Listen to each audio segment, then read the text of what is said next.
because this is interesting. Aspects of the storm, and we're going kind of step process with this storm. The initial phase was some rain showers, right? And then we're going to start to get into the snow, but the snow is not going to accumulate. So that's the one caveat. If we have the PIX11 camera where we could actually look out towards Midtown, you're going to see some gigantic fat flakes, and that's coming down right now. So, John, if you got that camera, if we could show everybody router 2. All right, we'll go router 2. All right, there you go. Tudor City. There is now the snow coming down. All right, so it's telling us that we got cold air involved in the system. What's next in this is we got to get the cold air down to the surface. If we don't get the cold air down to the surface, we're not going to accumulate snow. It's just that simple. So we're in that weird, awkward phase of the storm where it'll snow and snow and snow. Nothing will happen. You can actually continue to move about without any much delay in your trips. I think the roads are going to all stay pretty much snow-free. And then we get into the afternoon hours, and that is when we really start to talk this storm. The storm itself, not really an impressive storm just yet. In fact, it's still splintered up. So we actually have two things going on right now. You have an upper level low that's sitting across the Chicagoland. That's got to get into the system. If that doesn't happen, there is no storm essentially. So we have to get this low in here, and then you're going to have your coastal low here, and then it blows up. And that's where the fancy term bombogenesis, bomb cyclone, comes in, because that has to happen to allow for the storm to occlude and explode. So we'll be watching that, and we watch that every hour because it has to be perfect. And that's the crazy thing of this storm. It has to be perfect. So I had people going, Mike, you're too low, or you're too high, or you're this, or you're that. Why was I very conservative initially? You need 4 or 5 things to happen perfectly. And the only way for that to happen is to watch it happen or try to predict it. Now, I was trying to predict it. I thought maybe 3 out of the 5 pieces would come together. We'd have a moderate-sized snowstorm. In the last hour, the 11th hour, that's when things started to look right on the money, where everything aligned. And I'm talking stars align. I'm talking you're looking in the sky, and then all of a sudden, shooting star, you make a wish. That's that type of storm. Now, is this that type of storm where not only did it align, but it overachieved? And then we start to talk about getting into a phase of this storm that is top 10? Possibly. We got to go to 18.1. 18.1 is the magic number. Keep that locked in your head. This is Central Park. I'm not talking about, coastal Monmouth and Ocean Canyons. I'm not talking about Long Island. I think that is a very confident slam dunk forecast. New York City is a very fickle place. We could put a snowfall forecast together. It could snow. And all of a sudden, the snow band kind of falls apart, and then we end up with maybe 6 inches, all right? Was with Mr. G earlier. He's going to join us. G's going 21 inches. I think he's out of his mind. Sorry. I'm going 13, and I'm still playing the conservative road here. John, I'm going to bring you in prematurely, and I do want to keep going back to the storm. Do you remember the big PIX, what do we call this, the CW11 or something, whatever, back in the day? Do you remember the storm that you guys, I think you just launched the show, and it was, I think you were all teed up to be like major blizzard, and nothing happened? Yes, What was that feeling? What year was that? I just have to have a little fun because management had a cow because they put people up 5 days in a row in the hotel. It was it kept on going. Oh, it's coming now. It's coming out, and it never did. It was like I called it the no-name storm. The no-name. I remember that. It was. What year was that? I'm guessing it was around 2003, maybe? 2003. Something. I'm bad. 2001. Was it 2001? There was a weatherman that got ran out of town. I'm not going to name names. Yeah. Got ran out of town because of it, because he called it something like, one of those the most biblical storm you'd ever see. And it didn't get him out of there. I remember that. I got to be a nosy, act like a nosy viewer. You talk about conditions having to be perfect. Me as a non-weatherman. Well, that's what I'm teeing up here. Yeah. Could I say, any chance this turns into a dud? Okay. That's what I'm teeing up here. Am I suggesting that's this storm? No. Okay. But like I said, we're still in that really careful phase of the forecasting. I was talking to another meteorologist in town, and older time guy, seen it all, and he said, yeah, everything looks to align. Forecast looks good on paper. And then all of a sudden, it's not. all of a sudden something happens. Here's the storm. Take this full, John, because I want to show what's going on right now. Because the storm itself is still a weak low pressure. I mean, this is not your bomb cyclone yet. And I mentioned how we got energy infusing into this.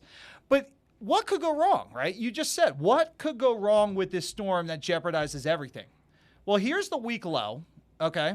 Here's the weak low just off the Carolinas. Let's say that this stays weakened and it starts to escape fast out to sea. I've seen this before. The 2015 was a storm egg on my face because the upper level low tried to phase and this thing started hightailing it out, and then all of a sudden it became a Boston storm, and we had 4 or 5 inches of snow in the city. Long Island still did good, and I think that's why I'm so confident that Long Island's just going to stay in the snow. And look, I'm not trying to say the city's not getting anything. It's worth a conversation because of how perfect the science has to be behind these type of storms. It's exactly why we don't have storms to this magnitude every winter. Otherwise, it wouldn't be much fanfare with this. So as I mentioned, this is kind of the appetizer before the 5-course meal. It's a lot of courses that we're going to deliver over the next 12 to 24 hours. Long duration. It's a long storm. So when we look at live radar, it's after 12 o'clock. A lot of funky things are happening right now. You kind of see coastal areas, Jersey Shore, south of Toms River, Stafford Township area getting very heavy rains. What's going to end up happening is what's called dynamic cooling. The atmosphere can actually cool itself without an actual true Arctic air source. The last storm had Arctic air. I mean, it was an abundance of Arctic air. And then we mixed over with sleet. That's a whole different process. This storm is going to be so intense that it's going to drag in super cold air upwards of 20,000 feet into the atmosphere. We're going to have storm clouds that are going to go up to flight level. And it's going to transport tremendous cold. And we're seeing that on radar. See what's going on to the north? The city is seeing big, wet, fat flakes. Nassau, Suffolk County, big, wet, fat flakes. But then you go to the Jersey Shore, there's not much of a cold air transport happening yet. But we have to start to convert this, and we will start to convert this. And right now, the storm is completely behaving the way it should. So it's a long version of we started with the what could happen. Now we're going into what is happening. And everything's happening as written on our piece of paper. So check. And that's what we have to keep doing. We got to keep checking in every hour to make sure everything's moving the way we need it to move.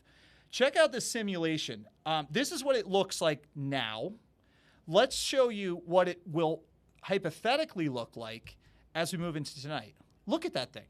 John, what does that look like to you when you see that? Looks like a hurricane. A hurricane. It's not a hurricane, but looks like one. Right. It's going to behave like one when you get the northwest side of the storm. That's going to be ripping snow. As we're talking about this, what was the most impactful storm of your life that you just said, wow? I think I was 14 years old. 14? And I was in Long Island. Okay. And I was snow shoveling with my friends, and I wound up getting a hernia in the hospital. That's the most well, impactful. That's definitely impactful. It was somewhere in the 1970s. Okay, 1970. Yeah. Blizzard of 76? I'm sure it was. Blizzard of 76. Let's stay on that because people remember the 76. When you talk storms, an old timer goes 76. Nobody says 86 anymore. 1886. We've lost them. Oh, Mr. G's. Where is Mr. G? What was the other one? And then the 03s, and then more modern day. But the 76, man, that not only do we get crushed, Chicago's getting crushed, every major city getting crushed. This could be that storm for some generations. My goodness. This could be, you'll be long gone, I'll be gone. My kids might be close. And they'll be saying, remember that storm of 26? That could be this storm. Really? Really. I mean, it has all the earmarks of it. So I just wanted to say that, presentation-wise, what a beautiful looking storm on our simulations. All right, so let's declutter this because there's a lot of forecasts. Depending on who you watch, who you follow, could be professional, could be amateur forecasters, all kind of the same. We all look at the same stuff. We just differently regurgitate this stuff. I look at something and I'll say, that's wrong, that's right, that could be better. Split the difference on that. I think that this is our high-resolution snow intensity forecast modeling from PIX11. What this product does, and you probably won't see this on another TV station because they're not allowed to show stuff like this. I will. What I want to do is declutter this thing. I want to pull the radar apart, and I want to say I only care about where is the most intense snowfall with this storm.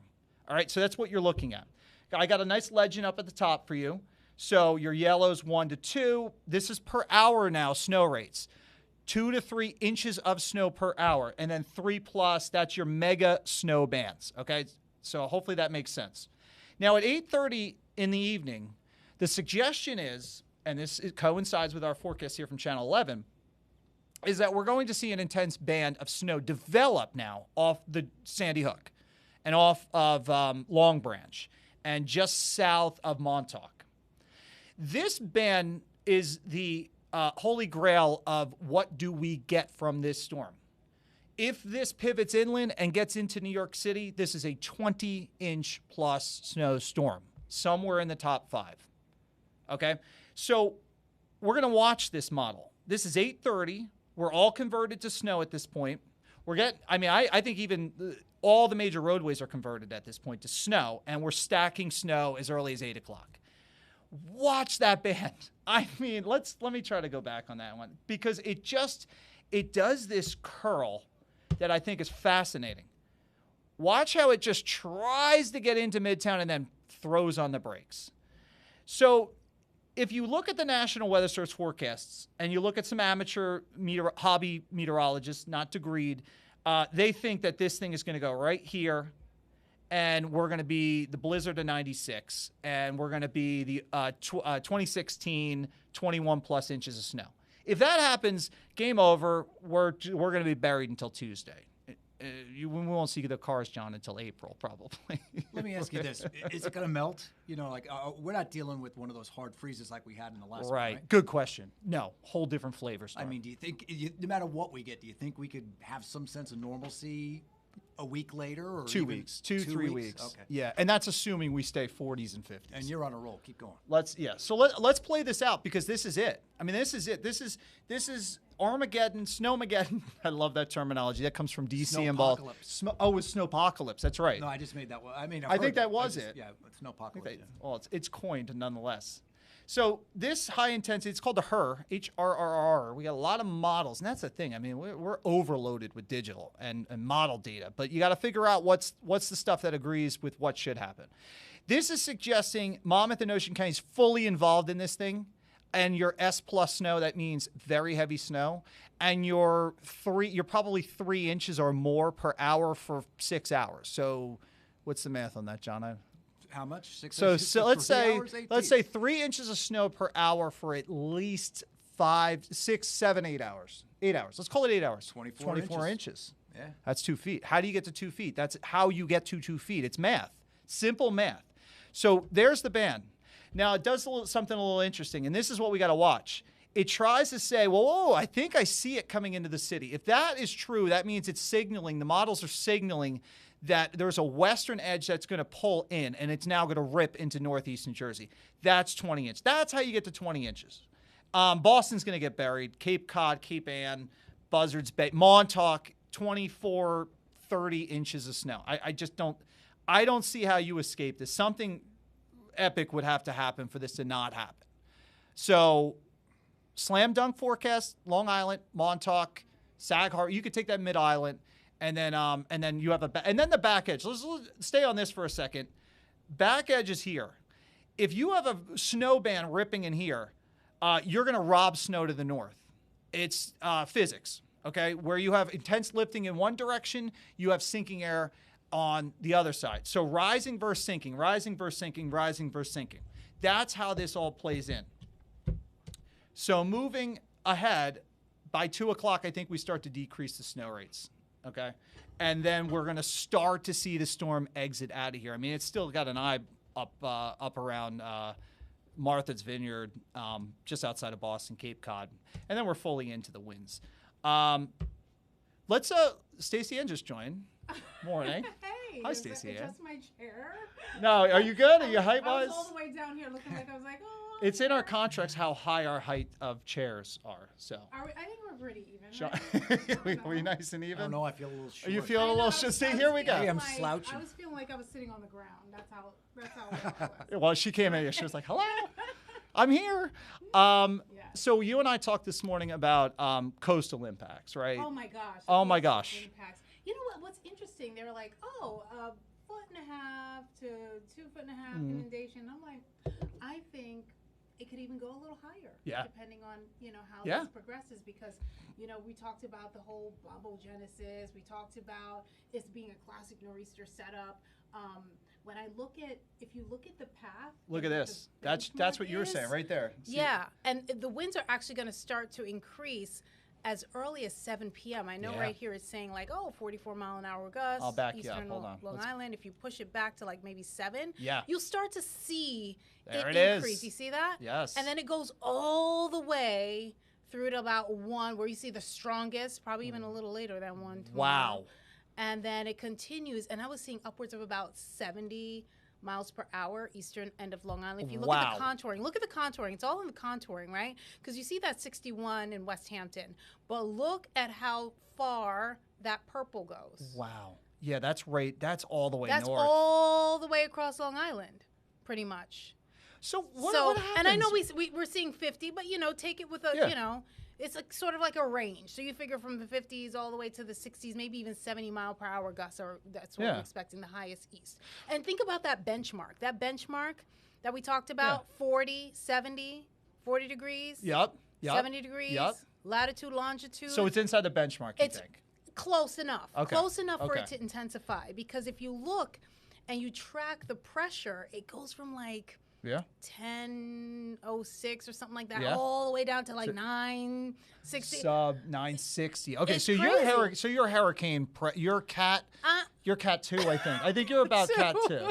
Well, and you take it with a grain of salt, right? But Equivalence. You're looking at the trend, and all of these models are agreeing that it's going to be a sudden drop. It's going to be a rapid intensification. Well, you said it right here. When that happens, that happens, you see. That's when we'll start to get the significant amounts, those high gusty winds, and with And I was just looking at the snow, the ratio. Yep. Like at first we were like, it's going to be like wet, dense, but then there are times when it's going to be light and fluffy. It's going to be like light and fluffy. It's going to be dense. What's worse? Dense. Wet. Well, I'm teeing you up for this. Wet, right? Right.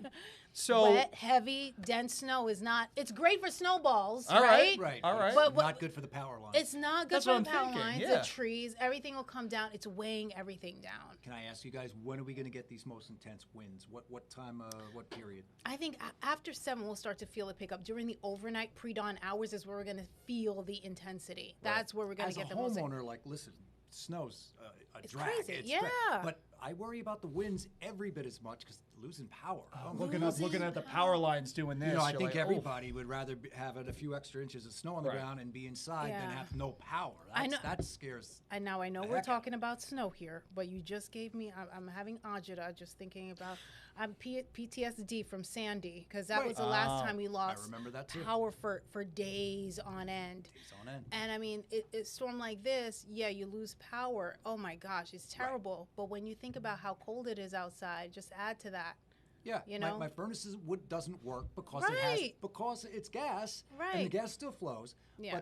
But the starter on it needs electricity, to kick it in. And you can't manually put it on, so the house is frozen. If the power goes out. And I'm glad you brought up this power outage map because it looks like Jersey's getting hit pretty hard there, based on what we're seeing here. But don't forget about Eastern Long Island because that's where we're seeing some of the heavy gusts coming in, and this doesn't really depict exactly what we're talking about, but that's why you have us here because we can like kind of give you like the real deal, the real story here. And why do you think it's doing? It's funny. It's showing like this incredible signal of potential loss of power in Jersey.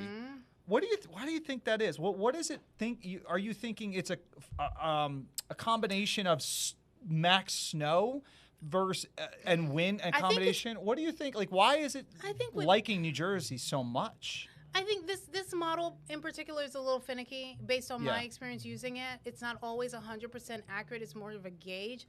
I think what it's probably doing is it's picking up the winds coming in, maybe that cold air, they're factoring that into the wind. Yep. But it may be at a different timeline because what you did just right there, if you notice, that's the timing perhaps of the wind gusts. At 11:30 in the morning, though. That's interesting. That's interesting. I know. Like, that's later. Because think about that wraparound effect. You know how as the low pulls away toward New England and that strong wraparound effect, I'm wondering if that's going to bring in that really gush of your really, pressure gradient, right? Will just explode. It's just going to tighten, right? But look where it's also look how it's also isolating northeast New Jersey. I mean, that is a heavy population center. Wyckoff up towards Hillsdale. You're in Jersey City now. I mean, if we're getting winds to knock power and our modeling is and this is a very not sensitive model. It's very conservative, I feel. It is. Because I'm surprised it's not really picking up on Eastern Long Island. What am I missing? Right there, right there it is. What time is that? Okay, that's 3 o'clock. Maybe this is a new run that just got in. So now it's okay. So it's signaling Eastern Long Island. Because I was like, that doesn't make sense. Well, as a non-weather geek, and I say that with all just due respect, I'd rather have these heavy winds as a homeowner when the sun comes up. Oh, yeah. So if it's 11 a.m. versus overnight. Me too. That's a much better thing. Because while you sleep, oh my goodness, can you imagine? I'm trying to remember the big storms of my young life. I don't remember 96. I don't even think I lost power in 96. I don't remember. What was there a snowstorm, guys? Yes, 96. 96 you lost for a while? I don't think we lost in 96. Sandy was a mess. That was true. Sandy was just that was a whole day. Even for just like, not the people at Breezy Point, which was just heartbreaking. But just for Joe Blow homeowner, Sandy was dramatic. And the crazy thing is that temperatures were so mild leading up to the storm. Yeah. And then after the storm, it just took a dive. Yeah. We were freezing, and my daughter was so young at that time, and I remember her waiting outside, and she had like socks on her hands, and we had to go to my mom's. We spent like the week there because it was just we didn't have power for days, for like a week. And I just wonder, I guess, with this storm, if we're really going there and saying, there could be some symbolism with Sandy, whole different kind of storm. Yeah. Is it going to be really tough for crews to get out there with the amount of snow we have on the ground to then restore power? Because, I mean, the weight of the snow is obviously a variable. We can't not, that's the biggest thing. It's like, can we match weight of the snow and wind perfectly? If let's say we get the snow in, it's done snowing, now the back edge winds start to come in. Maybe that helps the situation. But if it's windy and it's heavy snow and it's stacking and there's limbs breaking and snapping, you'll see those power lines. And they're going to fold. We'd have the grid's going to be. The grid's going to be bad. So the one good thing in my experience, because I've covered a bunch of stories where we had these tropical storms that were coming through, and in talking to PCG, for instance, they over the years have been so better prepared, and I can only imagine that they try to be as prepared as they can. But with a storm like this, obviously sometimes there are things you can't completely prepare for. So I imagine with this kind of wind, this kind of snow, this heavy dense snow, they're definitely going to have their work cut out for them. Here's the thing. So we just looked at the Futurecast winds, and then you see we're all engulfed in snow. I mean, this is your S+ snow over Long Island in combination with your pressure gradient winds. So it doesn't look like there's a delay, at least how the models are showing it. Reality-wise, we'll see if there's enough mixing down to the ground. All right, so John, let's just kind of talk about New York City. There was a lot of stuff about response to the last storm and stuff like that. I mean, was there in yours? And again, I'm sorry I'm putting you on the spot. Are we at a point where the administration learned from the last storm to say we could do better with this storm? Like, where are we at with that? I think they're pretty proud of their coverage, and that crazy ice that happened afterwards. That's just the weather conditions. And Mayor Mondani did say that he did learn a lot, and he talked about how many thousands of snow shovelers are on standby and all the trucks and everything. And I don't know the numbers. Was that the missing thing? We didn't have enough snow shovelers? Possibly, and I know that. I'm just saying this as a reporter, but those ice melting machines, we sure needed more of those because it was horrible. I don't never have seen that. I've seen them, and they're very impressive. But I think we only had a handful, so I don't know if they're working on getting more of those. But the mayor did say he learned a lot. And one of the big things the mayor's on the hot seat for right now, and I've been scouring this, are New York City public schools going to be closed? It seems like a no-brainer. It needs to be. Come on. Or at least remote. I keep on looking it up because he was supposed to make the announcement by noon. Right. And here it is, and it's not yet. It's not on the website yet, 12:25. Is he going to do this? Is he going to do then this? Would it be remote learning? That's the next question. They're closed. They're closed? John is frantically screaming at me. He stole my thunder. They closed? They're closed. They're now, closed. Is it virtual? My you daughter's stumped school- him. Wait a minute. You stumped it. Is it? They're closed or virtual closed? Because that's two different things. Yeah. My daughter's school is virtual. Okay. Still waiting on my son's Really? school. And I got a couple more. Riverhead Central School District closed. Closed, Just okay. Because they're going to get 2 feet of snow. And also Sayreville School District closed as Sayreville. well. Santa Moriches will have remote learning. Okay, Wah, no. wah. If they have power. Hello, what if we don't have power in Long Island? How you haven't so is that by design? Like if we don't have power, obviously there's no school. How does that work? Well, yeah, I think that's a foregone conclusion. Yeah. Is Well, it? So yeah, I think so. Okay. We'll confirm whether or not the mayor said anything about virtual. Yeah. You guys keep. I mean, talking. that's really But, important. to piggyback off of something you just said about the heating, the snow melting, and all of that, interestingly enough, I was talking to somebody from the MTA, and they said that a couple days ago, during the overnight, MTA workers, the crews were out, and they heated all of the tracks to prevent them from freezing over and to limit the amount of icing that will happen. Really? Yeah, that will happen. And this particular storm, I know temperatures have been trending on the milder side, Right. but because of that dynamic cooling that we're going to Yes. have and all of that, temperatures are going to drop. We're going to be below freezing. So again, think about it. We had some rain. Yep. We had some mixed precipitation. Then we're going to have snow on top of it. So it's going to be a lot of icing to have to contend with. So you're very you're talking proud. layering. of Layers. it. Yeah. Talk about Yeah. layers to the story. Yeah. They've been prepping in that regard to limit the amount of disruptions to service.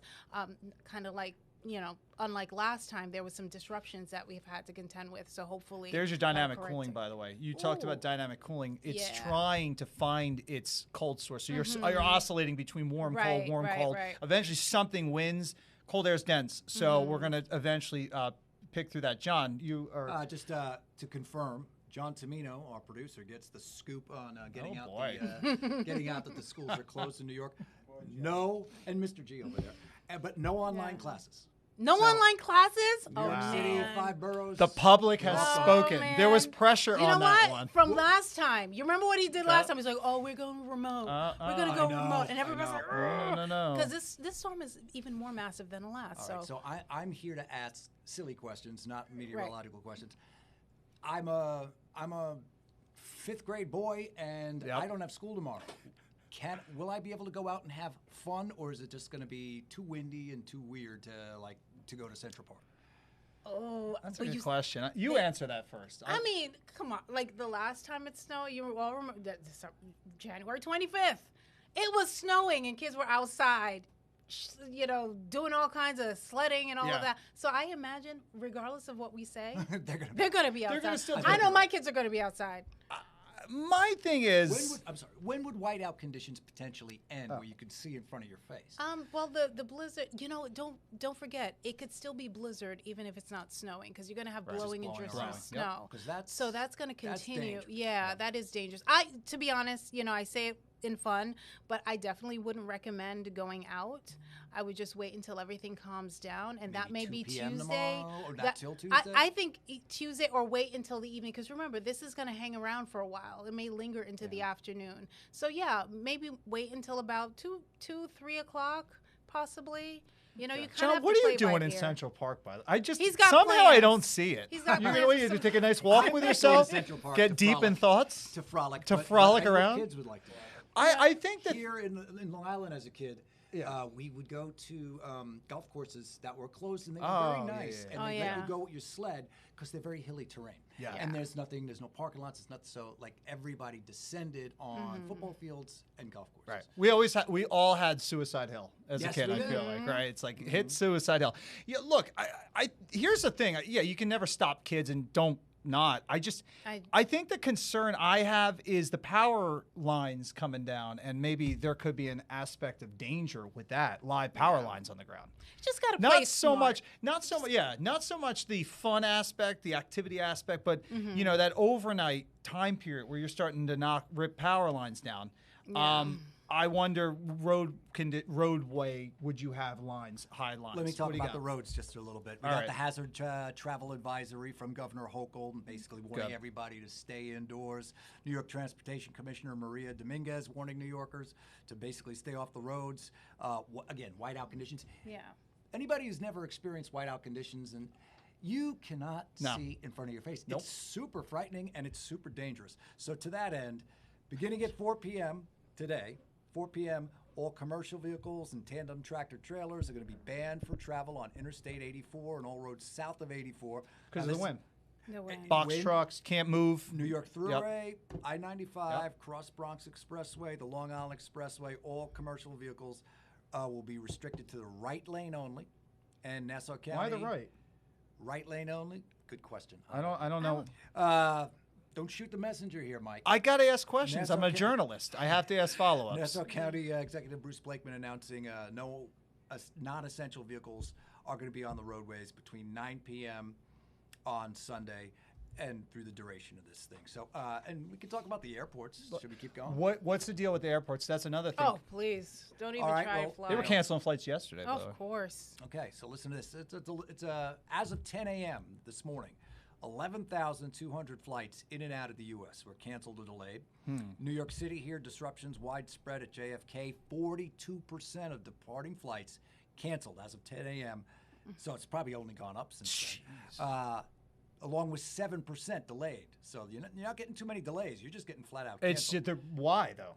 There's no storm yet. We had this conversation earlier during the commercial on the newscast. Yeah. I think it's about keeping pilots and crews together with their planes. They can't separate them. Like sleeping. Yeah. They got to have, Union they miss the restrictions. sleep schedule. Union restrictions. Right. So let me get to the other airports real quick, and I'll give it back to you. LaGuardia Airport, 47% of departures canceled as well, 4% delayed. 63% of arrivals canceled, 2% delayed. And then Newark Liberty, doing a little better. I don't understand. 29% of departing flights canceled, 3% delayed. Arrivals, 42% canceled, 2% delayed. Needless to say, if you're flying, once this whiteout stuff starts, forget about it. But call up your airline. Look, it pisses me off a little bit. I'm going to say why. Are you allowed to say that word? Of course, you can say whatever you want. It's not cheap. Is it? No. I wouldn't. All right, well, I'm going to still say it pisses me off, and I'm going to tell you why it does. Because if we tell you, here's the forecasting. Mr. G and I talked about this a while ago, and I'll bring G in a little bit. We have the accuracy, I think, is pretty darn good. We're given 3, 4, 5 day notices of people. We are giving you that information. Why, logistically wise, are you not moving your planes, overstaffing, to kind of understand that your pilots are going to have to not fly, so give them that time to sleep? Why are you not moving your people around a little bit faster and your equipment? All I would say is this. You better believe that these airlines want their dough rate. Yeah. So if they can't do it, there's a good reason they're doing it. I mean, they want that money. That's true. There is a money thing. And you have to refund. So there's legislation that argues that. Between union regulations and crews and planes, and one plane can get here, but then how are you going to get it back? Better that it stays here. It can get back to normal. Right.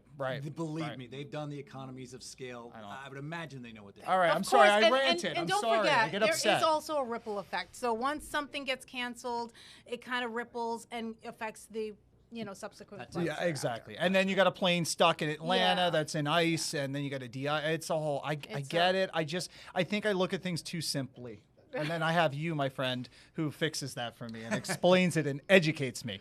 What else you got on anything else storm related? It's Sunday. I mean, and that's another thing. Why do we keep snowing on Sundays? Yeah, what's up with that? I don't have logic on that. Because I'm the weekend morning anchor. Stacey, is there a virus all winter long? No, I mean, in my experience covering these kinds of storms, whether it's the tropical season or the winter season, when we're talking about winter weather, whenever, or even heat waves. Right, heat waves. It's always a pattern that sets up until we break out of that pattern. I think we're going on, 6 consecutive weekends of some kind of snow, something? I mean, even a trace amount we got. It is better than a weekday. Yeah. You know, so once it, and then you ask our bosses that, it's a whole different conversation. Yeah, right. I mean, they don't like this very much. And I don't like this very much either because I like to enjoy my weekends. What am I doing here with you? I like you guys, but I don't like it that much. Feeling is mutual, brother. What I'm doing is, go ahead, John. Let me give you this one last thing. Yeah. We got time. Nice lifestyle thing.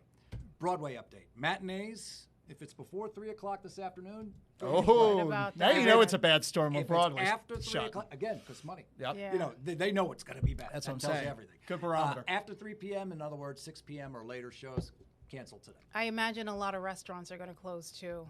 Good point. I got hit with one last storm. I was like, wait a minute, what's going on? Why are all these stores closed? And they closed early. That's going to screw with my DoorDash order for dinner today.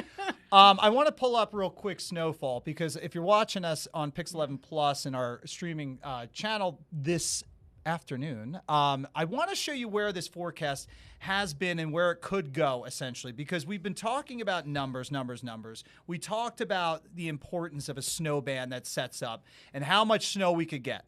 And this particular model, and Stacey Ann, I'll bring you into the conversation because I think sometimes we agree, sometimes we don't. I like that dialogue between the two of us. The HRR does better once the storm forms and it's evolving. In my opinion, sometimes it goes out of control.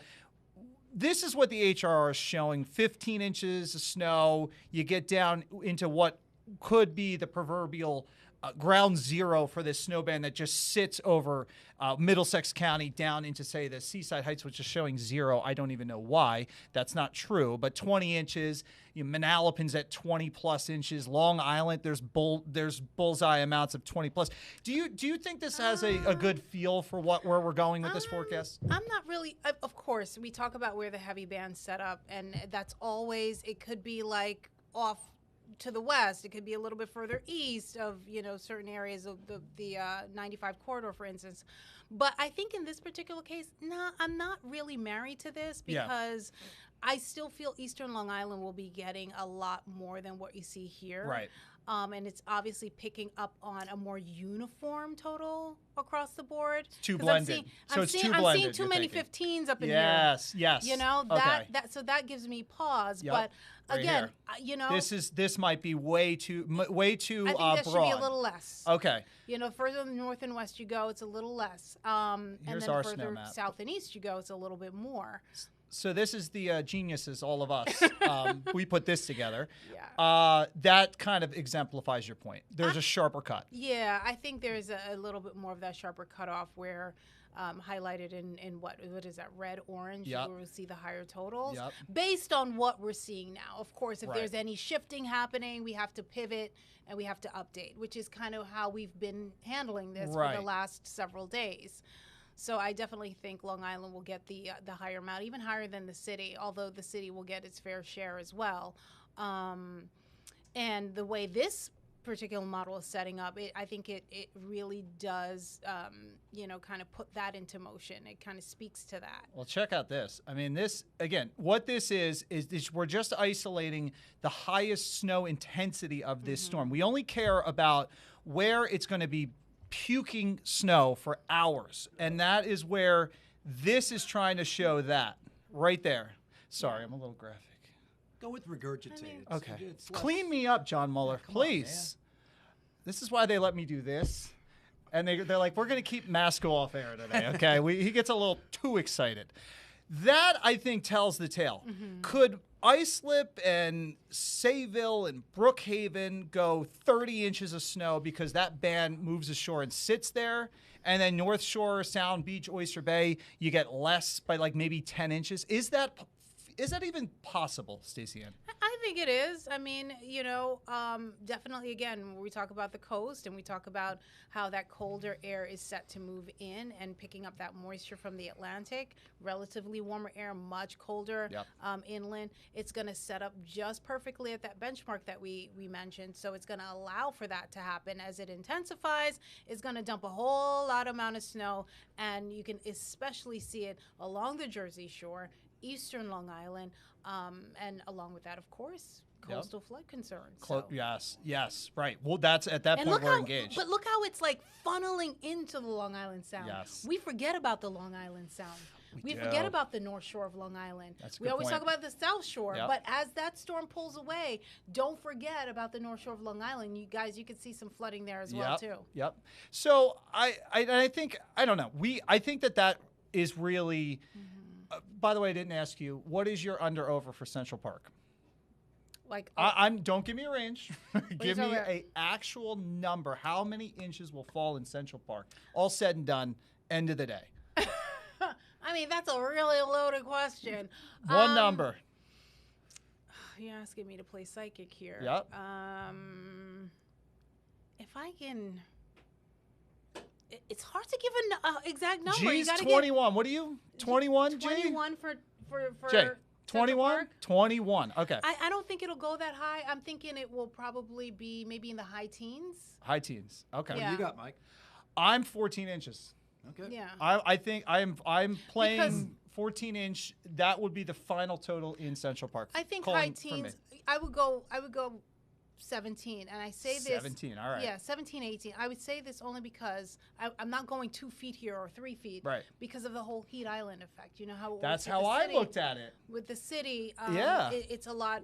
It holds on to that heat a little bit more. I mean, yesterday we had really warm temperatures. I think we got to 46 at Central Park, and so with the heat island effect and that heat, comes in and it holds hits the everything. surface.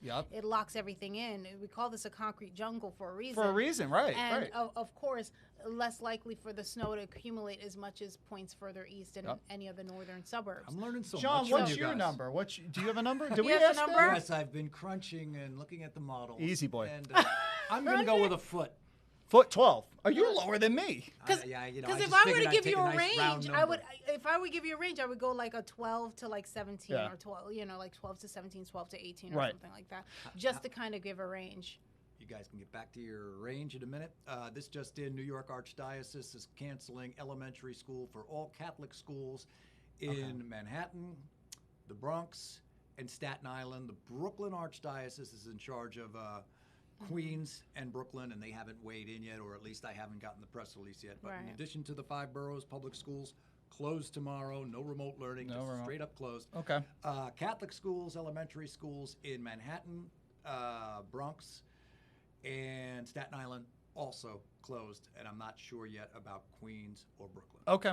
All right, that makes sense. Why risk it? We're a litigious world. Right. I mean, you don't want to get anybody hurt. No, tomorrow's not it's not one of those things. No. All right, so let's just I want to close the thought. I was going somewhere on this. Sometimes I get lost in my thoughts. I'm a little crazy. The snow intensity, right? Back to how do we get to 21? How do we get to 18, 14? It is going to be dependent on this. I mean, this is your band of snow that needs to pivot in off the coast. Now, I will say this model has trended it west, so meaning we've fully engaged coastal Monmouth County, your house, John, east of the Parkway, which if this is real, Lincroft, Red Bank, Avon by the Sea, Shrewsbury, you're going to be almost 30 inches of snow because the thing doesn't move. You could take Quogue, Moriches, East End, all of East End, you're fully engaged in insane snow.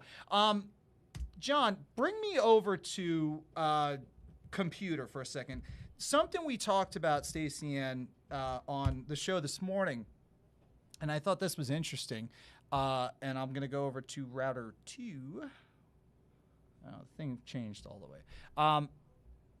There's an aspect of this storm that I think could produce thundersnow. Jim Cantori's favorite. I think everybody knows who Jim Cantori is. Yeah. And what this particular, and usually we use this site right in the springtime when we're trying to track tornadoes. Yeah, but if you get enough weather. instability, that can happen. Absolutely. So I found it really interesting. Let me see if I can pull this up. It's going to be probably full screen. Let's see if I can do this right. And I see if I can zoom in. Nonetheless, what you're looking at right now is their convective outlook. We typically look at this thing in the spring months to find out, okay, what areas, sectors could be involved in severe weather, strong storms, maybe tornadic storms. It's a scale that goes from 0 to 5, essentially. It is not every day the Storm Prediction Center, which tracks thunderstorms, severe weather, all that jazz, starts to hatch out the coastline from Cape Ann up around Rockport, Massachusetts, all the way down towards Pax River, Maryland, saying we could be involved in thunderstorms. And not just like a little clap. I mean, this could be, and I'm going to read the verbiage because that's another interesting verbiage that they're coming out with. They're saying the synopsis of it: isolated thunderstorms expected along the mid-Atlantic and New England this afternoon and evening. Offshore bomb cyclogenesis occurrence. What? I mean, the verbiage is awesome. I mean, it is what it is. And that they're expecting thunderstorms to develop somewhere on the western flank of this storm. So we talk about thundersnow. Have you, John, Stacey, you've never done it. Stacey, have you heard? I think it's an urban myth. Oh, here we go. I mean, you have enough shear, you have enough instability. You can get thundersnow. Just like have you been in it? I haven't, but I have seen images. Okay, so you've never actually experienced it. I haven't been in it. Like you saying, if I'm outside, if you see a flash and you go, "Whoa!" I've seen. No, whoa. I haven't seen it like in person, like up close. Yeah. But I've seen it like on video, Okay. Things like that. I've been in it. You have been in it. It is the coolest thing and the scariest thing because you're sitting, and I was down in Philly. And I was outside in front of our studio. We had a street studio. So I'm in the front of the studio just covering whatever. We're tag team weather. And all of us, and I'm talking, I go, thunder snow, very, very possible, right? All of a sudden, I see this flash. I thought it was like, I didn't know what it was. It was weird how vibrant it was for daytime. Yeah, it does. And then I was like, well, that's weird. And it literally was like a gap of time for like 15 seconds. And all of a sudden, the rumble, but it was not just a rumble. It was like it pulsated through my body, like I was hit by lightning. That's how. You're very brave for being outside, because if I see some lightning, I am heading right back. There was a couple choice words said on there that day, and that thankfully did not make it to anything. But the moral of this story is, there might be some rocking and rolling happening where this thing explodes. And I actually want to go back to simulation satellite, because when could that happen? I mean, I'll switch over. John, if you want to switch me back over to Max 3, I'll show just essentially when could that happen. It could be possible you and I are on the morning show tracking thunderstorms. Look at that. Hey, I'm going to be there too. Oh, you're working too? Yeah. I'm working tomorrow and Tuesday. Oof. Look at that.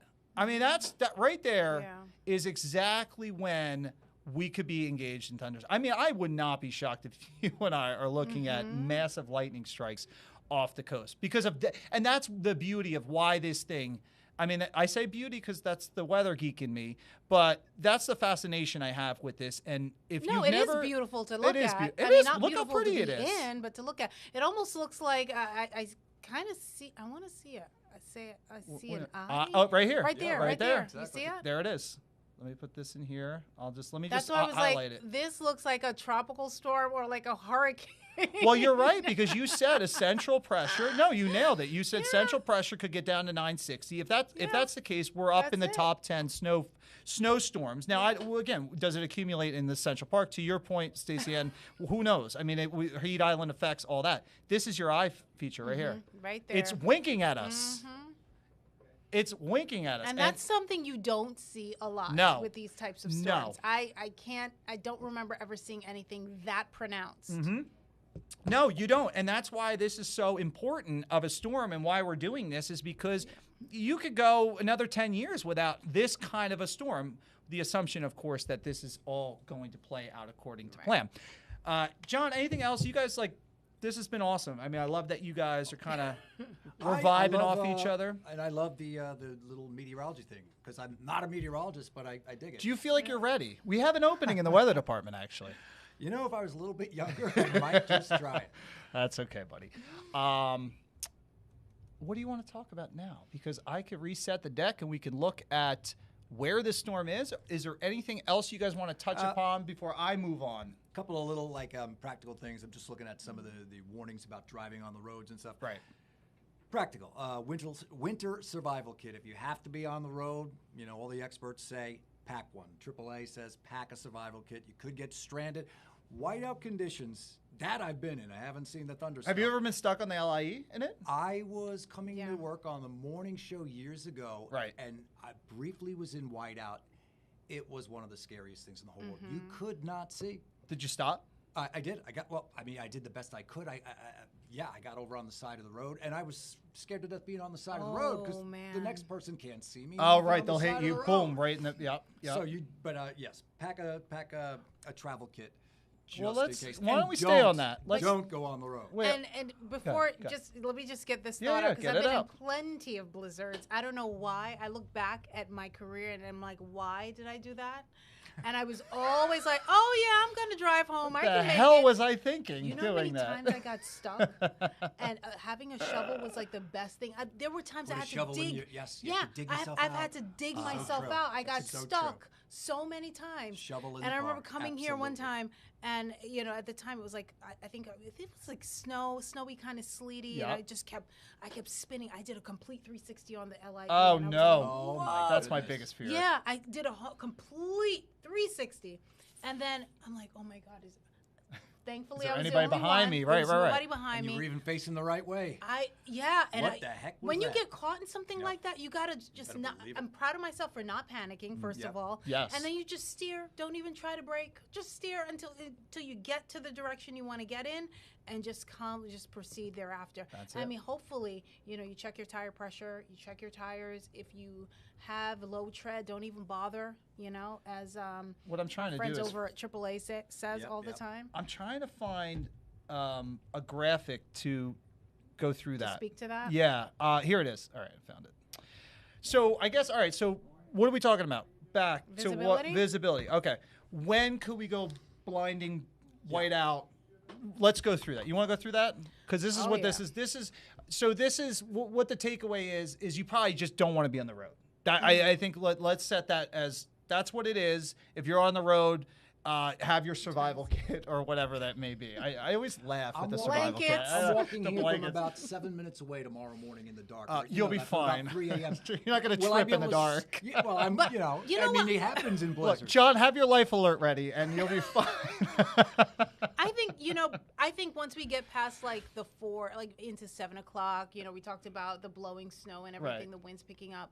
I mean, right now it's coming down light. You know, it's actually I was just out and it was coming down, but it's not like sticking right now.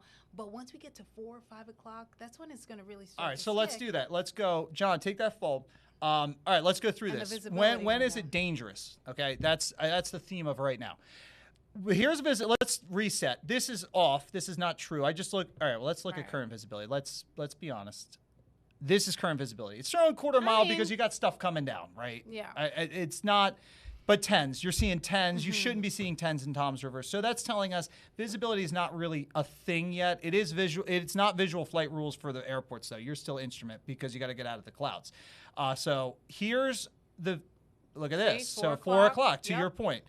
5 o'clock, 6 o'clock. Wow. And then the sun sets. Now your sunset. Forget 8 o'clock, 10 o'clock. Now, all right, so what's a blizzard? Quarter mile visibility or less, blowing and drifting snow, 3 hours, 35 plus, right? All right, so how long are we quarter mile is the question. Let's start. We're at 8. That's 9, 10, 11, 12, 1, 2. I mean, you're still 1/8 of a mile in West Hampton. Look how long your visibility is, less than a half mile. It gets a little better by Monday. That could be 10 hours almost of quarter mile visibilities. And this is just Stay a model. home. This is Stay just a home. model. That's a model, but I mean, it could even be less. It could even be. It could be a goose egg. Yeah. It could be 0. I mean, 2 p.m. is probably. Yeah, what's it seeing at 2 Yeah, o'clock? 2 A little 2 wraparound? p.m. You think maybe some back edge stuff? I think it should start to improve by then. Yeah. but- So this is fully taking us. Well, the blizzard warning is until 6. So I mean, they are And I covering think- their bases. No, I think the blizzard warning goes until 6 again because even though the snow is winding down, a lot of it will be the blowing, drifting snow off the ground. It may not be what's coming down necessarily. 6A or 6P? 6P. 6P. Okay. Yeah. Monday. I can't believe. I'm just looking at this. But going, either what? way, it's a long duration. I mean, right? that is a long duration. I know. Of 1/4 mile visibility, which to your point is blinding snow. I Yeah. know. So I mean, because a model is saying it, and that means, and usually this stuff is a little too Sometimes it's- sensitive, or Yeah, I mean, yeah. but that's telling Agreed. me when you have a 1/4 mile going from up in Newburgh down to the Long Island Sound and beyond, everybody's engaged. So overnight, I mean, you'd be stupid to be on the roads. Absolutely. Unless it's an emergency or you have an overnight shift you can't get out of. Again, there's some essential workers that have to do their thing. That's why you don't drive on the roads, so we can keep the roads clear for the essential workers. My buddy's a state trooper in New Jersey State, and I guess I can tell you this. They're not pulling anyone over. Their focus, that's the mandate from Sergeant. It's like the nobody's safety. getting pulled over. Yeah, right. No, Makes sense. this is the order of business by the troopers is to make sure that people are safe, not stuck in a ditch, so. Not saying to get on the roads and start speeding, because we know how you drive. I'm saying though, it's that it's that serious that there's an actual, they're putting revenue over, they're putting safety rather over revenue. Okay, I got a silly question. Go for it. You're a homeowner, and it's coming down. Should you be out there trying to, like every hour clear it, or are you just wasting your time and wait for it to stop? What do you think, Stacey Ann? We've done. Get a tarp. Get a tarp, she says. We tried to do the tarp, and we tried to clear the tarp every hour. Didn't work. I'd say do it. Oh wait, so it didn't work. It Plot didn't twist, work. it didn't even It work. didn't work. Okay. I see it on Instagram. I was like, I'm gonna try that. Didn't work. But I say go in stages. I told my husband, I said, listen, if you're gonna do it, do it in stages. I still think with a storm like this, if you can hire professional help, if you can, because not everybody can. Certainly do that, but if you have to, do it in stages. Don't try to wait until after the storm is over. What I do at my place in New Jersey, I'll look out the window and I'll see like somebody who already did that, and then I'll run out down the block and I'll say, "Hey, can you get my place afterwards?" and you pay them a little something, right? A little something. What's it going right nowadays? I don't even know. But I did say this on air, and I told my husband this. Put down a little sodium chloride first. Oh yeah, right. Before the storm. I know it's like you could do it now. I mean, you could do it now because it's not really sticking as much, or maybe a little bit. Right. And then as it piles up and everything, it reduces the iciness that you have to contend with. That's true. Yeah. What I like about this storm is the fact that there's going to be a melting and thawing process. Yes. Oh, thank goodness. I think that's the saving grace. Absolutely. Live radar, and this is interesting because as we're on the air, and we're getting close to 1. Could we be converting some snow a little sooner in Monmouth County? I would have to pull up a traffic camera to kind of verify that, but that's an interesting little thing because we're talking about dynamic cooling, dragging cold air up high aloft to the ground. Are we starting to see that a little sooner? Again, too premature to say that, but I think it's of note that if we start cooking these snow bands a little sooner, that's how you get to 24, 30 inches of snow. But anyway, just a little tidbit. Anything on your end, John? I'm searching. Keep on talking. And Stacey, Yeah, you it's coming stay for together. as long as you'd like. Oh, Mr. G Or wants you to get in leave, here. or you go enjoy, have a nice lunch. Unless you want to get rid of this news guy and have three powerhouse three powerhouse meteorologists. Well, Yeah, okay, we can do that. We're bare bones here. I don't know if anybody else is in this. It is Sunday. That's why I like to have storms on the weekday. Everybody's here. We can talk to everyone. Well, just in case you're just But tuning now in. people are home doing nothing, so That's we have it. That's something it. All right. Well, let's hit reset on the storm because I do want to show. We're coming up on 1 o'clock. It's time to now get acclimated to where we are, to where we're going with this. We have now began the process of what's called phasing. Okay, so in case you're new here, we've talked about the involvement of multiple lobes of the jet stream. You have essentially several different pieces of jet stream energy phasing, and that's why this storm was so hard to forecast. And I guess if you were like somebody that model hugged the GFS, this wasn't hard. But for me, I just didn't buy it because you have 3 different jet streams coming into one storm, which is your northern. I'll put an N here. You have your Pacific, which dumped a tremendous amount of moisture. We talked about the avalanches out west. That's some DNA on that situation is part of this. And then you have your southern jet stream, which comes off the Gulf. See, I was careful that time. Yes, I know what you're talking about. And so at the end of the day, they all got to go somewhere. They got to go to one entity, and that entity is this weak low. And so when we look at this on and this is 850 millibar temps and our surface pressure, we're seeing what I need to see out of this to make sense of this storm for me is now a closing of the isobars. And boom, right on cue at 1 o'clock, we've now closed up the isobar.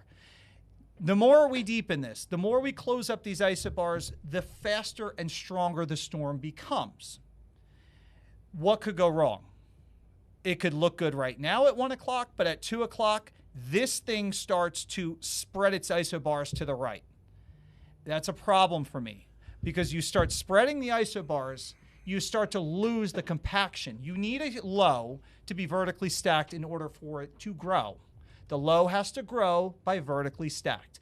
If you don't, there is no storm. And we're back to 2001 where the company has spent a ton of money on hotels. Satellite and radar is doing exactly what it should be doing when you look at it from an upper level and then a surface feature, because now you're seeing preliminary banding happening across the mouth of the Chesapeake down into the Richmond area. So here's your low.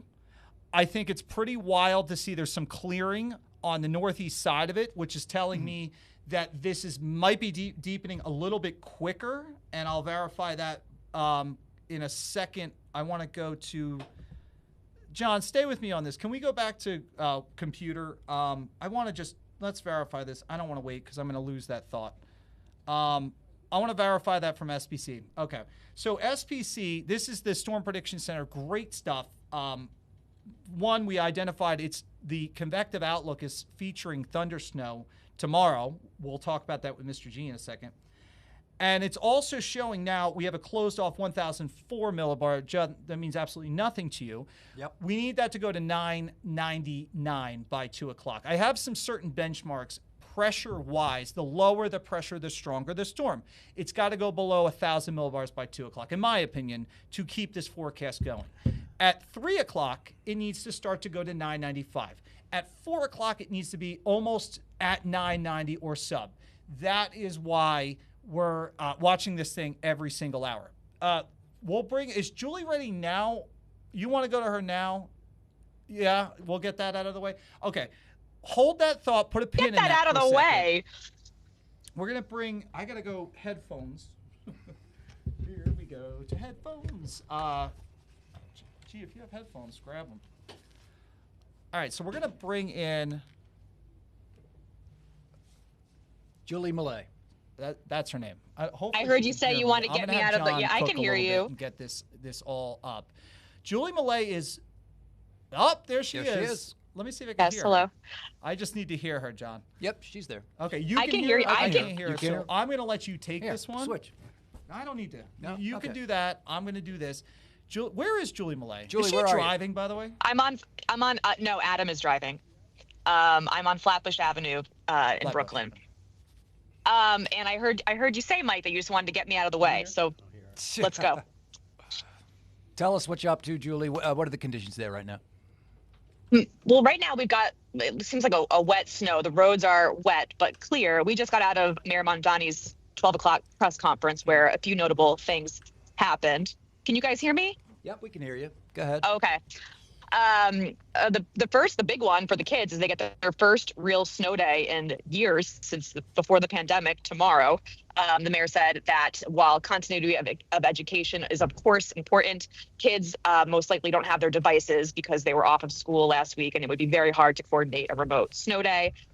So they got a waiver from the State Department of Education to have a real, true snow day tomorrow. So as they should. As they should, right? I was, listen, school is important, but making childhood memories is also important. So I'm very happy to learn Absolutely. the kids will have a true snow day. And as a parent, I know how hard it can be to get your kid to sit down and, do something at a computer when all the distractions are around you at home. So the mayor said the kids have one mission tomorrow, should they choose to accept it, and that is to stay cozy. The other big thing that was, there was a few things that he talked about, mostly lessons learned from the last storm and how they're going to react this time around to make sure everyone stays safe. They did not have an exact number of outreach workers that are out in the streets working to get everybody inside, but he said that last night they made a number of placements to bring in people, homeless New Yorkers, into a shelter so that everyone can stay warm and stay dry throughout the storm, and that they will be continuing to reroute phone calls to 311 to 911 when people are in need of assistance.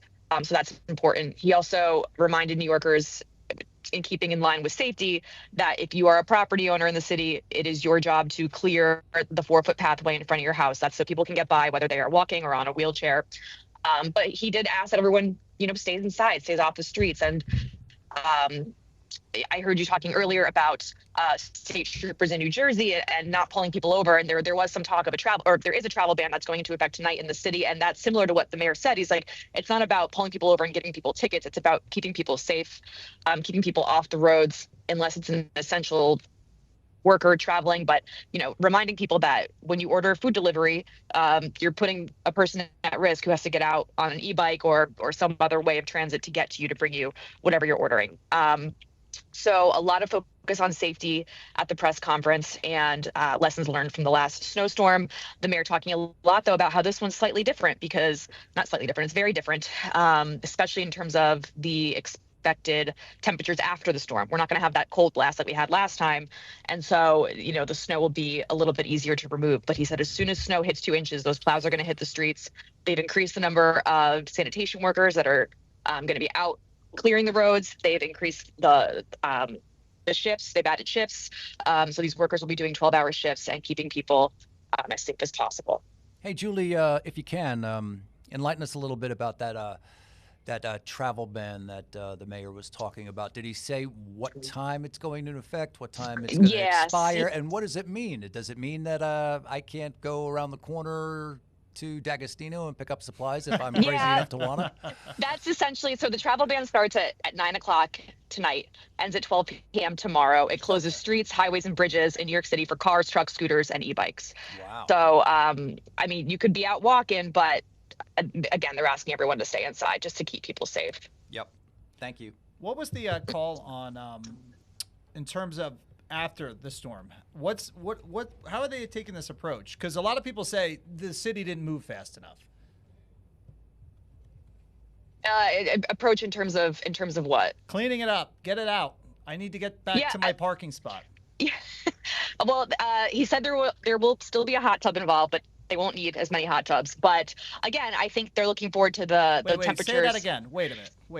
Is that a fancy word for those snow melters? Yeah, the snow melters. Hot tubs. But why do we not need more? I think we need like 12 more. Can we call Canada to send it down? Because this is more snow than the last storm. Yeah. Way more. I mean, way more. Potentially way more. My understanding, Mike, is that because the temperatures are expected to go up by Wednesday, it's not going to melt. That they will not. Not going to melt that fast. No. Maybe I misunderstood. Yeah. I'm not sure. No, I'm not. I'm not. I know you're not representing. I know. I think we need to get this out. I think we got to be a little loud about this. It's a new administration. Snow events dictate how things go, right? So, did he actually say we're not adding any more hot tubs, or no? He did. Earlier this morning, another reporter asked him about the hot tubs, and he said that there will be one. I don't know how many. One. I don't know. Yeah, okay. I don't know if there was only one last time. I could be wrong. Okay, we could look that up. Yeah, do you know? I don't know. Yeah, I don't know either. Julie Millay, anything else? We love that you're here. I love that I'm here too with you guys. I know. Well, I love to bring whatever I can to help you guys out. We did ask the mayor about lessons learned last time in terms of outreach and keeping people safe. I know during the last storm, I was covering the warming buses and how they were bringing out warming buses. And I drove to a location where a warming bus was supposedly parked. And when I got there, I was shocked to see that it wasn't actually there. But it was there, but it was not marked. It was just a very discreet looking black van. So for hours I was like, where is this bus that they're directing people to? And it wasn't until I finally knocked on the door of the bus and I said, are you a shelter bus? And he said, yes. And then the driver asked me if I had any stuff to make a sign because, people were having a hard time finding him. Right. And when I reached out to the mayor's office about that, and a representative from the mayor's office told me that they're aware that signage was an issue during the last storm. So that is one of the things they're working on with this storm. There will be 22 warming buses out in the streets.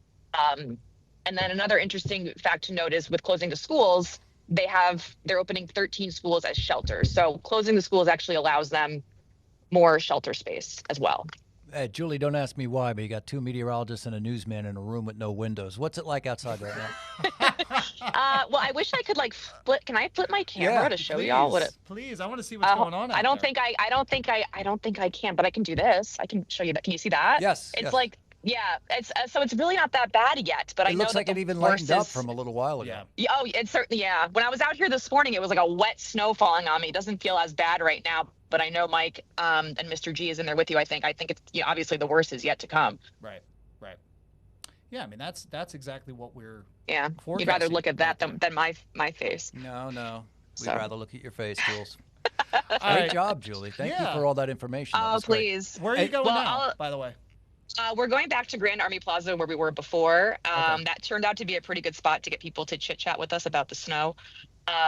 Lots of varying attitudes too from New Yorkers about the snow. The first girl we asked, she was out walking her dog, and I said, how do you feel about the snow? And I thought she was going to be like, this is awful. She was like, I'm so excited. And I was like, oh, okay, that's one person that's excited. But she's like, I made my snacks. I'm going to bake. She just adopted a rescue dog, so she's very excited. But a couple other people we talked to were like, I'm over this, which I think a lot of people can relate to right now. Yep, I can. And if you have to work like us and other people, working in this stuff is no fun. Sure. Being at home and having coffee, that's fun. All right, so Julie Millay, how much snow do you think we're going to get? Oh, gosh. But I'm talking to meteorologists here. You're a quasi-meteorologist. You've done weather for us. I just play one on TV sometimes. I think we're going to get exactly what you guys predict. Oh, stop. Give me a real number. No, okay, fine. If we're doing over-under, can I say, I'll say 12.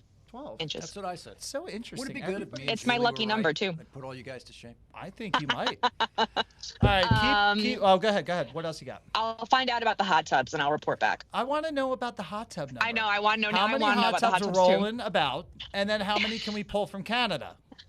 Did anyone check and see how many we had? I'll look into it. Last time I checked, us and Canada aren't on the best terms these days. That's a very good point. I don't know if we're getting anything from Canada. No, that's true. Not after yesterday. Maybe we'll send somebody else up and look. I mean, Canada. I keep bringing back Canada because if you ever seen them clear snow, Julie Millay, thank you. We'll talk. We'll check actually, back. I have one more thing to add. I'm sorry that you mentioned this. We interviewed someone from Canada today when we were just out trying to. They said this isn't snow. I'll give you snow. I got you, snow. That's kind of what she said. She was like, I don't mind the snow. She's like, I mind that where I'm from, they get rid of it so quickly. And here, it doesn't feel that way. Bingo. So, they know what they're doing up there.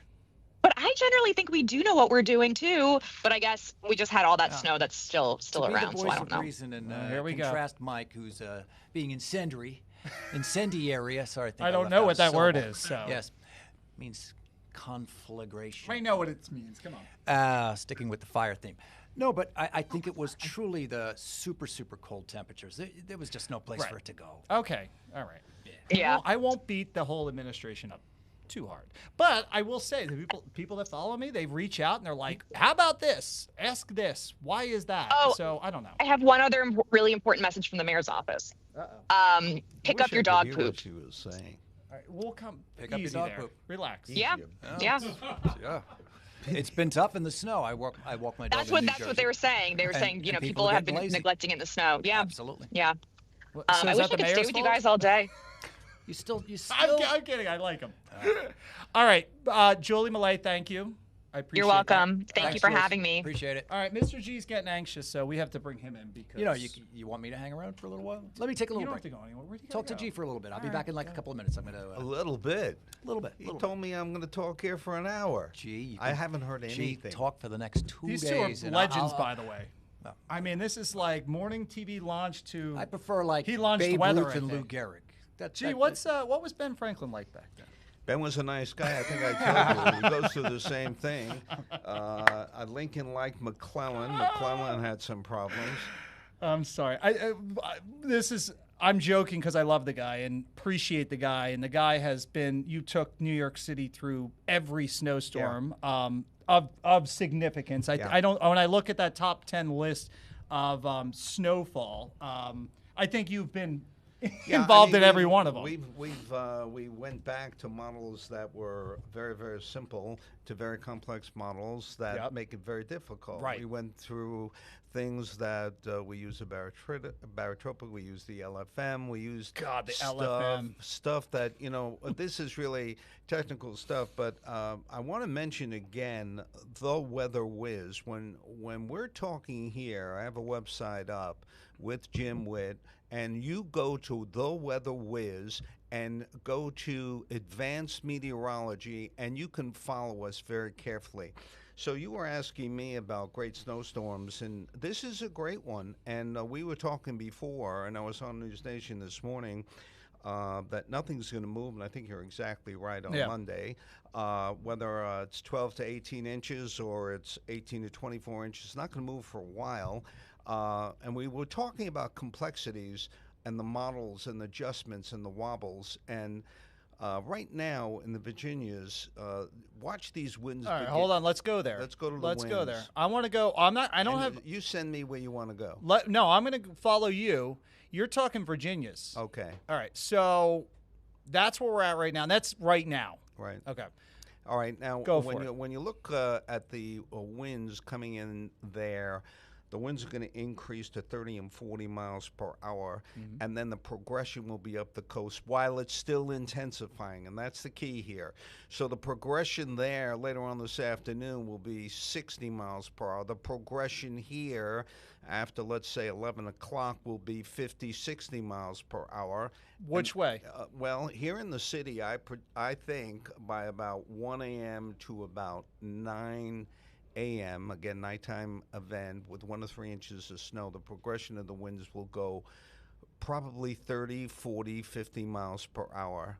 There it We're is. up to 46. Yep. So you're all right, wait. So, gee, this is 3 a.m. Right, You're 46 to 54. right. And You think we got room to run on wind? I do. And All right. we're up to 47. We're up to 65. Wow. East End, Long Island. And didn't see him. I think it does better than that. I think it goes up to 70, and that will bring you into the power outage game and utilities and how quickly they can get up.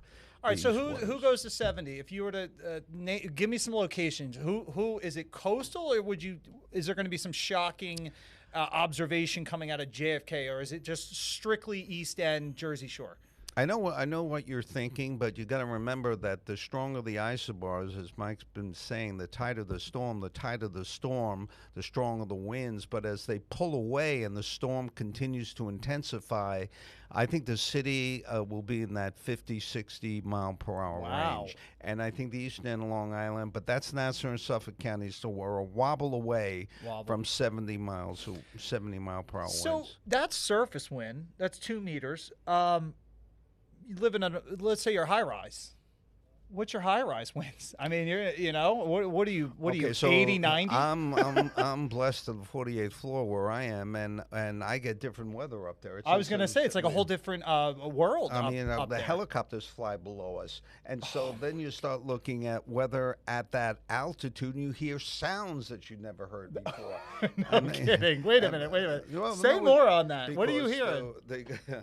Is it aliens? The windows the windows have to really be shut because at that altitude, a slight opening, and you're going to get a howl like you never heard before, and then you have to really jam the window to close it. Right. So it has its own weather at the 40, let's figure, what is it, a story? So at 48 stories high, right, you're talking about 480 feet. Easily. Yeah. And that's not too far off the ground, but just imagine what flight level winds. I mean, you can't, that's why nothing's going to probably be moving through Monday. I mean, will they open I guess the airports will close at some point from an FAA reg standpoint. You call it the misery index. The misery index is going to be miserable on Monday. Right. But when can we start to fly? When you're talking, because on the back edge of the storm, you still have this Stinger jet on the outside of it that is still whipping winds. I want to talk a little bit about what you talked about, which is what do you want to talk about? important. You tell me what you want to talk about. Planes, we'll talk about it. It's planes. It's planes, trains, and automobiles. And delays. Okay. Now, we were talking about this, John, and it goes something like this. If the planes are delayed, right, and John was talking about what's actually going on, and you go on the runway, and they keep you on the runway, right, and then they ask you to exit, or they keep you on the runway for hours, people are not going to like to hear what I'm about to say, but it's true. Say it. Good. What's he going to say? You're going to have to stay on the phone for hours to get your money back. That's a fact. That's a fact. Because they're going to tell you this and they're going to tell you that, and then you're going to make a fuss about it, and you're going to dedicate a couple of hours to staying on the phone. They're going to say, well, when you say, I want to speak to this person, I want to speak.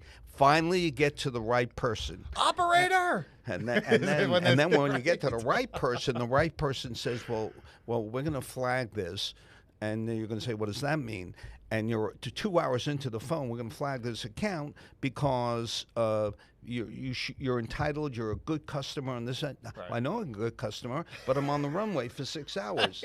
So then what happens? After 2 hours or so, and your account is flagged, and then you will get the right person who will get your money back. Are you trying to get something out? Like, it feels like you got a trauma experience that you're trying to. No, you know what it is. I'm actually being a little bit serious. It's the common guy who doesn't have 5 hours to stay on the phone. I smell a G thing coming. I smell a good G thing. Only if you're in it. No, I can't. And the G thing doesn't have an odor, okay? It doesn't have an odor. It always smells sweet. It smells delicious. You guys want some hard numbers on airplanes? Give me some hard numbers, please. Numbers: 11,200 flights in and out of the U.S. canceled or delayed. Jeez. Here in New York City, JFK, 42% of departing flights canceled, along with 7% delayed. Incoming flights, 63% canceled, 2% delayed. LaGuardia, 47% of departures canceled, 4% delayed. 63 of arrivals canceled. Man, Newark Liberty doing a little better. 29% of departing flights canceled, 3% delayed, and arrivals 42% canceled, 2% delay. So it's a big deal. Don't expect to have any kind of kind of good experience at the airport. That if you have to get off the plane, we talked about this. If you have to get off the plane for any reason, there's a thing called Thundersnow, where you could have lightning and thunder at the same time while you're exiting a plane. I mean, this can get really dicey because this is a traumatic event, for lack of a better word. Let me before you get back into weather, real quick. Let me give you the latest hot off the press from New Jersey Transit. They just sent out a press release. Oh God, that's another thing. I didn't even think about that. Something near and dear to our hearts. So what happens if we lose? Where are we going? Hoboken, right? Isn't that the stop? Midtown Direct. So yeah, I mean, that Hoboken's a Midtown Direct temporary portal bridge stop. So what if they can't get that thing going, because that's your temporary? What's the contingency beyond that? I can't answer, Mike, but I can answer what I got in front of me. Ready? Can we get Dan Manarino in here, please? Actually, I can answer that one. John. Yes. Seriously, I can. Again, I'm talking about the common person out here, and we'll talk to them. You want to go to Hoboken. First of all, if the track is exposed with that kind of snowfall, you're going to have snow on the tracks. That's a problem. Second of all, John, this is a holiday. Yes. This is a holiday. So when you get on the train, you may be on the wrong train, waiting for the right train to get you in because it's a holiday. Right. And the delays are amazing during a holiday. On top of that, less trains. Yes, yes. The whole.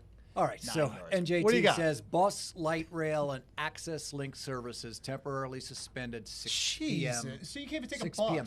Well, help me out with this. We All are right. New Jersey Transit riders. Yep. It said New Jersey Transit bus, light rail, and access link. So does that mean that New Jersey Transit is different from light rail, correct? Yeah. Well, light rail runs north of Bay, so it's really kind of like Weehawken to Jersey City to subdivision. So I believe New Jersey Transit's still running, but New Jersey Transit bus, light rail, and access link, those are temporarily so that's the suspended transfers at 6 p.m. Right. Tonight. Okay. What about New Jersey North Coast? You're talking about the Getting down to where it could be ground zero for snow. That train that runs from Secaucus through to Long Branch, and then you go from electric to diesel. How are they going to diesel that down to Bayhead? I mean, with 25 inches of snow on the ground. Yeah, I think more cancellations. Are LIRR, same thing. You're not getting out to Montauk. There's no way. There's no way because, and gee, we were talking about the winds because I think that's just pull up winds and where are we going with this forecast is where's the danger aspect is the wet, heavy snow. And then, of course, once we get the winds to engage, so here's your wind gusts. I'll throw that back up. Core of the wind, peak of the wind, we went through this, you and I. So power loss, a couple days maybe in parts of Long Island? Power loss and also outages and also generators and also we warned everybody. They had Home Depot had a field day yesterday and the shelves have been cleared in all the bodegas and all of the shops, so everybody had plenty of time to be aware of what's about to happen. And in terms of power outages, how many days? I don't know how fast these guys operate. Well, how are they going to move trucks when it's 20 inches of snow on the ground? I think that's the big thing. And then back to you, John, on the transit side, it's like, okay, well, now we got limbs on the track. Now we got to go out, take the limbs off the track, then heat the track. Some heating of the tracks are happening. I just think that we haven't been here in a while. Okay, and if we're real, let's play that out. Top 10 snowstorm 2016, right? Mm-hmm. So it's been a decade. What strikes me as a newsman, you have like high tides, you have thunder snow, right? You have these crazy high winds. You have over a foot of snow. This has got it all. It's got it all. It's got it all. I mean, it's fully loaded. It also fully has a backside. Remember, we said this has tropical. It has hurricane. It's essentially a Category 2 hurricane over the ocean, or what we call bombogenesis, which is an explosion over the ocean. Now you take the backside of the storm and you take a spot like Long Island, you're going to get whipped just the same you would be with a Cat 2.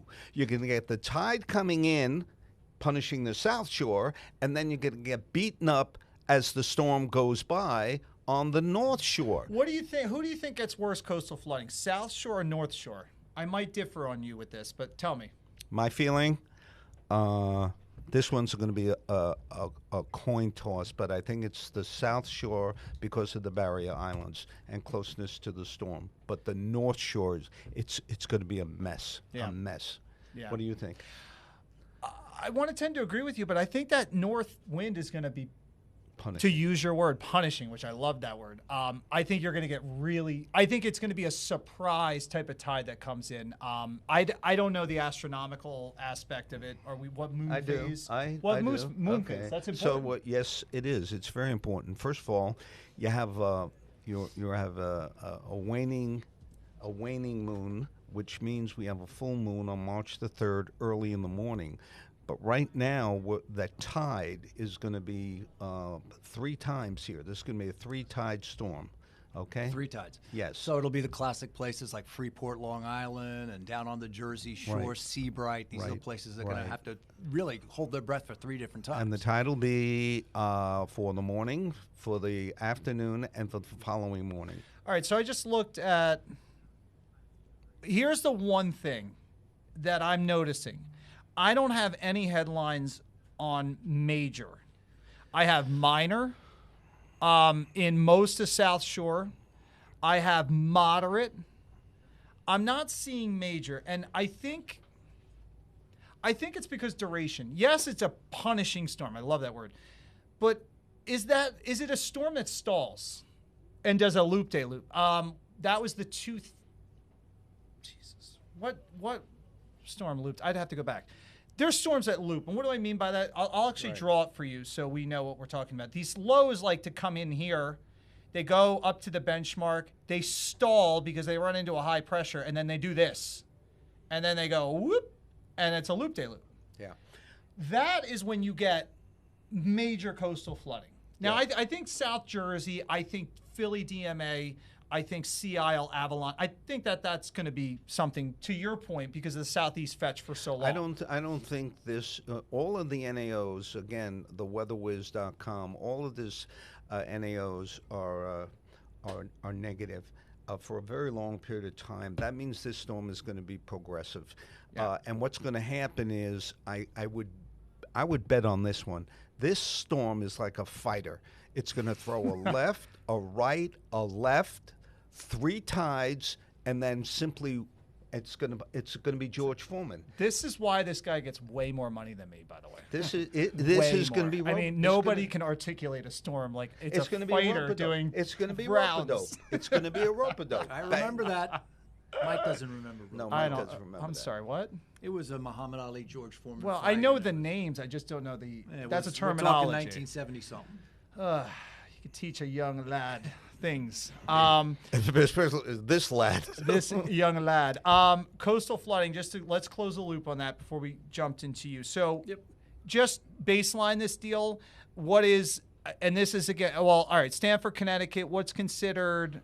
Now we're Long Island Sound. Let me go something better. Hold on. Hold that thought. Kings Point. We'll use Kings Point. Little Neck Bay, Kings Point.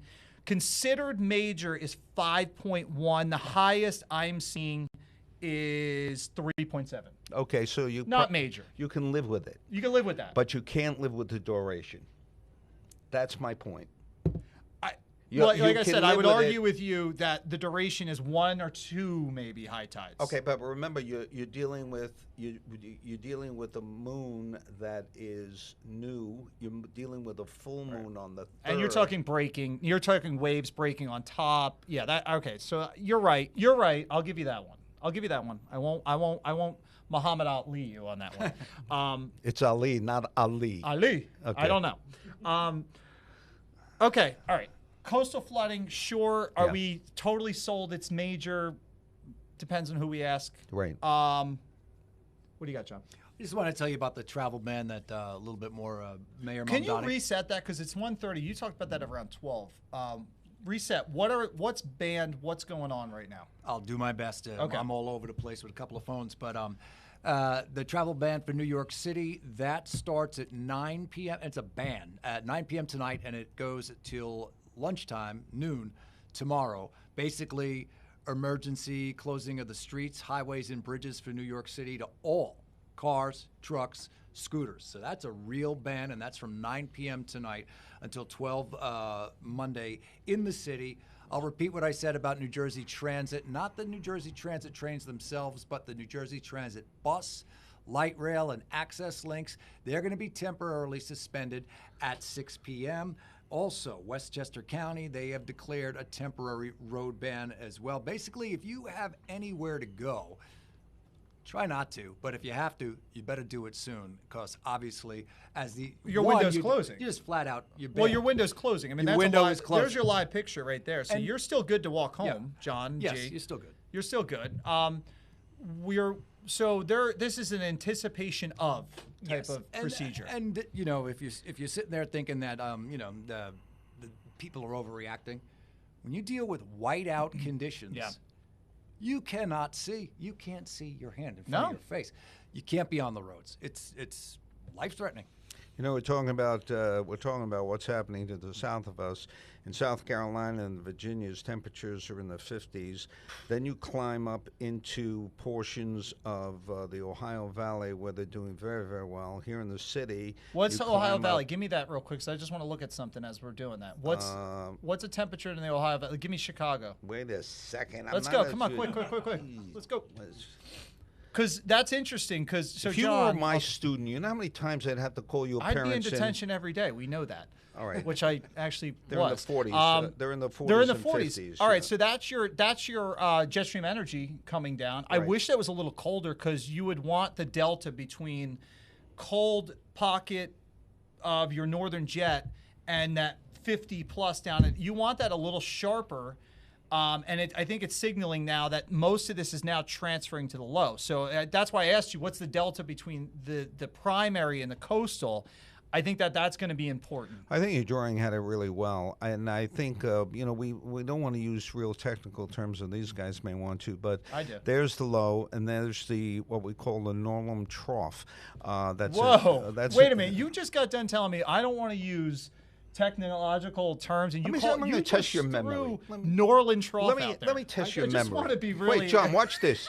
Watch this. Let's hit in between you guys. Let's hit the reset button. Yes, you will. You ready? I'll just go under the table. Here's the reset button, right?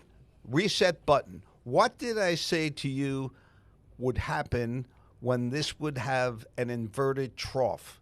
What did I say would happen? All right. Well, can I explain what that is so yes, people go ahead. understand what you're talking about? And because then that's really complicated. Please do. Let me see. How am I going to draw that? So what G's saying, and he's absolutely 100% right. I want to make sure we're all in line on this one.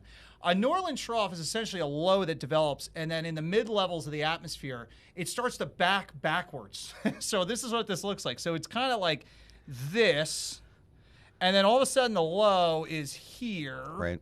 And then it tries to drag this mid-level jet back into the shore like that. Which it's doing. Which is essentially a fire hose coming off the Atlantic, carving it into cold air. And you get punishing snow rates. It's a hard thing, but it is a thing that can happen. I've been under one once in my life. And I went, actually, this is a good, quick story. Up in Springfield, Massachusetts, they get a lot of northern troughs that come off of Cape Cod, and it's essentially just energy forcing it west. Weather goes from west to east.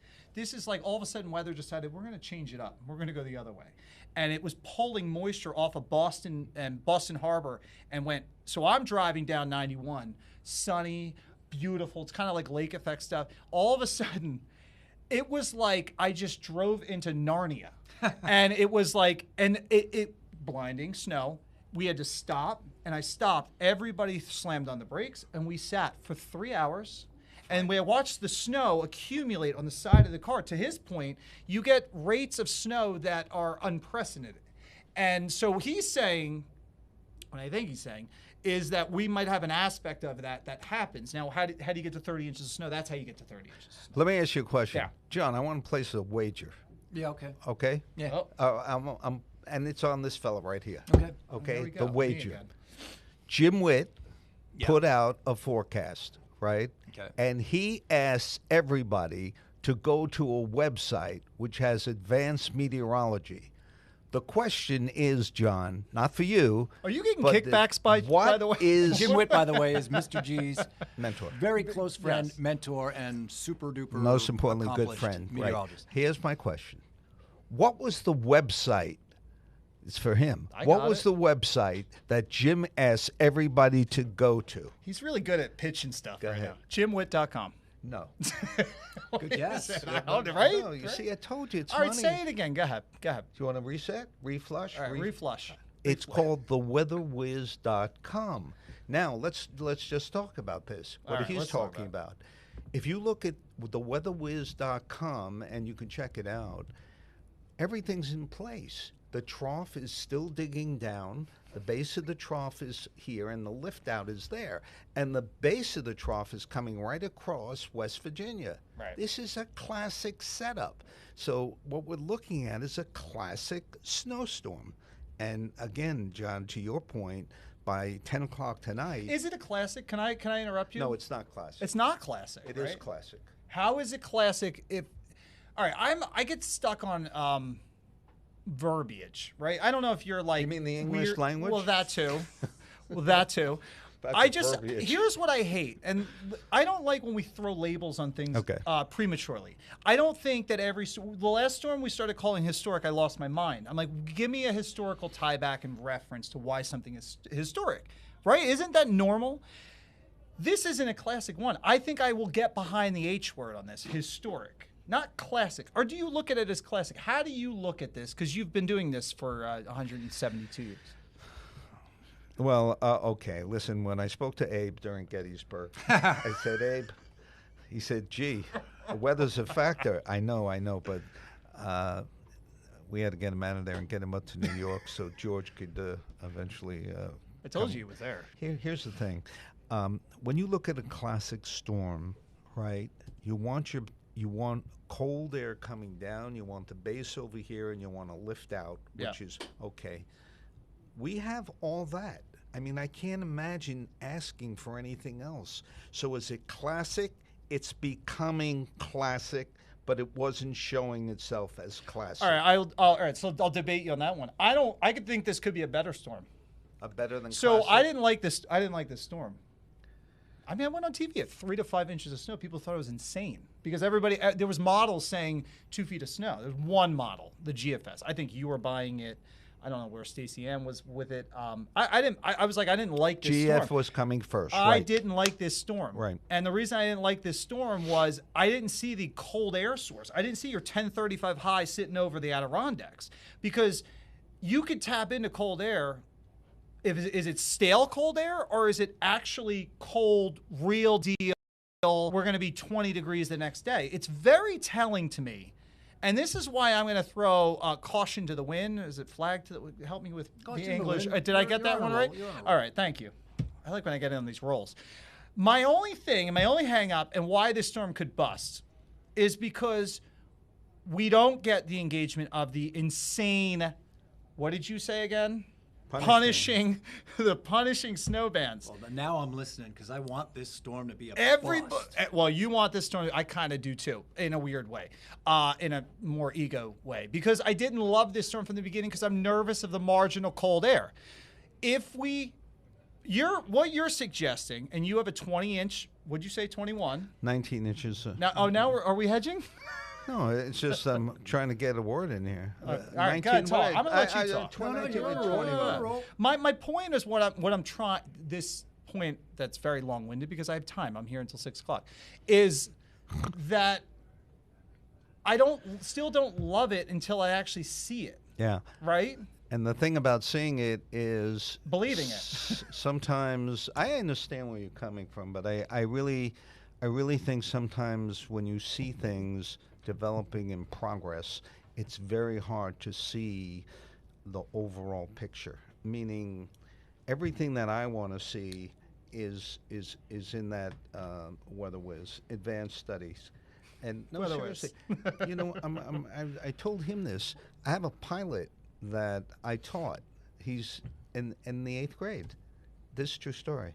And my producer Brianne said, what about this pilot? Well, here's a picture of you and him in the 8th grade. You taught him, and he works for United, and he's bringing his wife down, and he wants to thank me because the aviation weather that he got, which pilots deal with all the time, he said it was a cinch. The test was a cinch. And now, when he comes in, he's very appreciative, good guy, and we're going to go out to the hangar, and he's going to show us what a pilot goes through in terms of aviation weather. So it's not only I had him early, but we have him now. It's a great story because these pilots are magnets for weather. Magnets. They really get their stuff. No, yeah, I agree. I think the pilots actually have they have such a profound. So John, weather. People look at it as just at the surface. It's not. I mean, there's so many layers of the atmosphere. You know what I want to say to you two guys, kind of as a viewer, really, not even as a guy who sits next to you and does the news and is a newsman, but as a viewer. There is no shame in giving your best guess your best, what's the right word? Not Not nowadays. guess. What's the word? Intuition. Yeah. Because when you're dealing with all these variables, people at home know this isn't 2 plus Exactly. 2 doesn't always equal 4. Exactly. This is not an exact science. Right. So I don't like hedging. I like it when I don't somebody either. has Oh. the gumption to say, I'm going to call for this. Go and if for you're it. wrong, Yep. I mean, if I canceled my wedding and wrong. it was sunny, I might be a little mad. But say you're wrong. And then, right. That's just the problem I have with meteorologists nowadays. Take a stand. Nobody say- says be wrong. Nobody says it wrong, and nobody wants to go out on a limb. Right. Well, that's not exactly true. But the brave ones go out on a limb. As a viewer, I think people appreciate We it. end up talking to ourselves. That's what we do, and journalists like you, and a good one at that. A great one. I think when Mike was talking about the GFS, and he was slow to come along, and I kept saying to Mike, it's doing better than the European, but I don't understand why. And then the tug of war began, right? The tug of war really began. And then all of a sudden, the Europeans started coming in line with the GFS, a superior model. It's still not in line, by the way. No, Still not in line, but which is strange to me. This is what Mike is looking at. Okay, it's not in line, but how much in line do you want in line to be? I want it better than where it's at. I don't accept that this model that called Sandy. You remember this whole debate of the American forecast modeling technology and the European? Yeah, of course. The European had Sandy days before. And then the American model, which is called the Global Forecast System, GFS, just blew it. I Yeah. mean, but remember blew that it big time. beyond, like, taxpayers are going, where the hell is my money going? Because we're putting this investment into NOAA. We should have the best technology, right? But Where I'm at still, let me finish. Where I'm at still is, and this is back to, I'm still not 100%, regardless of this, that, and the other thing. I mean, I think that the Euro, is the Euro telling us something that nothing else can see, and is it actually going to scale this and get it right? You know as well as I do You that think now. it's billions of formulas that are coming in as right, right. Okay, you know right. it's a superior model in certain.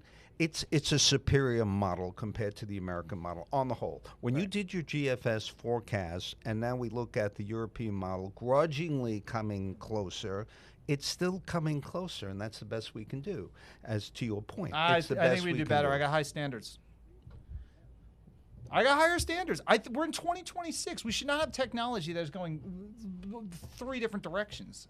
Not to say you should use models as the only thing. I mean, eventually you got to be a meteorologist. You got to track this stuff. You got to be able to know what's right and what's wrong. Anyway, let's close that door. This is the storm itself, and I want to show you a couple things, G, because I think it's important in the last Good shot. hour we can actually see. We could draw this stuff on maps, but we can actually visually see it. This is real stuff. This is not forecast model stuff. We can actually see the jet stream involvement. See how it's all feeding? There's a little one in here. Right. It's all feeding into one system. I see the cold air coming down. But you see how the Yes. Because yes, what's happening yes. is the atmosphere is evacuating, and you're getting dry air, and that's being denoted by the water vapor. So you can actually see We got to it. put this in the show for tonight. Building the show. You guys will have the show with this, but I think we need to just say, what we're doing is every hour we're going back to the checklist. Has the precipitation arrived? Check. Is the surface low developing? Let's confirm. Check. There it is. Now, are we seeing jet stream energy involving itself into the system? We just showed you that. Check. So what needs to happen next? I think it's happening. The next for me is going 21 or 22 inches, but that to me is not next. I think it's in That's the not process. next. It's in the process of the operation is taking place. Right. And Masco's voice is coming into the operating room, and the surgeon is saying, The patient died. and the surgeon is saying, "Let him talk. It's good humor." Oh, God. You wouldn't want me as your doctor. But No. I think you would want me as your meteorologist, because what I'm doing is I want to be careful with this, because we're talking maybe the top 10 snowstorm in New York City history. That's not an everyday thing, so we can't treat it as an everyday thing. So that's why I'm saying, well, let's look at this thing hour by hour and make sure it's checking the boxes before we go to 21 All inches right, of snow. let's just think about this for a second. So you do have a historical way of talking. See if you can leave me out of this one. All right. All right? Even though part of my hand is in the picture. In the blizzard of 1887, right? Here we go. Here we go. The blizzard Washington of was crossing the Delaware. No. In the blizzard of 1887, everything came together late. Very late. And when you see the pictures and you see the 20 inches of snow in the blizzard of 1887, it all came together late. How would they know that, G? Because they didn't have satellite pictures back then, so how would they know it came together late? Just meaning that the weather, the groundhog They used got to take it on the So, ground. I'll tell they you. used to take Oh, it so they actually- barometric pressure. Well, I didn't know that. I have, Jim has. So they did take measurements. Jim has every map going back a very long That's time. remarkable. They had It to is hand draw this remarkable. stuff. They don't It have the is. technology We like went out us. to AccuWeather with Joel Myers, and he wanted Jim's information. It wasn't a question of respect and all that. It was actually, but he wanted all the information. On the blizzard of 1888, you can see the cutoff. You could see you see the development. You see nothing in the southern portion, central portion of New Jersey. You see the whip around. Everything came together late, and then the process continued. I mean, I'm being serious. They knew what isobars were in 1887. The Fundamentals maps- of it, yeah. I yes. mean, we cleaned it up over the years, but Yes, yeah, but yeah. the maps have it, and he has the maps, so it can be done. It can be done. But they were hand drawing stuff. I mean, what they were doing is impossible work, and being able to actually nail the forecast. That's why I say we're 2026. We should have this all nailed down. And I think what happens is we all get bogged down with information. It's information overload. So you could look at 100 different things and then have 100 different ideas, and then all of a sudden you're paralyzed in the data. That makes right? sense. That happens all the time. Look, I think we have the technology here to say it's hitting the boxes we need it to hit. My next step for me is I need that low to get even stronger, and I need to see where it's at, because this is a big thing. I have seen storms that were here and all of a sudden went right. If it goes right and escapes the phase, because it's not fully phased yet, we'll know it's fully phased. We need it to be phased, meaning everything's connected like that, like steel. If this thing slips out without the phase I'm talking 5 miles, that changes something. Then 10 miles changes a lot. 20 miles changes maybe the whole picture of this. But remember what we're saying here. What are we The saying? margin of error is 30 miles. That's one You wobble. think it's 30? Yeah, 30 for New York City now. Yeah. Yeah, and Well, that was for the But I mean, 15 storm. This is what Mike is talking about. I think he did very well in doing what he did on the GFS. Questioning me is fine. Me doing the European model and questioning why it's coming into line with the GFS is fine. But the margin of error is very slim, very slim. And if he gets his clothes low and wobbles slightly to the left, we're in it. I think we're in it. We're in the process now. Hey, can I request something? Yes. We've been talking a lot about snow totals. Yeah. I mentioned this earlier. You want- as a homeowner, though, Right. I worry about power outages. I mean, yeah, you're going to be in the cold if these big, heavy, gusty winds. Can we talk about the winds a Yeah, little I bit? know. Well, I want to talk about homeowners just for a second, right? Did you know that if your snow is on the roof, heavy, wet snow, right? Yeah. And your apartment is warm, that means your insulation is great. Interesting. Okay. Think about this. Think about this. The insulation in the apartment is warm, desert-like and dry, but warm. You're in control. The snow that's heavy is not Wet. melting. Heavy wet. Heavy wet. It's not But melting. it's melting and getting heavier, though. But you don't want to, because of ratios. But still, it's a sign that the home is healthy. Your roof is healthy. Do they still make, and I'd imagine the answer is yes, roof rakes? You remember roof rakes? I mean, know. that's not a terminology we have down the Jersey Shore. Him and I live down the Jersey Shore, by the way. Is this a roof rake scenario where you now have 20 inches of snow on your roof that's just sitting there, and that could collapse roofs? Wait, I got to slow down for a second. So Did answer you that see- question, though. Did you see what Muller did? What? Muller, when I talked about the roof, he went, Well, he's being nice. He said interesting. Now, what you're talking about. Yeah. Well, no. Can we have a serious conversation on that? Roof what? Do you know what I'm talking? Okay, you don't know what I'm talking about. Just say I don't know what you're talking about. There is a thing. There is a term. There's a term called roof rakes. People watching right now, they know what I'm talking about.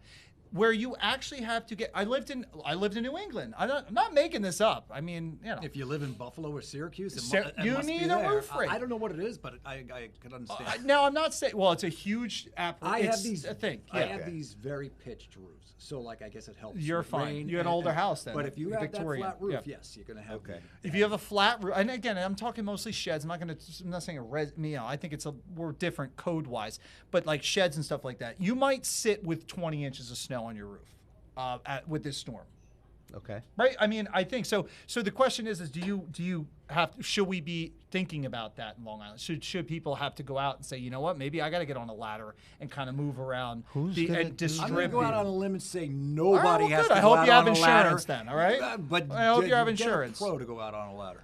Well, you have power outage map He's up young. there. He'll go out you have on a a power ladder. outage map, right? Okay, right so there? Yeah, let's Future outcast. So all right, so what you're looking at here, and this is what this is doing. And I will say that this doesn't typically show much unless there's a severe thunderstorm and stuff like that. I'm using this to exemplify that a model that needs a little more gusto, meaning thunderstorm, I'm talking like hurricane, it needs a lot to populate something, is populating 4 counties in a chance, which don't read too much in the actual word, that we could be losing power, and that's a big chunk of area. Why is it not affecting Long Island? Why is it okay? So So limited? let me. There's a little noise in there. You kind of see it, but it's trying to pick out 2 spots. It's picking out central coastal Jersey, right, and then it's showing some noise around Northeast, and it's showing noise around East End. I asked Stacey Ann this, and my theory is that it's picking up the snow intensity bands, and it's combining that with the gusty winds, because at 12, I mean, this is showing we're firmly in power loss mode at noon. So you can see sometime between 7 a.m. and lunchtime, we're now knocking down power. My thinking is the algorithm on this is factoring in the winds, backside northwesterly winds at 30 to 50. The snow has happened already, so now you're 20 inches of snow possibly in this area. And again, this is in theory based on the algorithm. We're now not snapping trees, lines are down, trees are on roadways, trees could be going into roofs. That's my thinking. I used this model, Sandy. Sandy had this to a more aggressive extent, but I've not seen coverage like this on our forecasts. I think this is. I really haven't. It's a flawed model, and I'll tell you why. I'll tell you why. Model. This storm, could be. Storm is 1,000 miles in diameter, left and right, north and south. It's bigger than Sandy. All right, it's bigger than Sandy.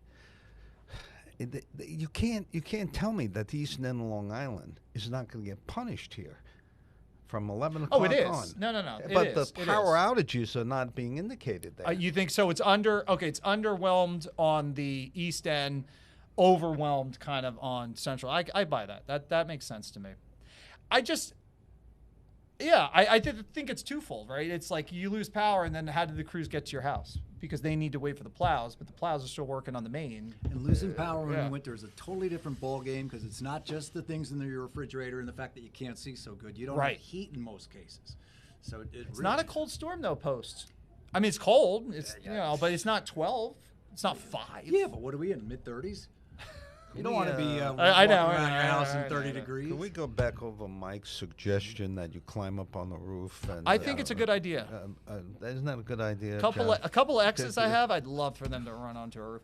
All right, so let's hit reset on where we're at. We're coming up on 2 o'clock. If you want to go, you can go. You can hang out. I mean, we're doing this. I'm going to hang out for the first few minutes of the reset, because I just want to get everybody back up to speed on some school closings and so we're going to do that. Reset. I'll take through the storm. Yep. G, do your G thing and give us more words of wisdom, and then send another anchor in here so I can torture them. Let's hit reset on this. I wanted to go back to water vapor because, like, this is what we're looking at with this storm. You may have the best hair in the business. You know. Here we go. Wait a minute. Gee, I'm sitting right here. I know that, but look. All right. He's got anchor hair. John, take it full. Get rid of these two for a second. I want to show you where we had mentioned about, why this is not. And again, we debated G and I on the classic versus historic. Usually, I'm the classic and quintessential guy, not the historic guy. I think there's some lunacy with just calling everything historic. But why could this be historic is we're actually in real time seeing the involvement of our jets that need to happen. They need to come to a precise spot for this thing to occlude, bomb out, intensify, become vertically stacked. That's check one. So I wanted to show you that from a perspective of your water vapor, because it does a good job showing that. The second thing is the involvement of the actual low. What's the low doing? Is it a broad, sprawling coastal low, surface low pressure, or is it tightly wound? At 2 o'clock, I would expect it to be a little more broadly stretched out, and it is. I would say if I were to nitpick this in a good way for you that wants a 2-foot snowstorm, is that I do think this is a little bit tighter from a pressure perspective than you would expect on a different kind of storm if this was going to bust potential. So I think it's doing better in the grand scheme of things at 2 o'clock in the afternoon, which we're nowhere close to game on time where we're getting into the impressive snow. But nonetheless, SPC, WPC, all identifying the low as at 1,004 millibars. I would need to see that thing at 990 by this evening on its way to 960. What time? But I would say by this evening. Okay, because the snow begins to pick up in intensity just when you want to close it down. But that's a function of pressure. Right, but it's also 1, 2, 3 inches an hour, so the timing becomes important. Would you say 1 a.m. you want to see it? Would you want to see it at 2 a.m.? No, I would want to, yes. 1 to 9 a.m. Okay, that's fair. I want 8 hours of just absolute ripping snow. That's fair. And that's for your beloved GFS model to be accurate. So there's another thing that I found I'm finding a little interesting. I know this is not reaching the ground because we have sky cams that are in New York City at not only skyscraper level because it's probably snowing high aloft, but from a surface perspective, it's showing it's snowing. It's not snowing because of your ground temperatures. But what I'm picking apart is the fact that the radar is not at surface. The radar is higher aloft. That means that the cold air is at radar source level. So that means that the cold air is not too far off the ground to create the dynamic cooling. That's interesting to me because I thought that we would be showing on radar, stay with me on this, that we'd have rain up into New York City. You got to give time for the wind to pick up. You just need to give this some time. And we're going to get there. We're going to get there. The irony of this is it's pouring rain down in Ocean County, which may come out of this storm with 2 feet of snow. May come out of this storm. I'm going to show. Let's go through totals in a second. We got the new HRR. Would you find that amazing? No, I would. I mean, I wouldn't. I would if you were feet to fire. Monmouth County and Ocean County could go 2.5 feet of snow. Wow. I might move you out of here because there's a better looking guy in this room right now. But he doesn't have your hair. Wait a second. He does. He's got the waff and everything. He's really good. John, look at that. All right. He's got that stuff going. Can we get back? All right. Whoa, hold on. Let me finish my thought. You got to go or something. Go ahead. Somebody's calling you. News Nation. I've got to go.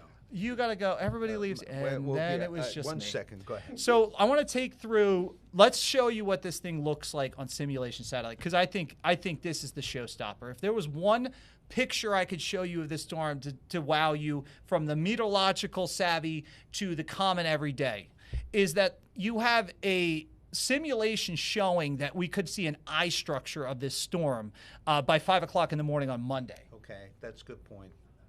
The eye would represent a Category 2 hurricane. Pressure-wise, right. Blow your mind. That Category 2 hurricane has tornadic winds in it. Good. Oh, look at the eye structure. Whoa. Okay. Look at that. Look at that. It's winking at us, G. Look at it right there. Hold on.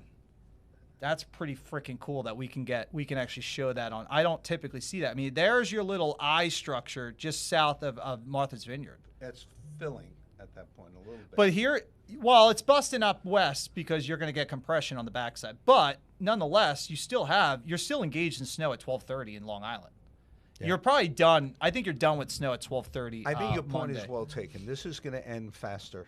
It could end a little bit everything faster. could get robbed to the east. Yeah, but this was really enjoyable. All right, see, he's done. He's tired. No. He's done. I knew he was going to do this. Being with three of the best heads of hair in the business. Wait, you put yourself in that one? No, Look at G. Actually, you got remarkable hair. I'm going to be 96. All right. Did I just say that out loud? Security. See you later. Oh, it's Masco? We're not interested. That's the voice of security. I love you. You know I love you. Goat right here. Thanks, Jake. Thanks, Jay. This is it in terms of, make and break on this thing. And again, we said this earlier in terms of where we're going with this forecast is two things need to happen. Obviously, it comes together, right? The second thing is that now you have to have the insane snow bands pivoted offshore. Because if you don't have 3-4 inch per hour snow rates, this storm doesn't work the way people that have 20 inch plus snowfall forecast right now. You need this band. And so what am I talking about here? By 10 o'clock, it's starting to move into Ocean County, Monmouth County, Seaside Heights. You could take this all the way back up towards Neptune City. And then look at what's going on in the South Shore. I mean, now you're getting into that banding across Suffolk County. I still think that this band may try to pivot into the city, and it's showing it right there. There's a pivotal time at 3 o'clock in the morning, overnight tonight, where most of us are sleeping, except for me, because I have to work the morning show, is that do we get engaged in that tremendous snow, that thunder snow, we call it, and is that band actually more towards Union City? If that is it, we're top 10 snowstorm. Lock, step, done. Go home. Good night, Irene. I'm going home probably Tuesday afternoon instead of Monday because it's going to take forever to get back to the shore. I don't think there's any questions about Long Island. I just don't. I think I'm done forecasting for Long Island. You will have one hell of a storm. Down the Jersey Shore, I think east of the Garden State Parkway, you're probably done forecasting this storm. Expect almost 2 feet of snow. And you'll have lollipop amounts even beyond that. And you'll get a couple jerks that measure 30 inches, which I always wonder, who are these people? There's not 30 inches. Padding it. They're always padding it a little bit. The game of inches, as they say. And then we're basically done with the storm. In terms of the crazy snow rates, I'd say 7 o'clock. G said it could pull out a little sooner. I agree with that. 7 p.m. Monday. A.m. 7 a.m. Thank you for correcting that. 7 a.m., crazy snow done. And then we move this thing into midday on Monday. Still snowing. Still snowing. How about those high winds? When do they start to die all right, I'll answer that question in a second. So, all right, this is done. That's what this looks like. Good night, Irene. See you later. We're going to go to Julian. A second. Give me a second on this because I want to finish. You said winds. I say visibility forecast. Okay, so when does this start to get where you probably shouldn't be on the roads? That is when we get midnight. I'd say not midnight before that. Let me back up a little bit. I'd say 6 o'clock. I'd say 6 o'clock, it's bad in central New Jersey.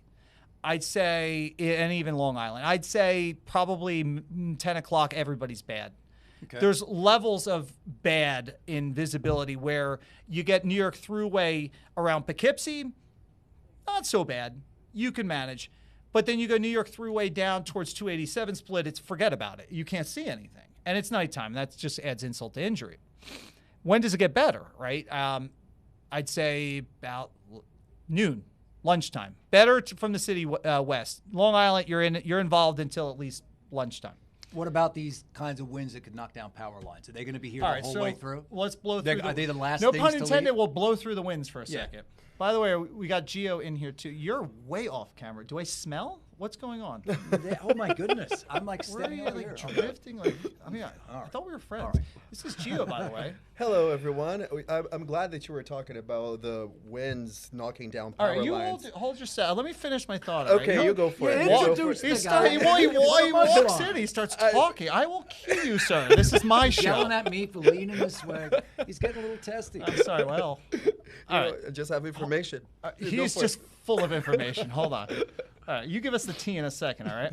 I go first because I'm going home. Okay, well, finish your point. But you asked a question. Do you want an answer? Yeah, I want an well, I'll give answer. you an answer. All right, so winds. I don't think we're getting into the wind aspect of this storm until tonight. You need the storm to be formed. It needs to go through what's called cyclogenesis. Now we call it bombogenesis. Now we call it bomb cyclone. There's so many synonymous names to the same thing. It needs to be a powerhouse storm. So in terms of when you get into that quarter of damaging winds, and when you start to talk about zero visibility, essentially when it is blizzarding, right? Because blizzard warning, right? It means something. I think we're going around, say, pre-dawn hours on Monday. That'll take us until around 7 o'clock. And we'll start to watch power lines snap essentially in central Monmouth County, all of central New Jersey, northeast quarter of New Jersey, because at that point you've already accumulated all your snow. You're now 12 to 18 inches of snow with isolated overs. You'll probably get some power loss happening on the island because you're actually going to get inside the storm. There might be a time where it stops snowing. There's nothing happening. You go, what happened to the storm? That rotation, you're almost in the eye. You're almost in the eye. Of a hurricane, but it's not a hurricane. I'm careful to say it like that Yeah, because but there's a weather guy similar. watching me right now going, he's full of everything. But it will be like that because it shuts off. It's called dry slotting. It's in the dry suction of the cyclone. And then you get the back edge, and then all of a sudden the wind enhances, the pressure gradient steps up, and now you're snapping everything. And then it's just we're going to go dark in Long Island, in parts of Long Island. And I just don't see how we avoid it because the snow is so wet. So hold on, and then you're out of here, okay? I need to go because I need to show snow totals because I think that's what we all care about, right? Like how much snow. Of course. So this goes back to my point where I don't think we're broad brushing everybody at 20 inches. However, knowing this particular geographical location, I've lived here my whole life. I know that when we get 20 plus inches of snow, it's from this storm. I also know there is a rip-off zone to the northwest of these storms, meaning, and this is a great point, 16, 17, 20 inches of snow in Long Island. Watch how the numbers kind of trail back a little bit as you get into the Hudson Valley. Somebody's going to get screwed out of the storm in terms of not getting the epic snow that you anticipate. So that's the new HRRR. That's our short-range, high-resolution, rapid refresh model that does essentially it's analyzing and reanalyzing the atmosphere, and that's what it's denoting in terms of snowfall totals. That is all I have to say on that front for right now. John Muller. Excellent. I'll just give you a few headlines. New York City Public Schools, 5 boroughs, they are canceled for tomorrow, and it's not a virtual learning day. Thank God. It's an old-fashioned snow day. How All about right. that? That's good news.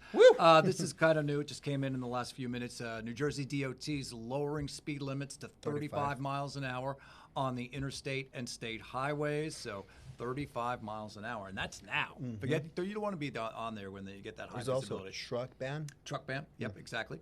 Westchester County declaring a temporary road ban. Let's talk about the New York City travel ban. This is was announced by Mayor Mamdani a few hours ago. It begins at 9 p.m. tonight, and it ends at 12 p.m. Monday. And essentially, don't be out on the roads, because it's just Understatement of the year right there. It really is, and it's not just an abundance of caution. When you're talking about whiteout conditions, you literally can't see, and it's truly life-threatening. So we are on these blizzard warnings, all 5 boroughs, basically the whole tri-state area. Right. You're going to have real visibility issues. If you've never been in a whiteout, you don't ever want to be in one because you're not going to see in front of you. Let's talk about the airports. Getting slammed. From last night. Yes, more than 11,000 flights in and out of the U.S. canceled in New York City. Let's talk about JFK first. 42% of departing flights canceled. Incoming flights, 63% of flights that are coming into JFK have been canceled already. Basically the same kind of numbers. At LaGuardia as well, very close. Newark, a little better. 29% of departing flights canceled. and 42% of arriving flights canceled. So really, if you're traveling over the next, and it's going to be a residual thing. So it's going to be a real nightmare over the next 24 hours, 36 hours. Forget it. And you get 20 inches of snow at the airport. How you? What are you doing at that point, right? Like, how are you moving this stuff around? You don't. And then you got. I think the good news is this isn't that storm. The last storm, remember how it started out in the Midwest and then went through and just hit every hub? Like, every hub went down. Atlanta went down. Dallas, Fort Worth went down. This one isn't. It's like North Carolina to Boston special. Maybe that helps the situation. And like you said earlier, maybe the fact that we're not going to be literally in Arctic freezing conditions for the next 2 weeks. Right. Hopefully the stuff won't stick around too long. Let's only hope. We can only hope for that. Okay. Well done, sir. I didn't think you'd last this long. This is 214 job. He had an exit strategy. He's like, I'm out. I'll give you 30 minutes, maybe. I did not. Let's talk about the hair situation because Mr. Gio was like, oh, because the three guys with the best hair. And I have, I'm like, I'd like to be included in the nice So that's hair what's group. going on right here. It's hair discrimination at Channel 11. Mr. Gio has a crush on it. Me? Yeah. Well, he calls me Bright Eyes because he forgets my name every time. Bright Eyes. People reminding him. I think he remembers my name only because it's so similar to his. He called you a name? You have a name? I mean, he calls me G. I'm Big. He remembers that. It could be Jerry. It could be anyone. I'm either Johnny Boy or Big Guy. Big Guy or Johnny Boy? Johnny Boy is nice. I think that's a nice touch. You've been here long enough that you get that credit. Good luck with this crazy guy. All right, buddy. Okay, no, we'll hear. I'm not crazy. Just misunderstood. Just play one on TV. Just misunderstood. I'll see you guys, by the way. Go get another anchor. In the Gio, hang tight because I have Julie Millay, and she's been waiting forever, and she's so patient, and she's kind of like a meteor. You have headphones. I do not. I will. All right. Well, they're here somewhere. Give me yours. Oh, Hold on. I got it. There was one. You got. right You here. got. Okay. Yeah, I'm ready. Okay, Julie Millay. I'm sorry. Once we get talking, you know the Italians and Brazilians. It's just a whole We just thing. don't stop It's, talking. yes. Yapping. All right, so let's yap. Oh, and now I don't know if we can hear you. Let's just do a test. Is it? Can you hear me now? Now we can. I still cannot hear her. Wait, hold on. She'll do it again. You want me to keep talking? You got it? No. Okay. John's going to fix you. I'm going to talk to you. Yes, I can hear you. Hi, Julie Millay. I'm sorry. We got Mike into Masco. it. All right. So last we talked to you, you were with the mayor at the mayor's office. You got a whole they gave a 12 o'clock debriefing, correct? Mm-hmm. Okay. Get us through that, and then we'll ask some follow-ups. You touched on a lot of it. John just touched on a lot of the things that were mentioned. The big thing, of course, the kids getting their first traditional old school snow day since before the pandemic, since 2019. So no school for New York City kids tomorrow. We love that they get to experience a true snow day. A lot of talk about coastal flooding and the coastal flooding that's possible. And the mayor issuing a warning, especially to folks who live in basements. There's a special Notify NYC alert in effect for folks who live in basements. Then they have their own hotline they can call for any help they might need with potential flooding. And a lot of talk too about lessons learned from the last storm, because I guess the one benefit of having this round of winter weather come in shortly after that last round we had just about a few weeks ago, is you can look back and see what could be done better.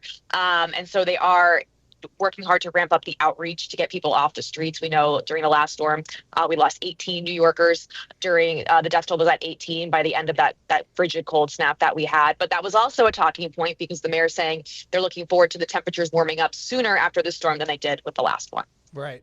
So, all right, a couple things there. I want to talk about coastal flooding because we talked pretty in depth on that.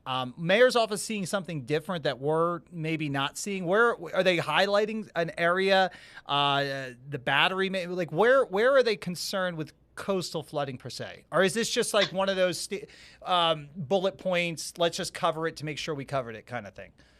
It was the first thing he mentioned, right off the top of the press conference, was the concern about flooding, specifically the basement apartments, and Notify NYC having that special outreach for folks living in basements. They're deploying additional high water rescue teams, given the risk of flooding, and that's when the state of emergency comes into effect as well. Go ahead, Gio. And when it comes, because last time we covered this extensively, we were talking about try to make sure that people who are experiencing homelessness have some sort of shelter. You know, we saw so much outreach and the efforts from the city to try to make sure that they could reach those folks who are out there. Did the mayor say anything about that this time around? Because we know that this was a main concern last time, especially with all the deaths that we saw, and you reported on it, I reported on it. So was there anything related to that? That was a huge talking point. That a lot of the reporter questions that were asked were follow-ups to that. Last night alone, there were 86 placements made, people taken off the streets and put in shelters. They're doing their best to ramp up. I'm trying to find the numbers here. 22 warming buses being deployed, 11 warming spaces. And then I mentioned last time too, with the schools being closed tomorrow, they're opening 13 New York City schools as additional shelters. So they're doing everything they can to get these people off the streets. And certainly with that death toll at 18 last time around, we know that that's going to be a main focus area for the mayor's office, is making sure people stay safe. And there was a lot of talk too about making sure people, there's a low barrier to entry for those shelters so that no one is turned away. With that enhanced code blue, they're calling it, in effect, no one can get turned away from those warming centers. How about power outages? That was like a big thing with this last storm. And I believe the oddity was some kind of runoff with salt. And did they say anything about that? Did they kind of get into like, well, how are we going to avoid? Not the nitty gritty of it, but of course we're all prepared for what could happen, especially with the wind gusts, right? Because I know last time we didn't experience the power outages that areas did, but not to the extent that we thought we might. So I think this time around there is a lot of talk about preparing for a potential power outage. Yeah, it was Brooklyn and Queens that were just hard hit and out for forever. It felt like I know it felt like that for the residents. So I'm just curious so Con Edison, back to what I was trying to say is that, it was about some kind of weird oddity with the salt and causing damage underground. You're talking about in Brooklyn where they had extended power outages. About. Right. And they had a lot of challenges because of the areas they were trying to get to fix it were either covered in snow or there was damage done by the snow. So it was even harder to fix. So there was an area of Brooklyn that went days without power. That was really inconvenient, to say the least. How do we avoid that this time? It's now double what it was 8 inches the last storm. How about 16? How does that happen? Like, how do they address that? Did they not address that, are you saying? I didn't ask about that specifically, to be honest with you, but we do know everyone is concerned about power outages. Look, I'm concerned. I know that people were just absolutely just blown away that they're still without power. And I get there's so many moving parts. We got to get trucks there. There's snow everywhere. And Gio, please, you interrupt whenever. I love that our conversation with like snow removal, because Philly we went through our own struggles. I thought that we didn't do as bad, but I'm also very spoiled because I'm mostly in Midtown. Aside from the outer boroughs, they were having problems. Bronx were having problems. Parts of Brooklyn reporting a lot of problems. What's contingency there? What's changing? What's going to be better this go around now that double the snow is possibly on the way? Sorry, what's going to be the contingency plan for? Did they mention it? Like, hey, we're going to do the things differently. We're going to get 20 more hot tubs and melt all the snow. There was no, so we still have to, I was trying to look into the hot tub question after our last conversation. I'm still waiting back from the mayor's office about that one. But yeah, that was a big talking point. You stumped him. That was a big talking point at this press conference, was the lessons learned from the last time around and how we can make sure to do a better job of keeping everyone safe and keeping everyone inside and warm and cozy. And I will say that one of the things that I've noticed, and that was one of the questions that we asked the mayor last time, is how is this being communicated with the community? Right. How are you getting the word out? How are you letting people know that there are locations where folks can go, and the lower barrier shelters that Julie was alluded to just moments ago?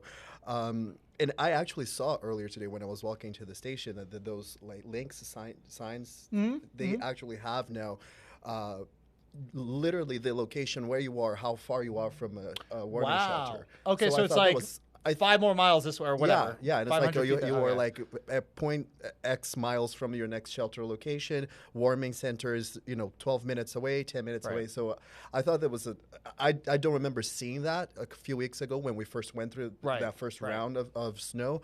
So I feel like this is probably something new that they are trying to implement right now. And again, trying to get the word out and make sure that people are able to get to where they need to be. That was a talking point as well, is increasing the signage to places where people can go, and also the outreach when people don't want to be helped, because that's often a challenge that these outreach workers face, is people don't want to be helped because they don't know what that's going to mean for them. To tell the truth, that was contention, though, because that's when Giuliani started firing off, and he's like, hey, I would have just removed him off the street. So it got very, I think that there's a lot of people that may want the mayor to fail. Nobody wants that, right? That just jeopardizes and puts the safety, the risk of the public safety in jeopardy. I guess I'm just like one of those, like, what was the learning lessons? And I think you kind of hit on it. What are the learning lessons from the last storm now that we are engaged in a storm that has not been seen in 10 years? At least we're tracking that direction. It's a completely different logistical nightmare when you're talking about potentially 12 to 16 inches of snow in New York City. 8 sucks, but 12 and beyond is impossible to deal with. 100%. Well, one thing they're doing to kind of fight that is one of their big talking points was they're increasing the number of locations that are geotagged, so they can, it's particularly crosswalks and bus stops, because we know last time that was a major problem. People couldn't walk or the bus stops were blocked. So they're increasing the number of areas that are geotagged that they can monitor very closely to see when they need to get someone out there to fix that. And that's why they're increasing the number of emergency snow shovelers, those folks that signed up with the mayor's office to make $19 an hour shoveling snow. There's 1,500 of them signed up right now. That's in addition to the 2,600 sanitation workers that are out there with the trucks. And we also know they have trucks deployed around the city. And we saw one near us here in Grand Army Plaza that's just poised and ready to go when it needs to be ready to go. And as soon as it hits 2 inches, the mayor said those plows are going to take off. Good money on that? Like, what are they paying? What's the rate? Is it not 19? For the snow shovelers? Yeah. I think so it's the first 40 hours you make about $19 an hour. And after that, it increases to $28 an hour. How amazing is that? That's not bad. That's not bad money. That's doing better than my paycheck. I think I might have a second job ahead of me. All right. I wanted to ask Julie also. The last press conference I was with the mayor, the news conference he held a while ago, still regarding the first round of snow that we got. He kind of talked about this peer outreach program. That was it was a pilot program that he had just started. He was announcing that day, which basically is outreach workers with the city going out with former homeless New Yorkers to kind of try to convince them and explain to them the importance of being moved into a shelter location. Did he say anything about that, or is there any outcome already that we can report on? Yeah, he said we asked specifically about the number of outreach workers, and he said he would get back to us, but he did say specifically that they are working on outreach for people that don't want to be helped. Because we know that is often the challenge that these people face, but nobody wants to see anyone succumb to the elements. So that was certainly something that he did talk about when pressed, was that's the big challenge they face, and that's something they work to resolve every single day. I would be curious to see me too. Yeah, how that worked out, because I actually particularly thought it was an interesting initiative. Oh, for sure. It's getting creative in modern day, where we have to get a little more creative than forcing people off the streets. There's so many factors that go into that, from the safety of the people that are involved in that whole endeavor. So I like where we're going with a lot of this. Yeah. I guess my question, maybe you said it and I missed it. What's the mayor's office most concerned with, or did they not really show their hand at something that they probably are focused on a little bit more than other? Oh, I mean, from my perspective, listening to that press conference, it was making sure people are off the streets and safe. Yeah. Which makes sense given, the deadliness we saw with the last storm, the last go around. And also I think just making sure people are we know that a snowstorm can make or break how a mayor is perceived.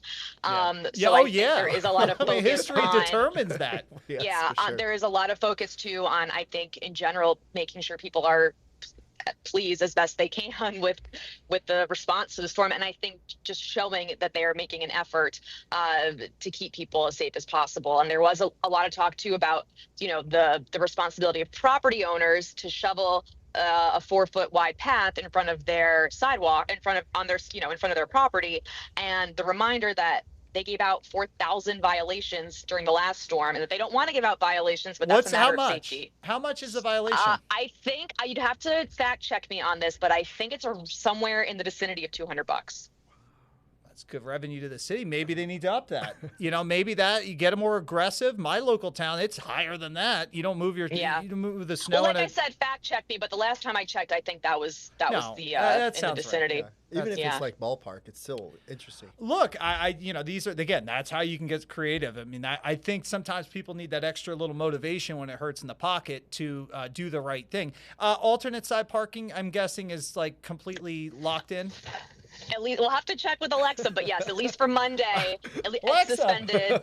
And then for the rest of the traffic updates for this fill-in traffic reporter, the ferries are stopping today at 5 o'clock, and they will not resume until tomorrow afternoon. Same thing. The ice hit them, the snow hit. I mean, ferry riding is a joke, and so is New Jersey Transit. I was just about to say. Can you get into that? Are you well versed enough? I literally just wrote a story about it. So New Jersey Transit is suspending buses, link, access. Hold on, I remember. I'll take a look. He's going to check his reporter notes. Yeah. Julie Millay, are you available for traffic tomorrow? Don't tempt me with a good time. Alexa, she's texting me right now. She says she has the sniffles, so you might be having to fill it. Well, the last time we had a snowstorm, she did get very, very sick. That's what that's where I'm going with this, because I know her game now at this point. Julie Millay, what else you got for us? Or I'll let you go. I know we always bother you when you get on. I'm sure this is probably the last live hit because you're just over it. No, but I just love sitting here and chatting with you guys. I think to touch again on the points that you mentioned, there was a strong showing by the mayor's office, I think, to show that they are taking this very seriously, and they don't want people. I don't think the new mayor wants to be. I mean, think about it from his perspective. Like we were saying, you can get judged so harshly on your reaction to a snowstorm, and this is his second month in office, and this is the second major snowstorm, one we haven't seen in around 10 years. Right. I saw the mayor. I was like, wow, you got quite the work cut out for you. I mean, I can't think of one. Well, actually, I can. De Blasio, there was a bit of a thing there, but yeah, he got hit. I mean, he's getting hit hard.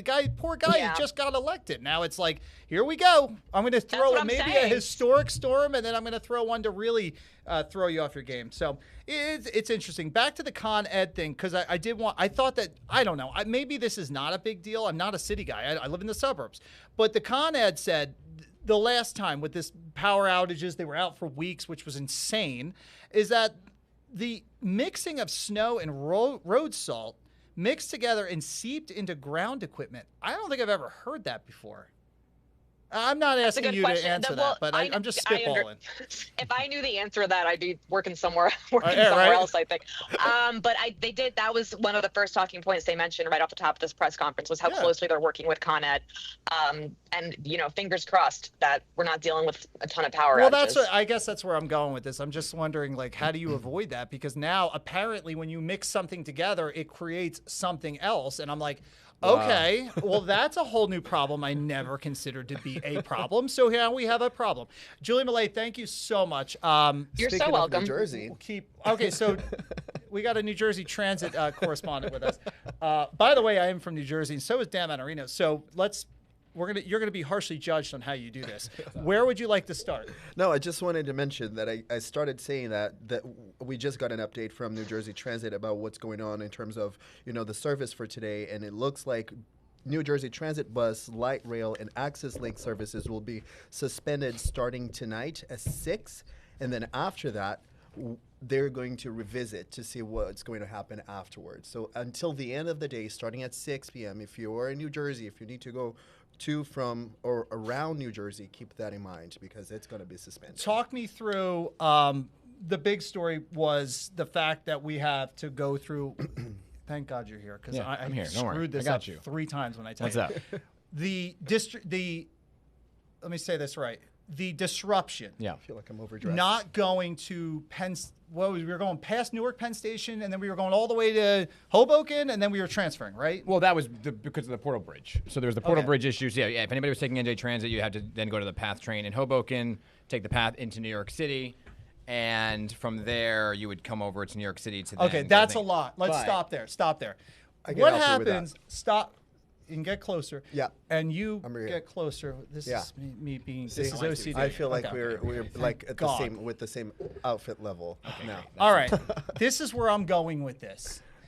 Worst case scenario happens with the storm. We not only get the wind to do what the wind is expected to do, but we get the snow, and then we compound that, and we have power loss. Yep. And then we have stuff on the tracks, and we don't have a contingency to get around that. What happens in New Jersey Trans? Well, I just actually was on the phone with them. So What are they saying? Okay, great. Thank God. Dan Manorino's here, everybody. There's a bunch of layers. So, so obviously they're most likely going to, if they haven't already, I don't know if they did yet, suspend service or announce it. Did they announce it? Yeah, from 6 p.m. all the way on, to the end of the night, and then they're going to revisit at the end of the day. Okay, So and what that's normal. They do that every storm. They do that every storm, but right? I'm But talking if there's about contingency, if the power goes out, and then they go to another scale effort, which is they bring in some other trains from Amtrak, which is not going to work because Amtrak is. I was always just a about to They're say, a little and then busy right now. Amtrak has their own issues. But Right. go ahead. So then they go through buses and they try to get people where they got to go on buses. That's but not going to work. Well, it's not going to work. Okay, go ahead. But go back to 2016 and then 21 inches of 1996 snow.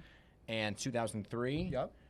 All those things, those trains were down for days, and Right. so basically the people hunkered down and stayed home, or they did get the buses up and running, and it did help get people into New York City. Right. But mainly, it's just when you have this much snow, and it kind of cripples the transit system, not only in New Jersey, but Metro North, Well, Long Island Jersey Railroad. is crippled right now for all intents and purposes. So now it's now a next level of crippling. Yeah. I don't understand. You're not going to have train service. No, and so they were Right. saying that they're going to monitor it, and my sources that I was talking to in the governor's office were saying they hope by Wednesday that everything is back up and running completely. So Wednesday, sorry, I don't mean to be like sitting in your lap, but this camera's on. Watch for the hand. And so basically Wednesday is the goal. So I'm thinking that from what they were saying, if I'm reading between the tea leaves, and going past storms, it's Monday and Tuesday are going to be your problem areas. Wednesday back up. Which, and running. I mean, that makes sense. I don't think anything's getting up and running by Monday. I don't think anybody's moving on Monday. No, I don't think so. And I'm either. thinking that a lot of the school districts are going to be closed Monday and Tuesday. Right. And so then everybody's kind of back and rethinking their lives on Wednesday. That's a fair point. Conservative-wise, Wednesday, if the worst-case scenario happens, and that's the thing. It's like, we got to see this storm actually evolve and see what's happening. LIRR, I think, probably might have a lot more problems in this storm, and because of the logistical nightmare of a 20 to 30-inch snowfall potential. One more layer to it, which is also the route. Right, so if you are taking the lines from the Jersey Shore where they're going to get more snow, then those might take longer to get back online than, say, the Montclair Boonton line or whatever it may be. So there's so many different layers to NJ Transit and different routes and so on and so forth. The fact that near, what were you saying, Jersey Shore is going to get maybe 2 feet? That ballpark. Yeah, that might which be. We'll take a look at snow totals. Go ahead, keep talking. The problem spot for them. But the other big issue in New Jersey, according to the governor's office that I was just talking to, are power outages. They're anticipating power outages, so they have crews kind of like laid out across the area everywhere. More crews, ready to go. less where are they? More crews, and they brought in crews from outside of the state as well. So I was going to mention that too because I just interviewed the PSNG. No, sorry, JCP&L. JCP&L. Thank you so much. They told me that they have 2,000 people on standby right now, just to ready to act in case something happens. Which is more than they had prior. And here's the thing, which is very interesting. They said that their main goal is obviously try to make sure that people will get power restored in case they do lose power, but they are also stuck if something happens. Right. They cannot. Well, that's it. They're not allowed to go out and do anything. So I did get some questions. Our boss was just stopping me as I was coming in here. Ben Dobson? Yeah, Ben. Hey, Ben. And he said to put the call out to people, what are you seeing in your area? Is there a chat you can read comments on or something, John? Wait a minute. Are you dictating what I'm doing right now? Well, I'm just saying. if you didn't know, he's running the There's show. no way. Dan Manorino, I'm done with him already. There is a way to, if I can parlay that information to you. People let us know what you're seeing in your area. Subtly. So on and so forth. This is real subtle. real subtle stuff, just to directly just interrupt your show and tell you. But you can drop the comments and let us know what's going on in your area. Yes, as well. please do, and send pictures too. That's also very helpful. Yep.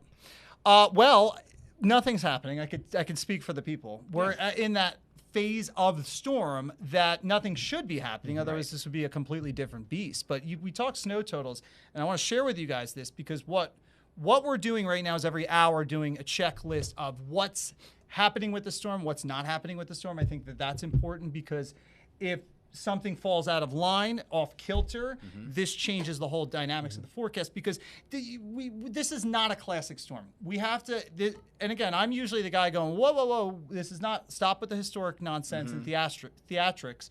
Last storm, we tried to do that. But this storm is a different bit of a beast. Okay, it has things that have similarities to the 2003 that I remember fondly. The 96 it has some similarities to, which as kids you grew up, we talked about that on the 96. Right. The 2016, you mentioned that was de Blasio, right? That was the whole. We got fun with that conversation.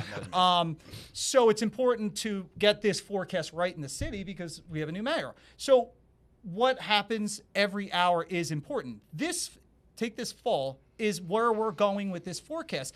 But we want to look for subtlety and changes to this forecast. And everything I see has been pretty much locked into the idea, the worst impacts in terms of snowfall and in terms of outages would be somewhere around, say, the Driscoll Bridge and back to transit and back to, commuting. That Garden State Parkway up to Brewerton and then beyond to the city might be completely severed in terms of ability to travel because of snow this deep. Yeah. So let me ask you, can I put my anchor hat on? Please do. And ask you a couple questions, right? Because as I was driving in, I got a couple phone calls from people that were like, oh, what are you guys overhyping this? What's going on? It's just flurrying outside. Right. And so kind of, I know you've been doing this, but just kind of go once again through the timing of it off books. Because they're looking outside their window right now saying, well, it's just flurrying. What's going on? It's not that bad. You know how people are. They look at it and they say, well, okay, this is nothing.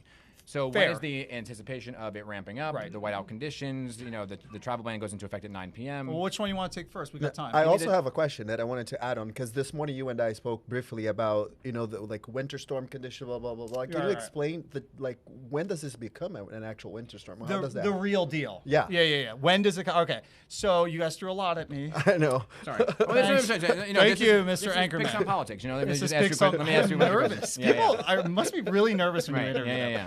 All right, so let's take this storm step by step. So what I've been using, and I think this is a bit of a better illustration than what you would see on classic TV with a Futurecast, and this is the rain, this is the snow, blah, blah, blah, blah, blah.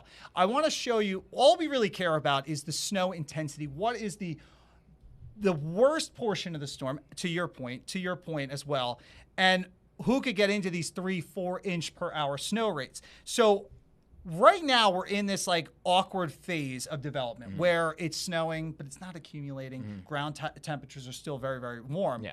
Now, as we move the timeline, it's right in this period of time, I think, we start to convert because two things are happening. The coastal's fully engaged. That means it's developed. The low is now off of Delaware Bay. And now you're starting to see snow rates increase or snow intensities. We know that because you see the scale at the top and you see the coloring, and let me go a little closer in for you just so we can do this. And this is fun because people, I think, are asking the same thing, and you're asking this, is that what I want to watch is this band. This is where you get your snow rates of 2 and 3 and 4 inches per hour. No, it's Jersey Shore. We need Jersey Shore, right? Yeah. Now, it's very close to New York City, and this is when you get into the historic level storms. This band is only 30 miles away, okay? If this thing wobbles 30 miles, this is 20-plus inches of snow. The highest number in terms of Central Park reporting is 27.5 inches of snow in 2016 Wow. Can't blame the other way? I mean, wobble that way, yes. I would like it too because I don't want to pay the snow person to dig me out. Yeah, I know. I done this last time. The second one is 06. I remember the 06 fondly. I was in high school. Is that old or young? Yeah, no, you were 06. not. I was no, there's school. no way. 16? There's no way. Was I? I was going to college. Yes. Damn. He said 06. 26. 26. There's Only- no way. You're only 2 years younger I than me. had just graduated in 2016, so there's no way you were. 26. Graduated what? Preschool? Sure. Yeah, let's go with that. 21 inches in 1888. Listen to some of these dates, guys. Top 10 snowfall. 2016, 06. What's with 06s? 1947, 1888, 2010, 1996. Remember that? That's why I'm a weatherman. 2010. 03, 11. I mean, all this stuff happened in near modern day time. So how do we get there? How do we go to something that really is annoying? I think the last one was more than annoying, to something that is going to take a lot of logistics, a lot of coordination with not only neighboring states, but now you have to get the governor involved. There's an aspect to that you can lean into. there's state of emergency. Is everything is it frosty, or is it are we copacetic? Everything's good. Is Kathy talking to our They're talking. Okay. They are talking. They're communicating. State of emergency brings in resources. You can bring in extra resources with extra money and things like that. Really big deal when New York City closes school entirely, right? Especially post-pandemic. So with the lack of but not remote why? learning. So okay, let me ask you this: why did they? The last one they said no, we're virtually learning. Yeah. Why this one that we're not? If I had to guess, and I didn't talk to the mayor's office That's yet, what but I we did do reach here. out to them. Guess. My guess is they looked at the enrollment numbers from the virtual day. And there was less than 30% of people who logged on to school that day. So, So they had low so participation. You're bringing people in, and it doesn't make sense. And, Right. and also, I think this is just so intense. They're worried about power outages, things like that. That it's like you don't know what is going to happen in terms of power outages and whether or not people can log on, internet availability, and big one is people have to return their equipment after they get it. So the last snowstorm, they lean into that, because I'm not familiar with that story. The last time there was a snowstorm a month ago. Okay, a month ago. Right. Everybody anticipated it before Friday. John, fix his camera, because I'm going to lose my mind if I. No, you don't have to get closer. Well, John's going to fix your camera. You can't. You can't move it over. It's fine. It's fine. He's I guess literally we'll going to be have on to my get lap closer. at this point. Okay, I'm sorry. what? I'm sorry. This is the OCD kicking in. Go. Okay. So the last snowstorm, you had been on the air for a couple days talking about it, right? Yep. So they were able to give the people who do not have iPads and things like that, they were able to give that to them on a Friday and say, take it home with you. If there's a snowstorm on Monday, you have your iPad. Right. Because this storm didn't develop really into what it was until later on Friday afternoon, and Saturday became this big monstrosity. Right. And 3 a.m. was when you were texting me saying it's a blizzard now. That was nice. It's a full disclosure. Mike and I don't sleep, so we just text at 3 in the morning about blizzards.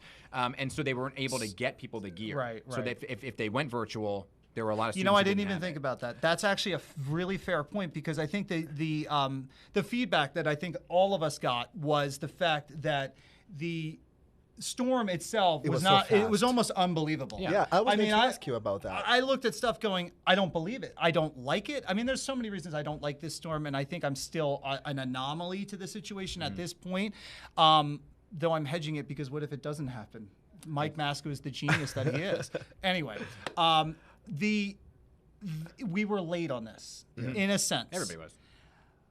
Everybody was. Yeah. But I don't know one storm in the top 10 as I look through this. I asked Mr. G about 1888. He's still getting back to me on that. Is that I don't remember any one of those particular storms being such a slam dunk. So it kind of fits the bill. When it's a historic storm, it's usually an anomaly. It's not something of an everyday occurrence. That being said, we'll see how this goes. We're 40 miles, 30 miles from a band that could pivot or not. What I was surprised. I was just surprised when I saw that figure that you showed earlier.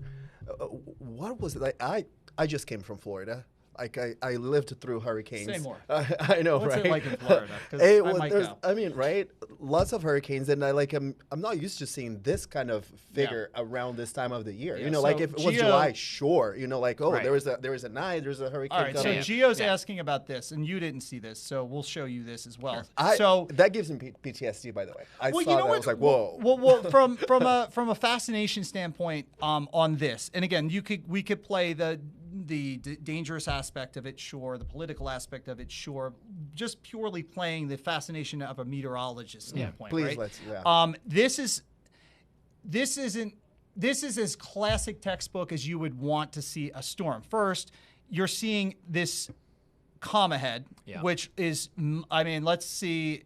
I'm going to give you a distance. Just here's a frame of perspective from the western edge all the way to the eastern. That's 1,000 miles of storm. Yeah, wow. So, I mean, I think that alone, taken for face value, is, I think, impressive. Secondly, is the structure of the storm. We're actually going to see an eye, which would be equivalent to what? A hurricane. A hurricane. Right. So I think from a visual perspective, when we're on the morning show tomorrow, I think it's going to be fun to actually be able to show people that there's actually a closed circulation with this storm. The other thing, and you're not well versed on this, is that very much when we have storms of this magnitude, we can actually see thunderstorms. Yeah. Oh, that's what you were saying this morning. Which is called thundersnow. Yes. Right. I had never heard that term before. That was my and first. A lot of people fall back and go, I've never heard of such a thing. Yeah. This has the earmarks of that type of storm. So when you take that at face value, I buy into the fact that you would go 20 and 30 inches down in parts of the coastline. What I'm not 100% sold on is this storm going to be far enough to the west to pivot that stuff in? Also, just listening to you and the forecast of what happened last time and the last snowstorm and school closures and all that stuff, there was a deep freeze after the last storm, right? Yes. So there's a bit of a difference in terms. Didn't help. Yeah, so that kind of lingered and lasted. And so I think that, in terms of snow melt and things like that, this is more your lane than mine. No, you're doing well. But in terms of what I was talking to the governor's office about in New Jersey, is that, well, at least they can have a thaw. And at least some of it could be melting on its own. Immediately. It's not going to stick for too long. Yeah, you're going to stay around for too long. Okay, there you go. Look at that. There's an announcement from LIRR, which is temporarily suspending all service starting at 1 in the morning. So speaking of trains and transit, to get people home. Probably to get people home. People who may be here or working or whatever it may be. That makes sense. Also, big shout out to... Thank God to... we have you, because I sit here and ponder these things. I'm like, big shout out to New Jersey Transit drivers. We got on the bus to come to the station earlier, and they were literally stopping every person to say, hey, by the way, we're going to have the service suspended later today. So, keep that in mind if you're coming back to New Jersey later tonight. So I was like, oh, that's very nice of you. Also, not just a small nugget, but canceled Broadway shows tonight because they got into big. That's when it's a big deal. Broadway's going down, revenue's going down. They got into big trouble last time because they didn't in the snowstorm, and so all the actors were like, "You made us come here in these horrible conditions, and the theaters were only half full." Right. So they canceled their performances tonight as well as Sunday. So a lot of things are matinees anyway. But so I talked to a buddy of mine who's a state trooper, and I said this earlier. So directed from the sergeant. This is off the record. Sure. Am I supposed to say that and then do this? Right. Can I do that? I don't think that. Yeah, whatever. He doesn't care. It's fine. It's fine. It's just between the three of us. He said that basically the directive of the duties of tonight and tomorrow morning is not pulling people over. No. We don't care about it if they're going to drive like idiots. I mean, it has to be an egregious. Their focus is waiting to see who gets stuck when to get them out because of how treacherous it can get tonight. But to your point, is that it's not the coldest storm. You're not, the aspect of frostbite in a car because you're stranded off the road on the LIE is not something of that. It's just more or less if you have to be on the road, don't be on the road. Or if you're, an emergency responder and that sort of thing, leave it for those guys and leave it for the plow guys to get this done. Because we have to get things moving again. Because again, we're in a different flavor of storm. This is not your quintessential snow, and I love the comments where it's like, oh, it's winter doing winter things. This is not. We don't do this every day. Live look. Different energy. It's a different energy. We're vibing differently on this one. That's a live look, and so on cue. And again, we're doing check boxes every hour. We're starting to see some snow. Did you guys see snow when you were out in Midtown at all accumulating or no? No. I definitely saw when it was coming. Definitely not sticking just to the ground. slush or? Yeah, just slush and then transitioning to the thicker flurries, but that was about it. I didn't see it sticking though. It's not sticking just just in yet. Jersey either because I came from Jersey. No, and you shouldn't. Yeah. Right. But I'm getting some updates right now. I'm waiting for updates from the governor's office. That's if you see me looking at my phone. No, that's fine. Fine. Let us know what my friend Kathy has to say. We're talking right now. So what you're seeing on that camera is essentially we're starting to mix down the cold air, and that's a really important. By 3 o'clock, I expected us to start to convert stuff to more of a slush variety than just a pure wet variety, and that is part. John, switch over to Max 3 again. That's all important, and I'm going to school you guys with a little meteorology because this is the stuff that I think is really cool. Is that why is this storm different? And that's been the question. Why were we so behind on this storm?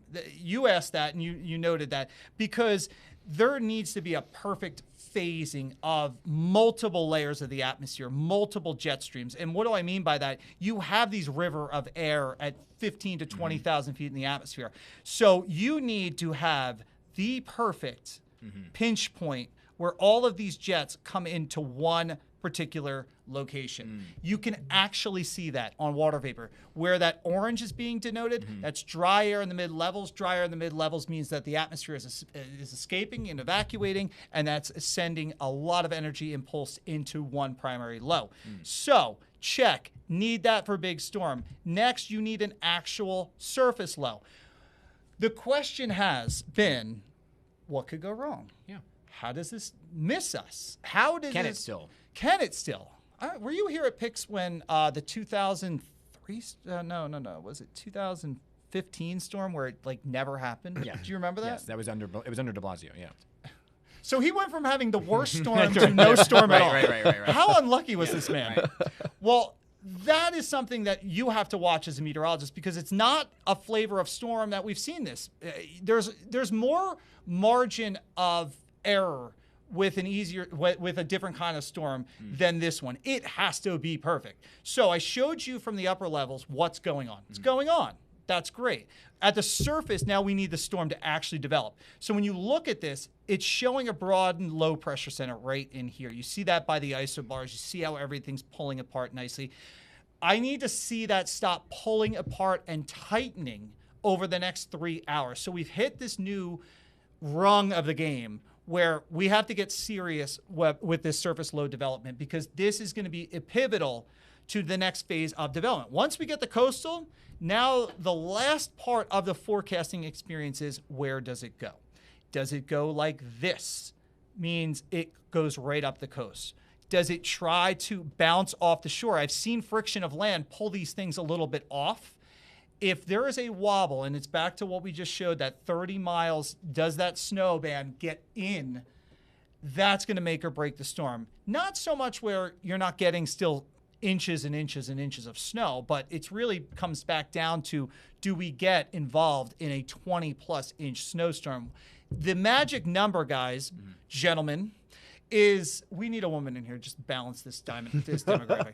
18.1. 18.1 is the magic number. That puts us in the running for something of importance from a historical perspective. Okay. Just a quick update here when it comes to flight cancellations and delays. I was just checking Flight Aware here, and it looks like we have 110 flights behind schedule at JFK and 721 canceled already. Now let's go to LaGuardia. We were talking about 146 delays, 560 cancellations. Newark's 117 delays, 461 cancellations already. This number is going up by the minute, I must tell you. My anticipation is that all airports are going to close. I would. When do you do that? When do you do that? What's the criteria? Is there a criteria? I've always wondered that. I don't think there's a criteria. I think they all do it individually. They don't, and they don't. You know, if one does it, FAA, no. Well, let me just take a look here. Yes, thank you. You can bring it.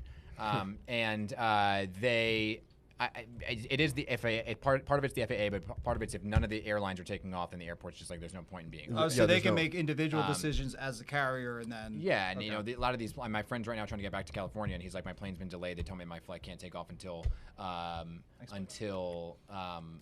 Can we get two more, Justin? Sorry.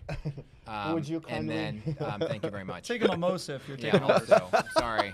Appreciate it, Justin. Not the mimosa request. But my anticipation is that all airports will close sometime tonight.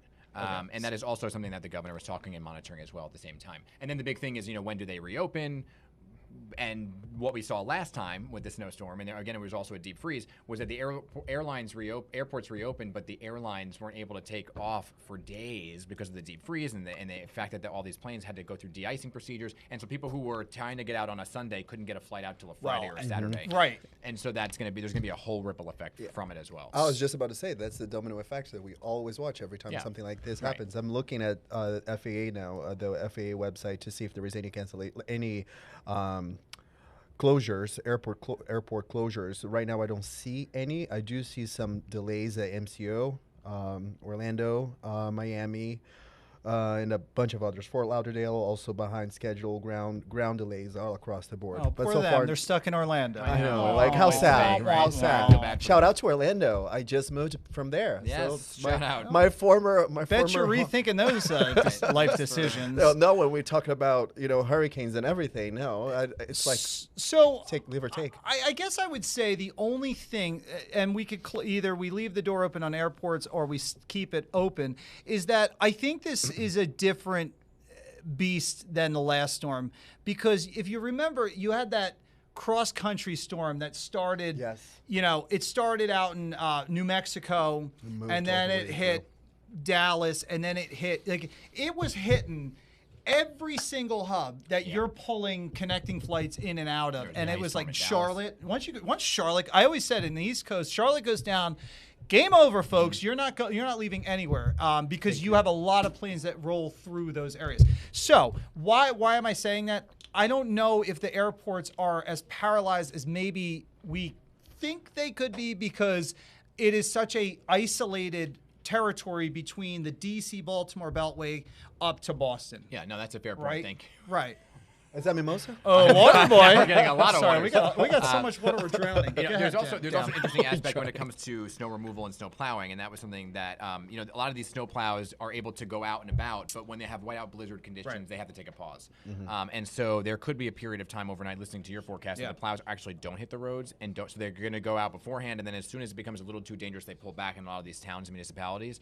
And so a lot of the towns, I just got texts from two of the New Jersey towns saying, give us some patience, because it's going to be a while before they can make those decisions, clear the roads. And then my advice, if you're a homeowner, is don't go out and shovel until, what time is it going to be over tomorrow? I mean, go out, maybe shovel the beginning parts of it, but your driveway at the end, right? You clear it out, and then the plow comes through, and it goes through all over again. Well, that's right. Oh, I live in an apartment, so I don't know. That's not. I would say go reality. out and do it in layers. The driveway, the steps. Here's the problem with that, and that was actually somebody else raised that and asked that question, was the real core of this thing is going to hit at night. Overnight, so what are you going to be shoveling at 2:00 in the morning? Yeah, no. Right now. Though my neighbors are insane, so probably snowblower as the storm is coming. They're probably down. watching it right now. You know that, right? No, yeah, they're not. All right, so from a plow perspective, when you're not going to know the answer to this, but this is what I'm thinking in my head. A lot of snowstorms, I drove around with the plows. You know that you need. Didn't you fall that last storm during the last storm? All right, boys, don't get sidetracked for a second. Let me finish this thought. For snowplow folks, if you're watching us, our team maybe retweet this idea. If you're a snowplow person. There's a completely different apparatus you have to put on the truck. Oh, yeah. You could have gotten away with a regular plow, regular grade A, whatever they call it. I'm not a plow guy. Townships might need, and city and so on, might need different kind of trucks. A bigger plow. Yeah. Something that does that double wide plow. I mean, that's not the terminology. Is that in consideration? Does that impact things? Yes. I mean, I want to give the town I live in away, but the town I live in, they change the equipment and they change the gear, and then they call the counties. So same thing on Long Island, where you have the towns that have their own gear, and then you have a county that has the larger machinery, right? So you got to call the county and say, can we borrow some of your plows for a little bit and utilize them on some of these streets?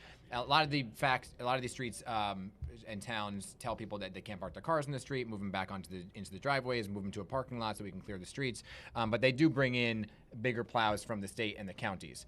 Assuming they have the apparatuses to give to them, right? Usually they do. And so like Essex County, for example, in New Jersey, big county there, and they will call, the Essex County executive knows, because it's very mountainous there and hilly, that they are going to need the bigger plows for some of these things. And so they call and they set it up in advance. And then they also outsource a lot of it. I mean, a lot of it is like contracted and things like that. Work, yeah. And so there are but that's mostly state, though. I think they are towns do that too? I thought towns had a specific budget on. Okay. Well, it depends on the town and if they budget it for, they budget for it. Yeah. But it all in the weeds. And basically, it's just give them a little bit of time. Yeah. They're going to need some time. New York City, for example, they have the biggest plows in the world. They have the smallest ones for the small streets, the tertiary roads. I hate that word. And then love that word, I hate that word. I should drink. I call it secondary roads. Is that very there's lazy secondary of me? and then there's tertiary. What's the tertiary? The tertiary is like the really the small third street. Yes, the third street. It's kind of in the name. I know, but that's it's kind of so ancillary when you think, like, why do you even bring it up? Because how do you plow it?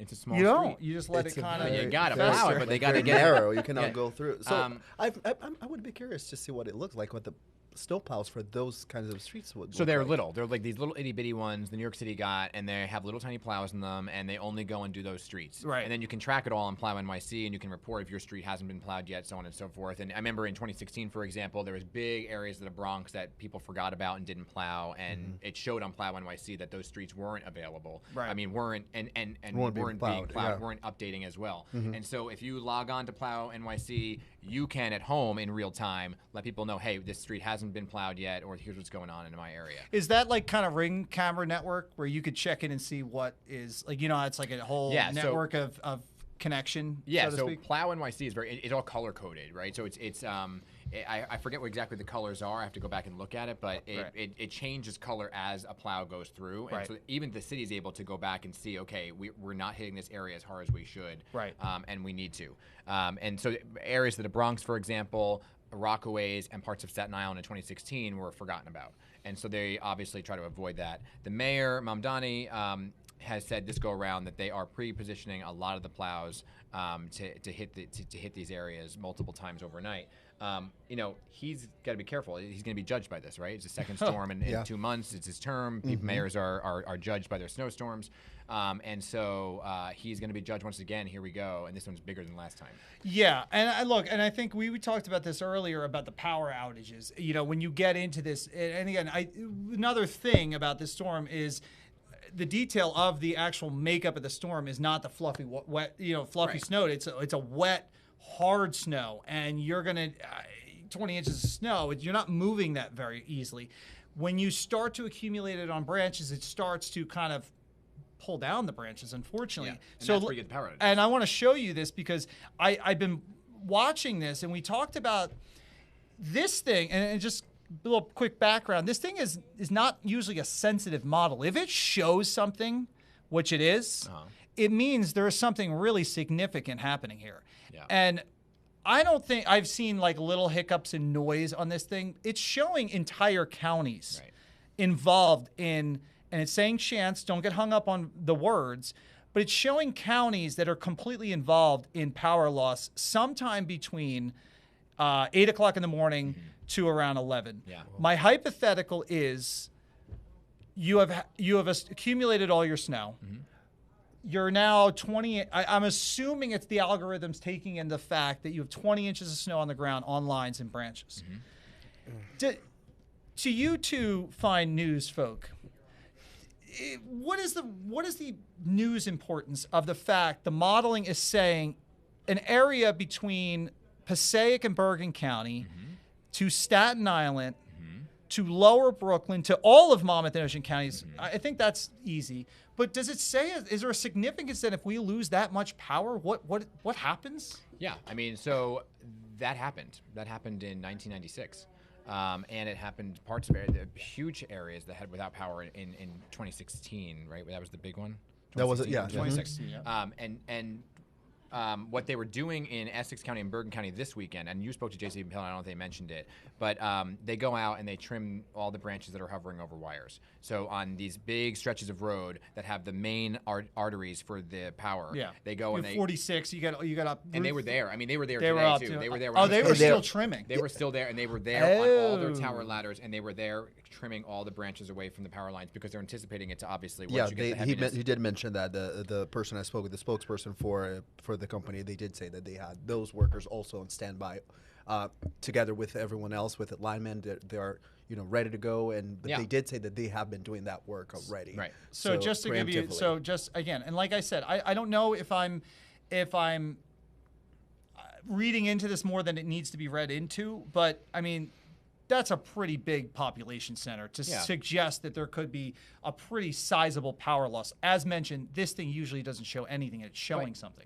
And the power companies are looking at that. They know they have these kind of technology too that goes ahead and shows. I don't. Channel 11 has better technology. Well, I'm just So they go and they are able to pre-position those folks there so that they're not without power for an extended period of time, especially in cold temperatures like that. You want to go outside? That's dangerous. Yes.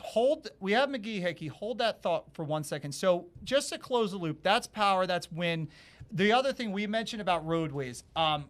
When are we going downhill in terms of whiteout conditions? Because that was the other question that I got on X, is that when can I not travel? Yeah. The plan is to say tonight, and just to take you through that timeline, and I like to use visibility forecasting because that's a barometer for what you see on the roads. So this is the timeline on the actual visibility and showing us after midnight your quarter-mile visibility. Now, I'm not going to bore you on this. I think the only thing that I found pretty wild in this is that look how long you're involved in quarter mile or less visibility. That is not a dense fog kind of morning. That's like dense fog all day. And so I think that is like we said LIRR is suspended, right, at 1 a.m. 1 a.m. That's exactly what it should be, because you're going to have no visibility to see if there's a power line or something on a track. The other thing is the LIE. Do you start shutting the LIE down? Like, what is the protocol on that?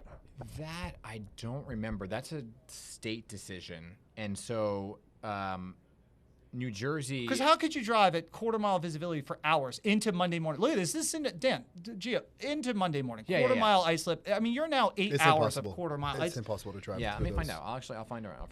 I always wondered, like, how do you decide? And this goes back to the back in my day, where they actually shut down parts of the Garden State Parkway. Yeah. I don't know if they do that anymore because for a variety of reasons. I'm sure it's. Well, New York City did. I mean, New York City from 9 p.m. tonight until 12 noon tomorrow, they close bridges and streets for box trucks.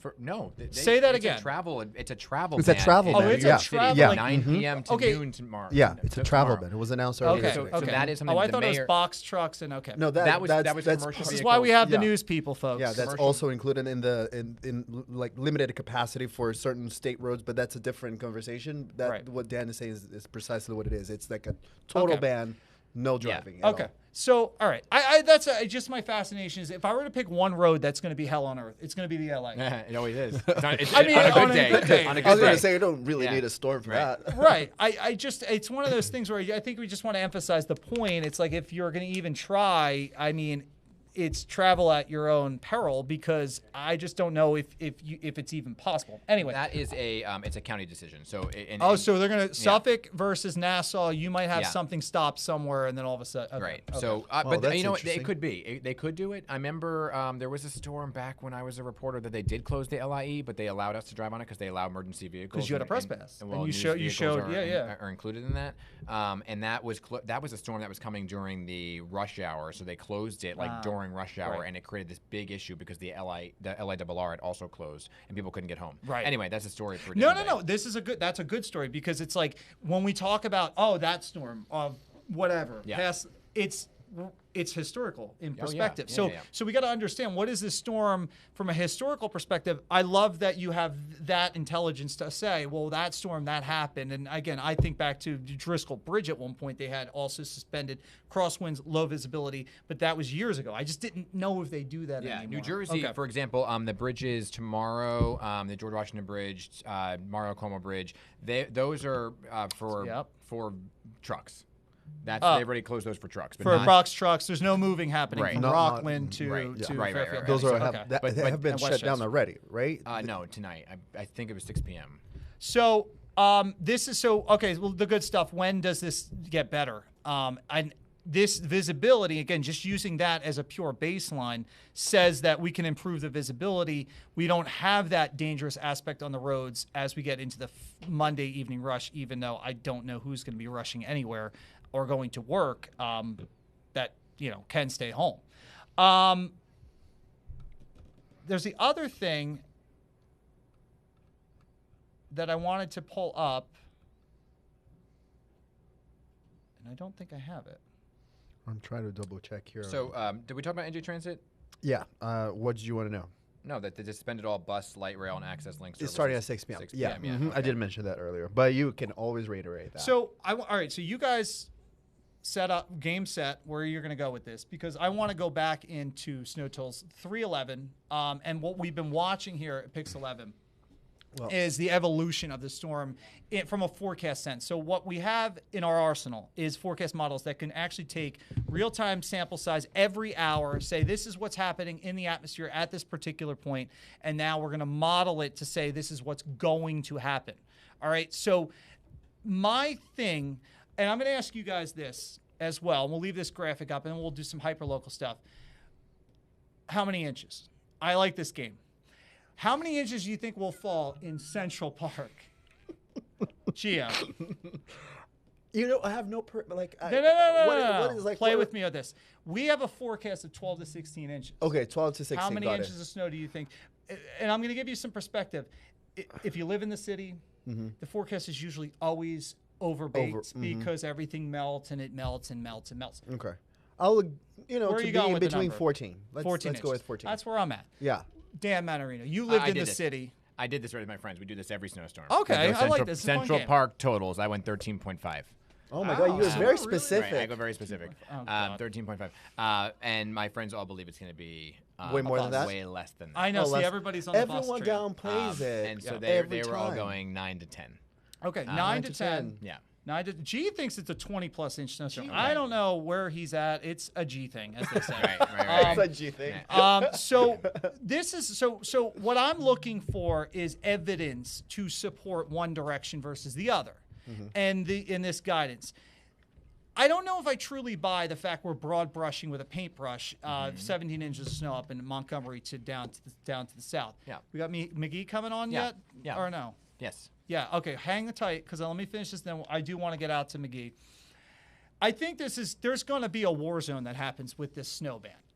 I'm getting more and more comfortable with the idea that there is a snow ban that does make it ashore. We have seen the bust storm of 2015. I got to get my years right. The 2015 was the bust. That thing dumped on Long Island, never made it to the city. That's why I always err on the side of caution. Unfortunately, I was part of that mix and wrong, so I don't want to ever be wrong again. Secondly, is the snow band itself, I think it gets into Monmouth and Ocean counties. That's why this model in the last 4 hours has gone up 2 inches every single hour. We're now Neptune Township, 19 inches of snow, 19 inches in Colts Neck, nearing 20 when you get that even deeper purple coloring down to, I don't know why Seaside Heights says 0, so don't call me out on that, but nonetheless, you get the gist of it. The other thing that I could see really getting high, hang tight 2 minutes, and then I'm going to her, where I think could get wildly high is this area around Brookhaven, Southampton, Quogue. Could somebody hit 30 inches of snow there? I would put a bet on that. If somebody was to bet hold the feet to fire, I would put a bet in 30 inches there. The other surprise on this storm, which I think could be of conversation, is do we get another snow ban that sets up from Mount Olive to Vernon to up around the Ramapo Fall line, up around. Could we get a weird 24 to 26 inch snow? very possible. Yeah. I think that's the dramatics of this storm, is that what you think will happen from a forecast perspective may actually not be what you thought it would be. Yeah. You can write the forecast on a piece of paper. Right. It may not come true. Mm-hmm. All right. And that's the moral of that. All right. Let's go to Headphones, McGee. gentlemen. Yes. Let's go see what's doing out in, well, not Narnia yet. It's not that. She's not out even driving. snowy. Where is she? She's on the BQE. Is she pulled right? over? She's driving on the BQE. Hello, McGee Hickey. Our good old friend McGee Hickey. She's going to unmute, and then Okay. we'll bring her in. Just so Let me tell you something, McGee Hickey. Let's just talk about McGee Hickey. You save your new stuff. Oh, no, we She don't is need to talk about We're McGee going to Hickey. talk about McGee Hickey. We love you, McGee Hickey. Come on, what are McGee you Hickey, talking about? you are one of my favorite reporters because you know something about everything, and I learn something new every day. What are you learning out there? Oh, the pressure's on me. Right now, I'm learning that we've just gotten off the belt and we're heading to Coney Island because there's talk of, and you can tell me, Mike, if it's going to be serious coastal flooding. We're going to go walk on the boardwalk and see if anyone is out there, what precautions are being taken. Let me turn it. We just got off the belt now. So here's Russell Midori, cameraman extraordinaire. I would love to be in a storm with Russell, so here we are. He drives like a maniac, He McGee, does. by the way. I know. Be careful. We call him Leadfoot Russell. Yeah. Leadfoot Russell, they're calling you. No, he's being very cautious. And now we're on Ocean Parkway, headed to Coney Island. And, you know, as we all know right now, it's just gentle snowfall, but we know all of that will change. I was explaining to someone in my building, I can't remember the last time that we had a travel ban. Yeah. No vehicles out on the road after 9 p.m. until 12 noon. My grandchildren were busy saying, when are we going to go sledding? I said, well, you're not leaving the house until after 12 noon. I have no idea what it will be like tomorrow afternoon if they can actually sled. Hey, McGee, But, lean into that coastal flood thing, because G and I were here, and we're like, I mean, I'm not seeing it. And I know the mayor's office actually started it with a discussion on coastal flooding. What do you know on that? I mean, I'm looking at all the parameters that influence that. It's the lunar cycle, what's going on from a full tide, waning, waxing cycle.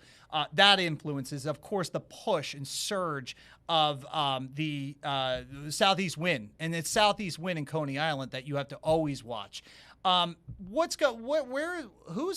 Who started that conversation? I really don't know. I was told go to Coney Island because of possible coastal flooding. I thought it was coming right from you. I always, would go to the Seagate community by Coney Island and see, complicated to get in there. But we're going to begin on the boardwalk and just see what we see there. I mean, do we see sandbags? Do we see, people preparing for some sort of surge of the ocean? I don't know, but we haven't gotten there yet, and I am so clearly not an expert on this. No, you are. You're an expert in my book, and you know what, McGee? Look, I think it's good we have eyes on that, because there's only really, in my opinion, from a historical perspective, there's only one type of storm track that will just bulldoze the coast in terms of coastal flooding, ripping off, you need the sandbags and that whole 9 yards, is if these storms stop and they do a loop-de-loop, the stalling storms. I mean, McGee, you've definitely covered some of these storms. One of them in particular, I believe it was 96 did a loop-de-loop, but I think it was 1996. That was the loop-de-loop one, where it stopped and it just snowed, and what it did was it ripped up the boardwalks, and that's the type of stuff. So are you down there right now? Can you see the wave action or no? Actually, if you just wait a few more minutes, I'll show you where you see that we're approaching the boardwalk. We haven't gotten out of the truck yet. Yeah. So we're right now passing by the overpass, and let me see, we're on Ocean Parkway and West Brighton. So we're just passing Brighton Beach, and we're now going to be on Seabreeze Avenue. Soon we'll be on Surf, but if you come back to me in a couple of minutes, I could show you what the surf looks like. Just so you know, the travel ban includes the LIE. Okay, so I said that. I knew that so that would LIE, be something. Except for emergency vehicles. Hi, McGee. First off, it's Dan. First off, just want to say you obviously had time to still get your manicure. Oh, so it's good. Fantastic. Okay. So glad you were able to get your nails to match your hat. That it goes I know with you the had hat. to match But your hat. Priorities, McGee. Priorities. So I'm really glad you were I'll able put to a do that. plug in. It's because of the Grand Marshal of the Brooklyn St. Patrick's Day Parade, Okay, and I well, just you got my are ready sash. with your green nails and hat. We're, Okay. We're deep in the green, yes. But here we are. It's interesting. We're passing the New York Aquarium now, and soon we'll be at Coney Island. Yeah. John, actual take her proper. full for a second. Dan, hold the thought. I just for a frame of reference, major flood tide is 8 feet for Coney Island. Yeah. All right, go ahead. I just wanted to make that known. No, I'm just curious, McGee, you know, as somebody who kind of lives in New York City and you've been through many of these storms before, you know, and you're out driving around, you know, what's the mood? I mean, what are you hearing from people? Like, I don't know if you were out at the grocery store. I know Gia was there earlier in Hoboken, but like what people are doing, because I was at the grocery store and it was like Armageddon. Was it really? Oh my God, yes, it was insane. I couldn't 100%. believe it. So I'm just curious what you're seeing, where you are coming from, where you live to where you are now. Yeah, well, it's really surprising. Let me see. I'll show you the sidewalks on Surf Avenue right by Coney Island. It is really like a desert town. There is a ghost town. There's no one here. We're going to turn into West 10th right now and go to the Boardwalk. But you see how few people you're seeing here? Yeah. Here's the Surf City Pizzeria. No one is here. There are a few cars. I'm curious to see if there are always those people who come out and just want to walk on the boardwalk and see what it's like in a storm or surf. Yes. There's always that one surfer with these blizzards. I don't get it. Right. Right. You know, and I guess Coney Island, from a coastal perspective, you know, if there was going to be flooding, I think it would be the Rockaways. Mm-hmm. Have you done Rockaway storm coverage? Like, where in that area? Where do you see typically Yeah, you floods? know what? Maybe we should be out in Rockaway, Breezy Point, you know, where I went as a child in the 50s, dating myself there, and, you know, where all the Irish kiss under the sharks- boardwalk, right, McGee? That magical well, kiss. I was 4 years old, so it wasn't a whole lot of that going I was on. kissing at 4. But- Don't worry about it. Actually, I was too. We are, let me just turn this, we're at the end where there's a nice snow pile a dirty snow pile, the end of West 10th. And if you want to bear with me, I'll just jump out of the truck right now and show you what the surf looks like. Give me a whole tour, McGee. All right, a whole tour. Here we go. Coney Island. My father, who was born in 1920, used to come here as a child. I had a picture of him. You want to hear a sad story as you're moving around? I've never been to Coney Island. Sure. I've never been to We're going to Coney go. Island. It's going to be a story. I'm a Jersey boy. You've never been either? I'm under the boardwalk in Jersey. Moved. Well, you were here before. Can you two shut up for a second? Did you get tired of your own voice? No, it's my show. Jeez. You have your own show. This is my show. Mickey, so I've never been here, so I would appreciate, give me the whole tour of this. What are we looking at? And I think, there she is. You see this? I'm trying to see if you can see it. That's what is that? The Coney Island rides, but of course they're closed anyway in the winter. Yeah. But now, of course, my cameraman behind me is busy parking the truck. I may be the only. Mickey, is it snowing? Yes. Mickey, you do this like a true grandma. I mean, can we flip the camera around? I love you. I know Mickey years. I can say it. I have spent so much time at Dino's Wonder Wheel with Knox, Margot, and Lane, and there's a new grandchild, a month-old named Ronan. Mm-hmm. But he hasn't been here yet. But I'm flipping this over. Right now, I see maybe 6 people on the boardwalk. Mm. Well, is it slushy? Is the boardwalk slushy right now? Yes, it's not slushy. There's just a coating of snow here. This gentleman, hi, McGee Hickey from PIX11. Can I ask you why you're here? We're live. Okay, great. Just what you wanted. Why are you out here? I'm a Coney Island person.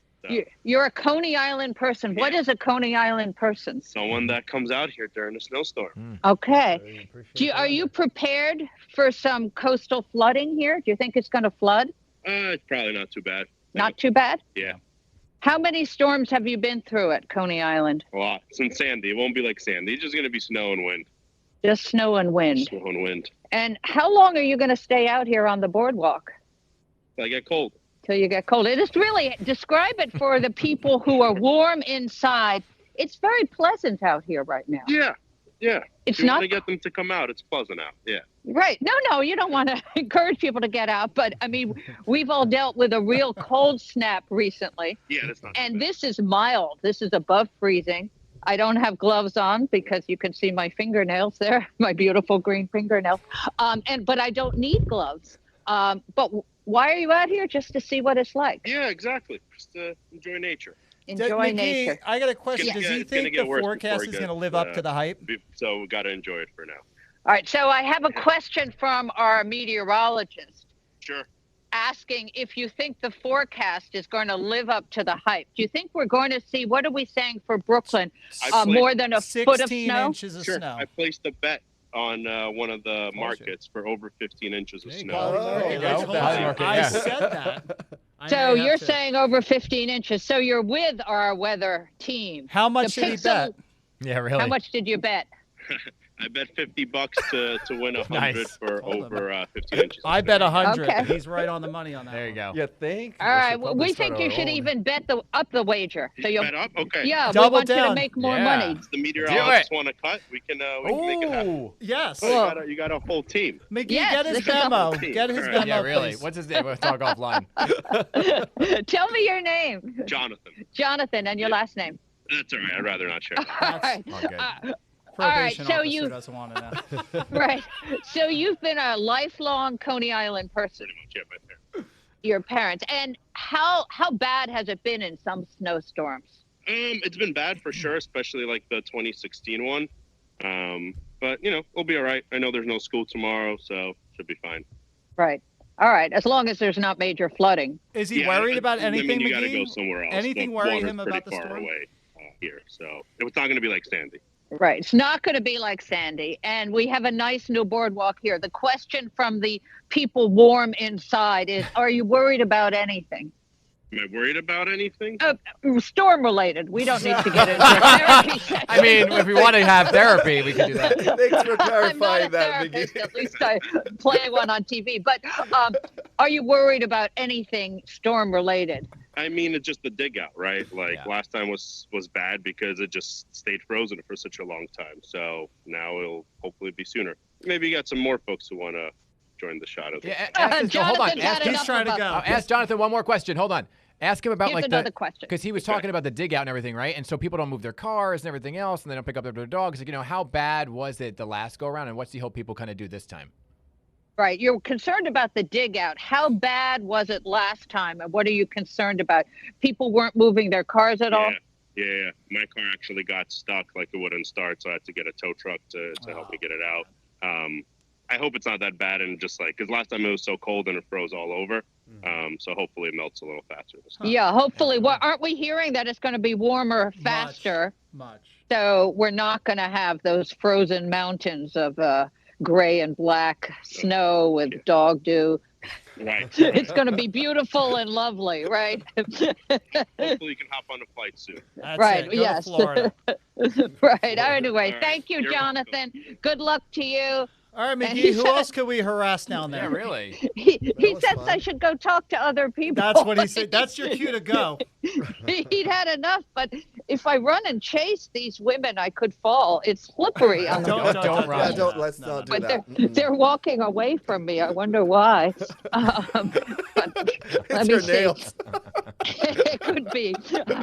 We'll come McGee, into them. Can you see the Yeah. ocean at all? Can you see the ocean? Did I hear someone say McGee? Yeah. I'm trying to catch up to these women. They could be Russian speakers because, now where I'm running to Brighton Beach.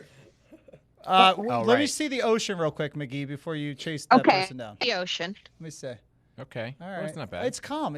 Look, that's it right there. The storm hasn't even formed. Yeah. So I don't know. I don't see the coastal flood concern in Coney Island. Do you? I mean, there's a lot of beach there. It doesn't look like we lost a lot of beach, McGee, in the last couple storms. And I may be Erosion. losing Oh, boy. audio, No. but I'll still show you pictures, but I can't hear you guys. I don't know if you could hear We me. can hear you. I can see. Yeah, we got you. But still. I think I have to sign out now because I can't hear you. Okay. More later. Bye-bye. Great seeing you. Adios. Great seeing you. But to your point, yeah, I mean, there was not a major coastal, even in their emergency management, they weren't really worried about coastal flooding. But they started the mayor press conference with coastal flooding, so I'm like, did I miss something on this? Yeah. Well, I think they always say it, right? Don't they always kind of talk? I think there's always a concern about that, right? And when it comes to a situation like this, it kind of have to. I guess you know what, you're right about that, because when you start to talk nor'easter, I think the next best conversation to have is, the coastal impacts are going to be worse. I don't know if I see it. All right, it's 3:31. And you guys can take off. I'll just sit here and talk to myself. Actually, send somebody else in. I will see you at bright and early, 7 a.m. We're on 7 a.m. to noon tomorrow. He's plugging his show. So see you then. And also, yes, okay, so thank you. Oh, look at your shot. Let me lean into my camera. Are you getting Rogaine for this? Listen, I have no... Rogaine? I have no, first off, it's just for men gel. Just for men gel. And also, I have no makeup. No, but 7 a.m. to noon tomorrow, I'm going to bring you, what do you want? Coffee, energy drinks, what do you need in the morning? Wait a minute. I come in at 1 a.m. I'm coming in at 1 a.m. How do I place my order? That's what I want to know. Sure, go get your coffee. Oh, that's good. Go chat amongst yourselves. We're at 3:30, so we are going to kind of reset the deck on this storm and kind of figure out where. Thank you, Gio. Very good job, buddy. Where we're at with the storm, where we need to go with the storm, because that's again the $64,000 question. Forecast is on paper.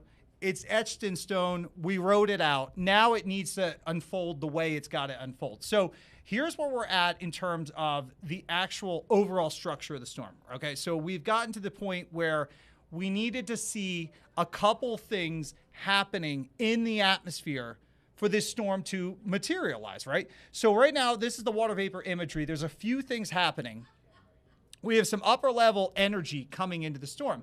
Now, there's a couple of differences when you talk about storms. You can have a classic storm, right, that comes up the coast and it brings in, there's 6 to 12 inch snow. Usually there's an involvement with one jet stream energy versus multiple. And that's the differential between this storm and that storm. That storm usually has a couple of jet streams coming into it. This one has a whole different flavor. You have not only one, and I'm showing you on the map, that's your northern jet stream energy. There's also a level of Pacific involvement. Now, you remember back to the story, the avalanche story, and there's been a snow drought on the West Coast. I mean, we could talk a lot about that, but the DNA of the storm that caused the avalanche that killed people, horrible story, is actually part of this Pacific jet stream that's coming across the country and will infuse itself. And that's why we watch what's going on the West Coast to determine and dictate how the East Coast will respond.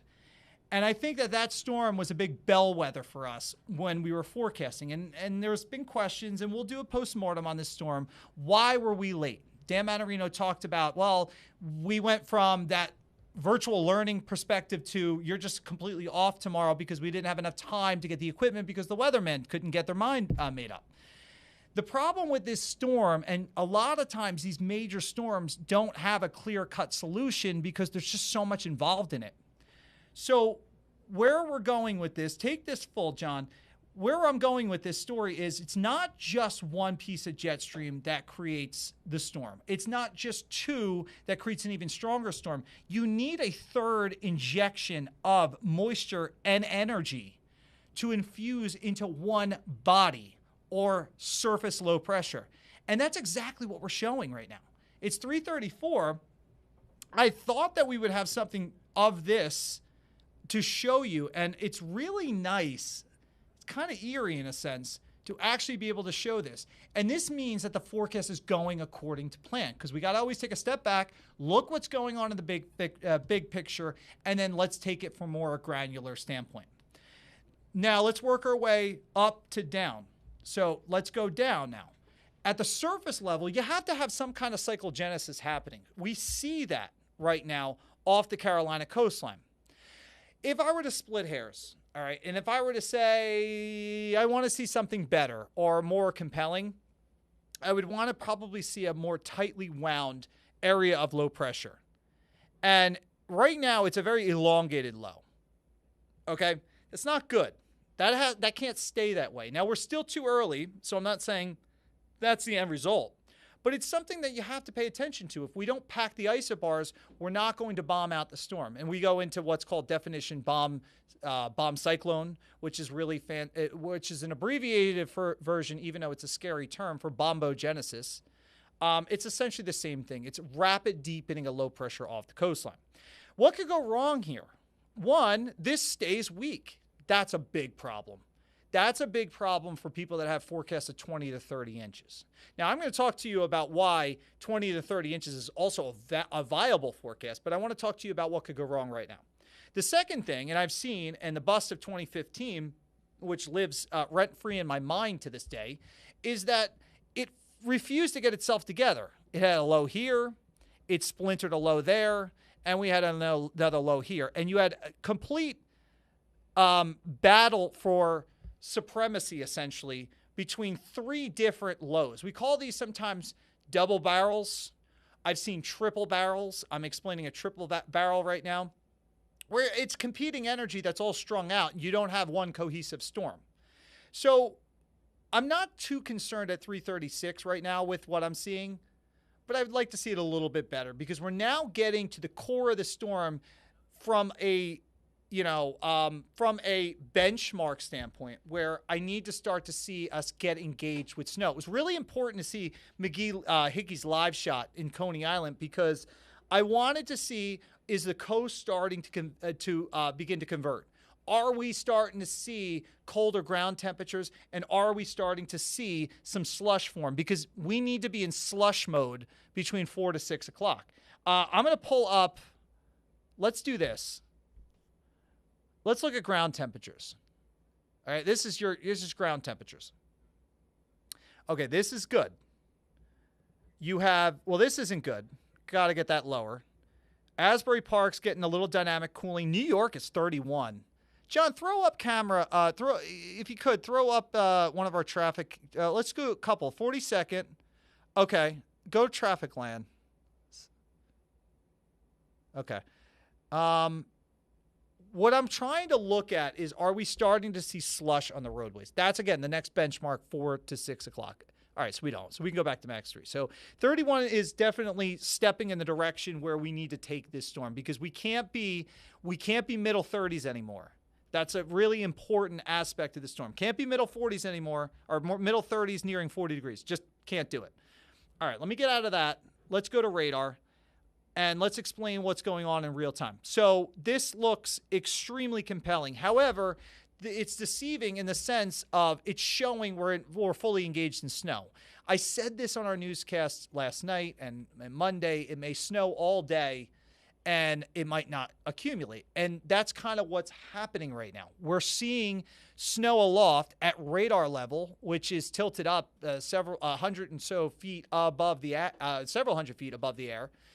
But at ground level, we're not converting that down to slush. So again, we're really kind of we're nitpicking a little bit in terms of what we need to see, what I would like to see better.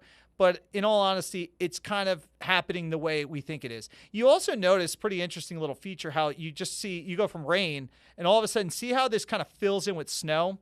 That's the cold air transport that's happening. We got to pull some cold air down from the Berkshires. It's very marginal cold air. It's not Arctic air, certainly not like the last storm we dealt with. But we're seeing some of that happening. And so that's really good. So that's something we needed to see. If this was all rain, I'd have even more concerns.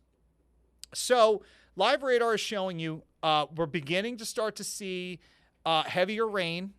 The heavier the rain gets, eventually it goes to snow, and then we'll finally get over into some snow. See that little spinning top? I don't know what you would call that. That's just denoting it's not a convective situation, but it's saying it's borderline convective in nature, meaning there's some uplift happening. So, could Stafford Township, Forked River, Toms River area, could you be going over maybe to sort of a fat or wet flake? Absolutely. So this is what's going on radar right now, just to kind of give you an idea of where we are.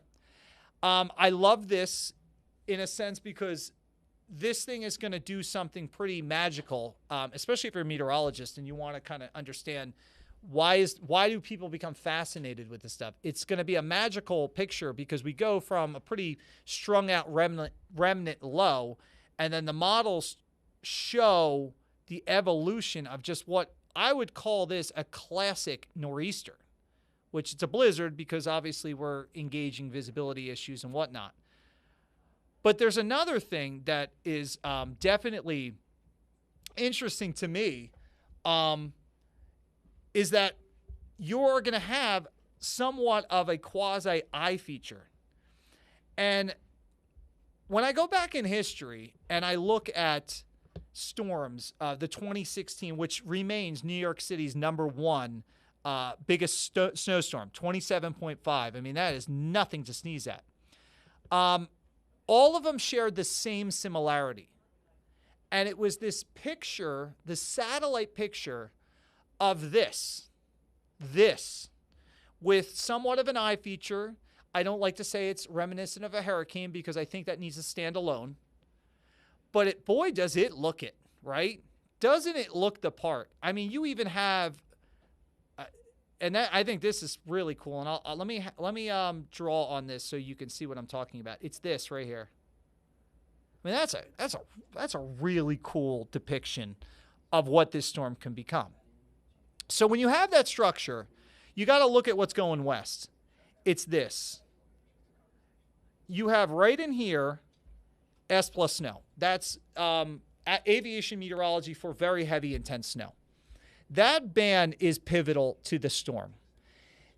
Where it is and where it isn't is going to change the dynamic of snow totals, meaning one place goes 12 to 16 inches, which is our going forecast from PIX11. And then some places do way better than that, like 20 inches of snow, right?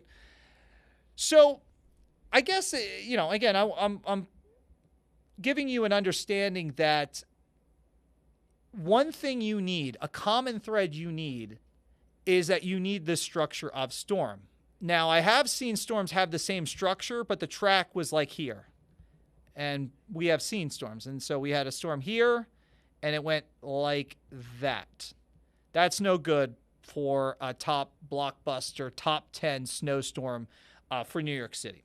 So, again, it's us kind of looking at the storm bit by bit and trying to get a feel for where this is going to go, based on structure, based on nowcasting, and then the eventual, like how, I guess what I'm trying to say is how close is reality to what's being modeled. This is model, okay? So I just showed you reality on, where the storm is currently, where isobars are located and all that. So let's say all things go according to plan. Here's your snow intensity. This is so different than what you would see on traditional TV. And the reason it's so different is you don't see colors. You don't see the whites and the blues and blah, blah, blah, blah, blah. You are seeing the rawness of the precipitation and how it's falling. I don't care about P-type, precipitation type. I don't care if it's rain or snow or sleet, because we know it's snow. It's a beast of a storm. It's dragging its own cold air in. What I'm more focused on is the actual intensity of what's coming down. So you see the scale at the top right. You got 1 to 2, 2 to 3, 3 plus. These are snow rates per hour, meaning it's a constant rate of motion in the atmosphere for that raindrop. Well, in this case, be a snowdrop, flake to fall. So we're saying, yellow 1 to 2 inches, 2 to 3 for orange, 3 plus, so on and so forth. This is the band. I mean, this is the showstopper that by midnight will start to run along the coast. The model has been very reluctant to pull this inland. Now, that doesn't mean this is a busted forecast, but what I was cautious of going to air with snow totals both yesterday and today is, are we going to just say New York City is going to get 20 to 5 inches of snow, and now we're, in the ballpark of the top 5 or top 10? So, I always try to pump the brakes a little bit because you got to leave some room for error. But where this snow band sets up, this is why I just get so confident with the Monmouth and Ocean counties, where you have this intense snow rate that is around 2 to 3, 3 plus per hour, and you're still snowing hours. I mean, look at this. 2 a.m., still snowing. 5 a.m., snowing, not as heavy, but you're still now 3 or 6 hours into rates of 2 to 3 inches. That's 18 inches of snow. And that's how you forecast. It's sometimes it's basic math. So I guess that's really my only other thing is just like, are we going to watch this band collapse into the coast? There is a point in time. Let me just put this here, and then we're going to zoom up to the city. There is a point in time where the model tries to say that New York City gets into this. So when we go over to Nassau County, and this is Brooklyn, and this is funny. I mean, this is the funniness of the humor, so to speak, of when we get snowfall totals, because somebody will say in Oyster Bay I have 28 inches of snow, and then Breezy Point I have 8 inches, and it's like it doesn't make sense. Make it make sense. However, that's when those things could actually happen, when you have that type of a snow band that just sits over one place and just dumps snow. So that's the nuances of the forecast challenge overnight Monday. Or I should say, I guess overnight Sunday into early Monday. So 5 a.m., we're still into the snow. Now, notice the snow band. Where's the snow now? Where's the band now? Let's zoom out. Because we're going to be chasing this thing. Let me get rid of this. Zoom out. Come on. Come on. Boy. Technology, don't fail me now. All right, we're going to zoom out. All right. The band's now going off towards Montauk. All right. And so at 5:30 in the morning, it's still pouring snow. Now the band has shifted east. All right. So now we're starting to talk about the impacts are probably lessening. Your visibility is coming up. We're looking a little bit better, but we're still involved in snow at 5 o'clock. 8 o'clock, still involved in snow. Now, notice now the lighter greens popping. 10 o'clock in the morning, I think we're starting to get into back edge. There's going to be residual wraparound. It typically happens when you have big storms like this, but we're now completely out of it. So it's hours of intense snowfall is the band into New York City. That is the only way I can see this storm getting you into the top 5 and 10. Okay, because it just there remains this question that I get on X about, is this a historic storm? I mean, yes, it is, but is it really history breaking in New York City? So I just wanted to give you a nice full version of what we have to watch as we go into tonight. And then we're totally out of the snow, and it's just cleanup mode beyond that.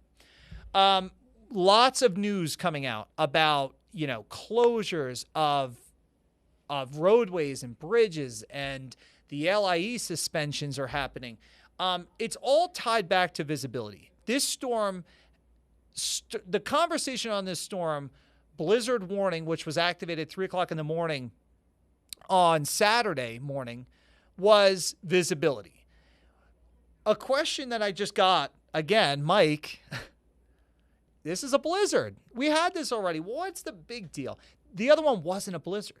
We have wind involvement. When you get wind involvement, you have to then look at certain criterias. Specifically, that's a cool picture. We'll try to get that on. I don't know if that's really February 26th. All right, we'll try to get that on. We'll go to the laptop after this, John. Visibility-wise, that's going to be the most important aspect of the storm. And when you talk blizzard, so I think the big thing was, and by the way, Philly, they flipped over to blizzard warning too, which is really significant when you have 2 major cities under a blizzard warning. New York City, last time a blizzard warning was activated was 9 years ago. So we're about a decade ago, right? It's specific because you need to have 3 things, 3 very important things. One's more important than the other, but one dictates the other, okay? So it's all connected. Your winds need to be over 35 miles per hour for a duration of 3 hours. It cannot stop. And they'll do a post-mortem on this.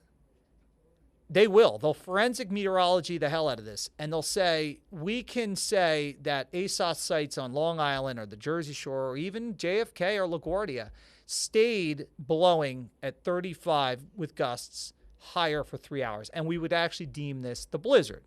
I have seen blizzard warnings not materialize because it didn't hit all the aspects of, am I going to torture you next? I guess so. How How long do I get? Give me 10 minutes. Come in at 4 o'clock. We'll hit reset. Is that cool? Yeah, 4 o'clock. Corey Chambers, he's getting anxious. He's coming in. Well, yeah. Corey wants to. Get warmed up in the bullpen, my man. I see a camera. I want to get on it. That's right. Me too. I've been hugging this thing. All right, so let's finish this wrap. This is important. The visibility aspect's important because that's the danger side, right? So let's have a conversation about danger. Visibility is going to take a hit for hours. So we're going to start this timeline, and we'll roll you through the timeline just to show you what this means. Visibility. Half mile still can travel. Not advised, but still can travel. It's this. The minute we hit this cylinder of storm where you're quarter mile, and it starts at around midnight, 11 o'clock midnight, we'll give some buffer room. And look how long it goes. Quarter, eighth, quarter, eighth, quarter. I mean, we're still going right until Monday morning. I think that's pretty wild to see involvement in that snowbank. And that's why the forecast is so darn good in Long Island right now, because this, if I were to use one forecast model and purely one, it would be this particular to say we're racking and thumping snow until around lunchtime, and then you start to see your visibilities come up, and then by Monday evening, everybody's back to ideal visibility. So dangerous portion of this is overnight. That has been a forecast that has been locked in, or is now locked in if you're just joining. But, you know, that's the travel nightmare that we talk about with visibility. Spoke a lot about power outages. This particular model, and I'll just take you through the timeline on this. When could the wind start to ramp up, right? So you're 7 o'clock. I think you're going to start to get gusty along the coast. And by the way, the blizzard warning, when we started the conversation on blizzard, we started the blizzard warning criteria over the coast, and then we started to expand it north. That's because the confidence level in wind, the aspect of wind, got a little bit better, saying, hey, well, you know, I think we can go 35 mile per hour wind gusts into Bergen County, right? We're going to start to feel the winds at 7 o'clock. If this is right, by 2 o'clock in the morning, we're knocking power out because you have accumulations. How much accumulations tied to max velocity wind? Is it like, where are we at with that? If it's like this, we're losing power like you've not seen. Way, way beyond the last storm, because that was a light, fluffy snow, and then we didn't have the wind aspect. There's your wind.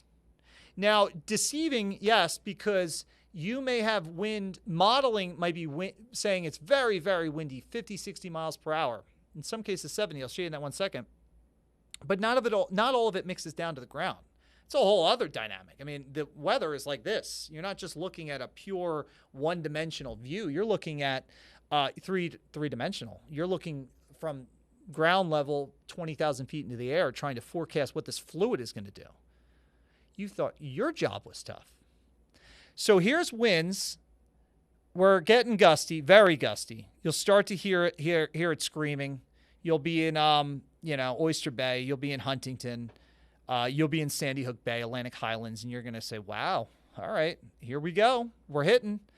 This is what really gets me. The modeling, and are we mixing this all down? I don't know. We could speculate it. It's possible for all the reasons I've just mentioned, where the storm has the look. It has the look. It needs the look, and then we could start to look at the models. 65 in West Hampton. Now, 6:30 in the morning, you have probably 20 inches of snow on the ground in Suffolk County. I don't know how you're keeping power at that point. So, words to the wise, do your laundry. You don't want the cycle stuck on wet, because you might have some smelly clothes if the power waits to go back on Wednesday. Because this could be a little bit of a longer duration, because there's a different element to it. It's not just a classic snowstorm where it's 6 to 12 inches. You can plow the roads, big, it's not LIPA anymore. Was it PSA&G? I think they bought them, right? Yeah. Might take time.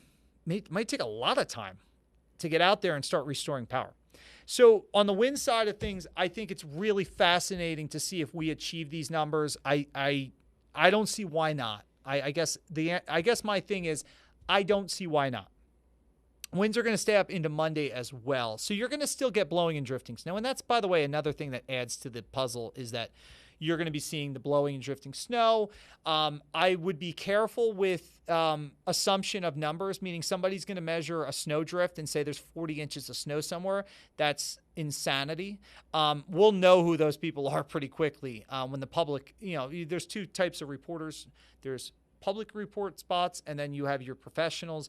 The snow drift stuff is, we may see some anomalies. I don't think we're getting 40 inches in the storm. I also don't think that's this type of storm because it's a completely different level of storm. There's two kinds of conversations on storm types. There's one that's called the Miller A. Usually they start in the Gulf and then you go up the coast, and then you have Miller B where they start in the Carolinas and then they come up the coast. It's usually a shorter window of snow in one versus the other. The Miller A that comes out of Florida typically has a way more moisture. It's loaded with moisture. And then the Miller Bs, those are your events that typically don't have as much. You can come in and hang for a second. Yeah. Wherever you would like. This one's probably easiest. Okay. So that's essentially where I'm going on power outage, and very real thing. Talked about visibility. Let's talk snow. Because I think that continues to be the evolution of this storm. Is this a storm that is historic? Because we could set the tone on it, but at the end of the day, it has to achieve. I showed you the snow bands, right?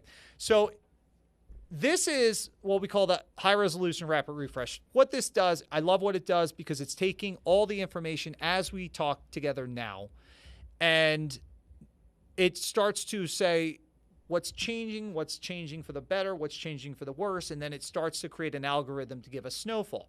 So where is the hammer zone?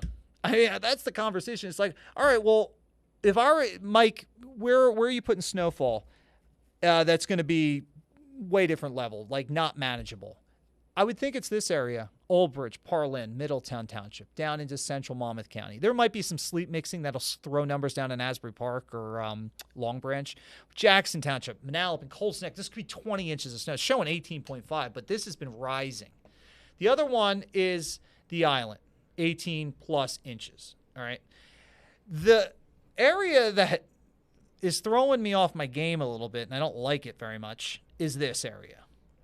Why in the heck is Ramapo and up and around Orange County, why are we showing 20 plus inches of snow?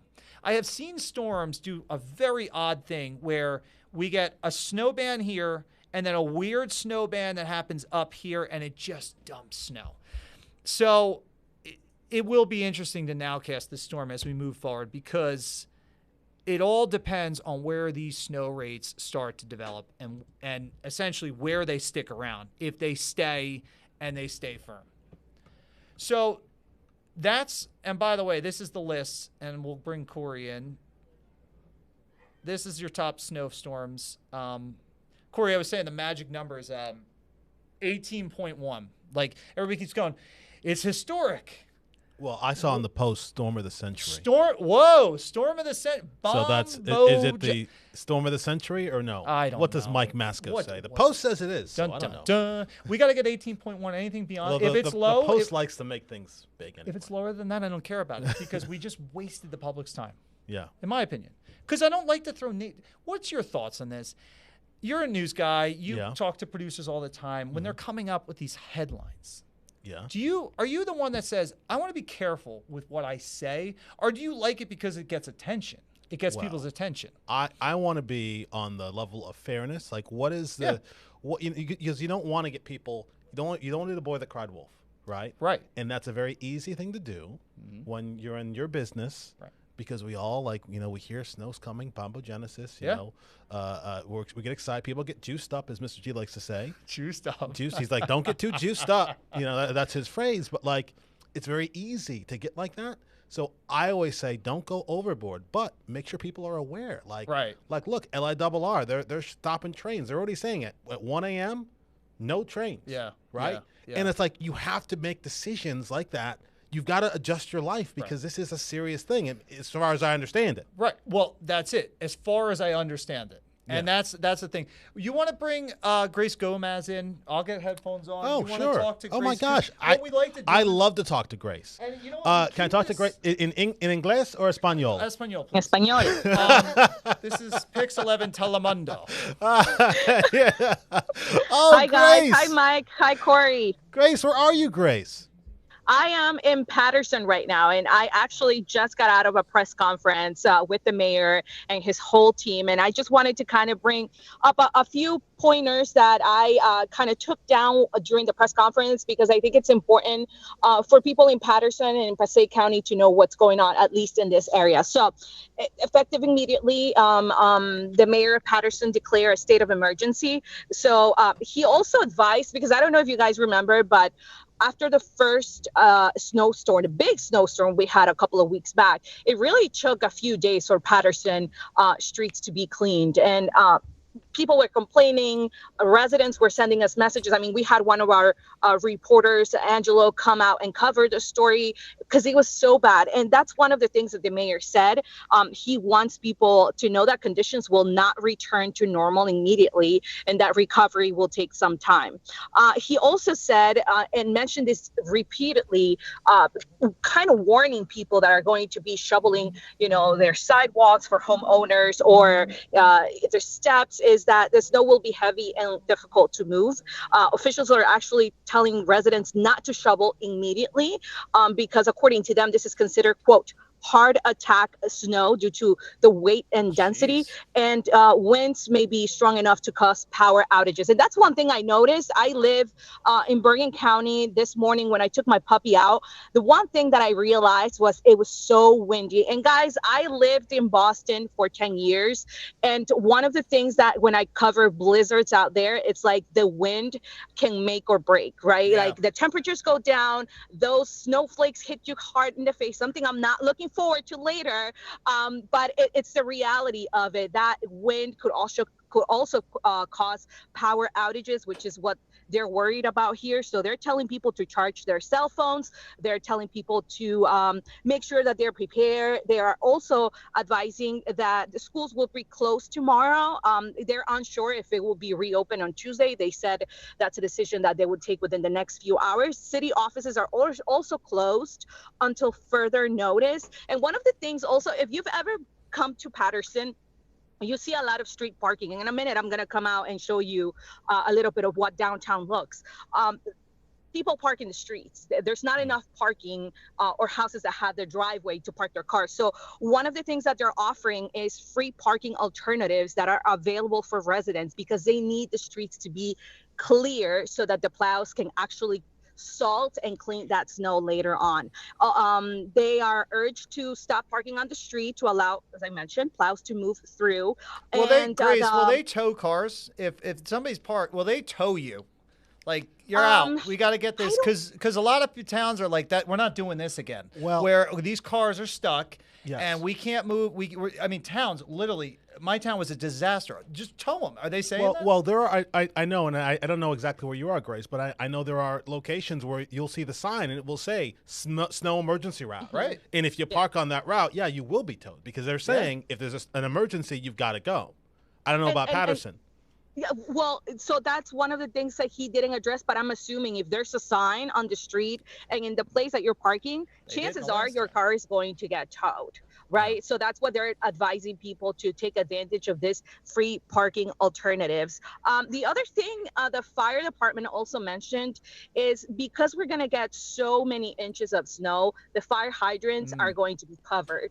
And so although they're going to have firefighters going around and cleaning the fire hydrants, they are asking for help from residents. If you have extra time or if you have a shovel and you're able to help out and clean the fire hydrant, they said that will help them a lot. And another thing, I thought it was very important, during this snowstorms, last snowstorm, there was a house fire in Newark I had to cover.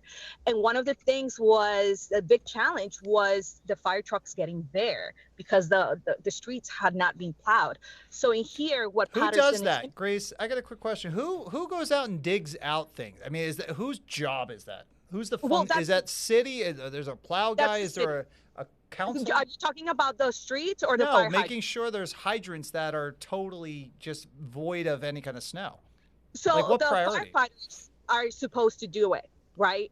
But they're asking, but because there's so many fire hydrants in the city, they can't get to all of it. Right. Right. And figure if you have an emergency, if they are attending an emergency, even though they have extra crews coming in and extra firefighters, you're not able to go through every single fire hydrant. So that's why they're asking the public for help. I didn't even think of that. Did you? Well, yes, and I did, because we've actually had fires where the firefighters have not been able to get to the hydrant as quickly because they can't see it. Yeah. Right. And this is why. And I think that part of the responsibility is, they want you to, if it's your home and the hydrant's near your property, they want you to do it, just like you do your sidewalk or anything else, because that's only going to help you out, only going to help save your house. Yeah, I wonder if that is good legislation though. To say, hey, obligation of the homeowner if there's a hydrant, just to kind of get ahead of, if there's just firefighters that are having to go do it themselves. Yeah.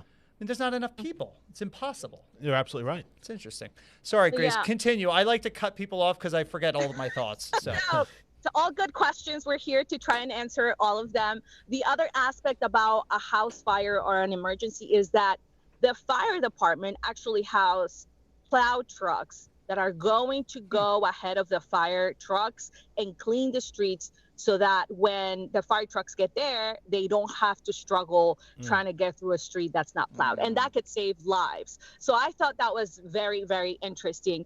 And the mayor said, obviously, to be mindful of, what's going on. I mean, I'm going to go outside, and it's kind of loud outside, so I might not hear you that well, but I want to kind of show you, because in Patterson, there's still plenty of people out. It's business as usual. I'm in the downtown area, and I'm going to show you. Let me flip my camera here if I'm able to. This is the first time I'm doing this, guys. So you're doing great. Yeah, it's fantastic, Grace. There we go. See, amazing. This is downtown Patterson, guys. So it's business as usual. There are cars in the streets. Obviously, the snow's not sticking, but businesses are open. People are walking through the streets. They're trying to get things done before the blizzard. If it's anything like we've been hearing Mike and the PIX11 news weather team talk about, I mean, this is going to be serious stuff. And so people are trying to get their stuff done on a Sunday ahead of this snowstorm coming in.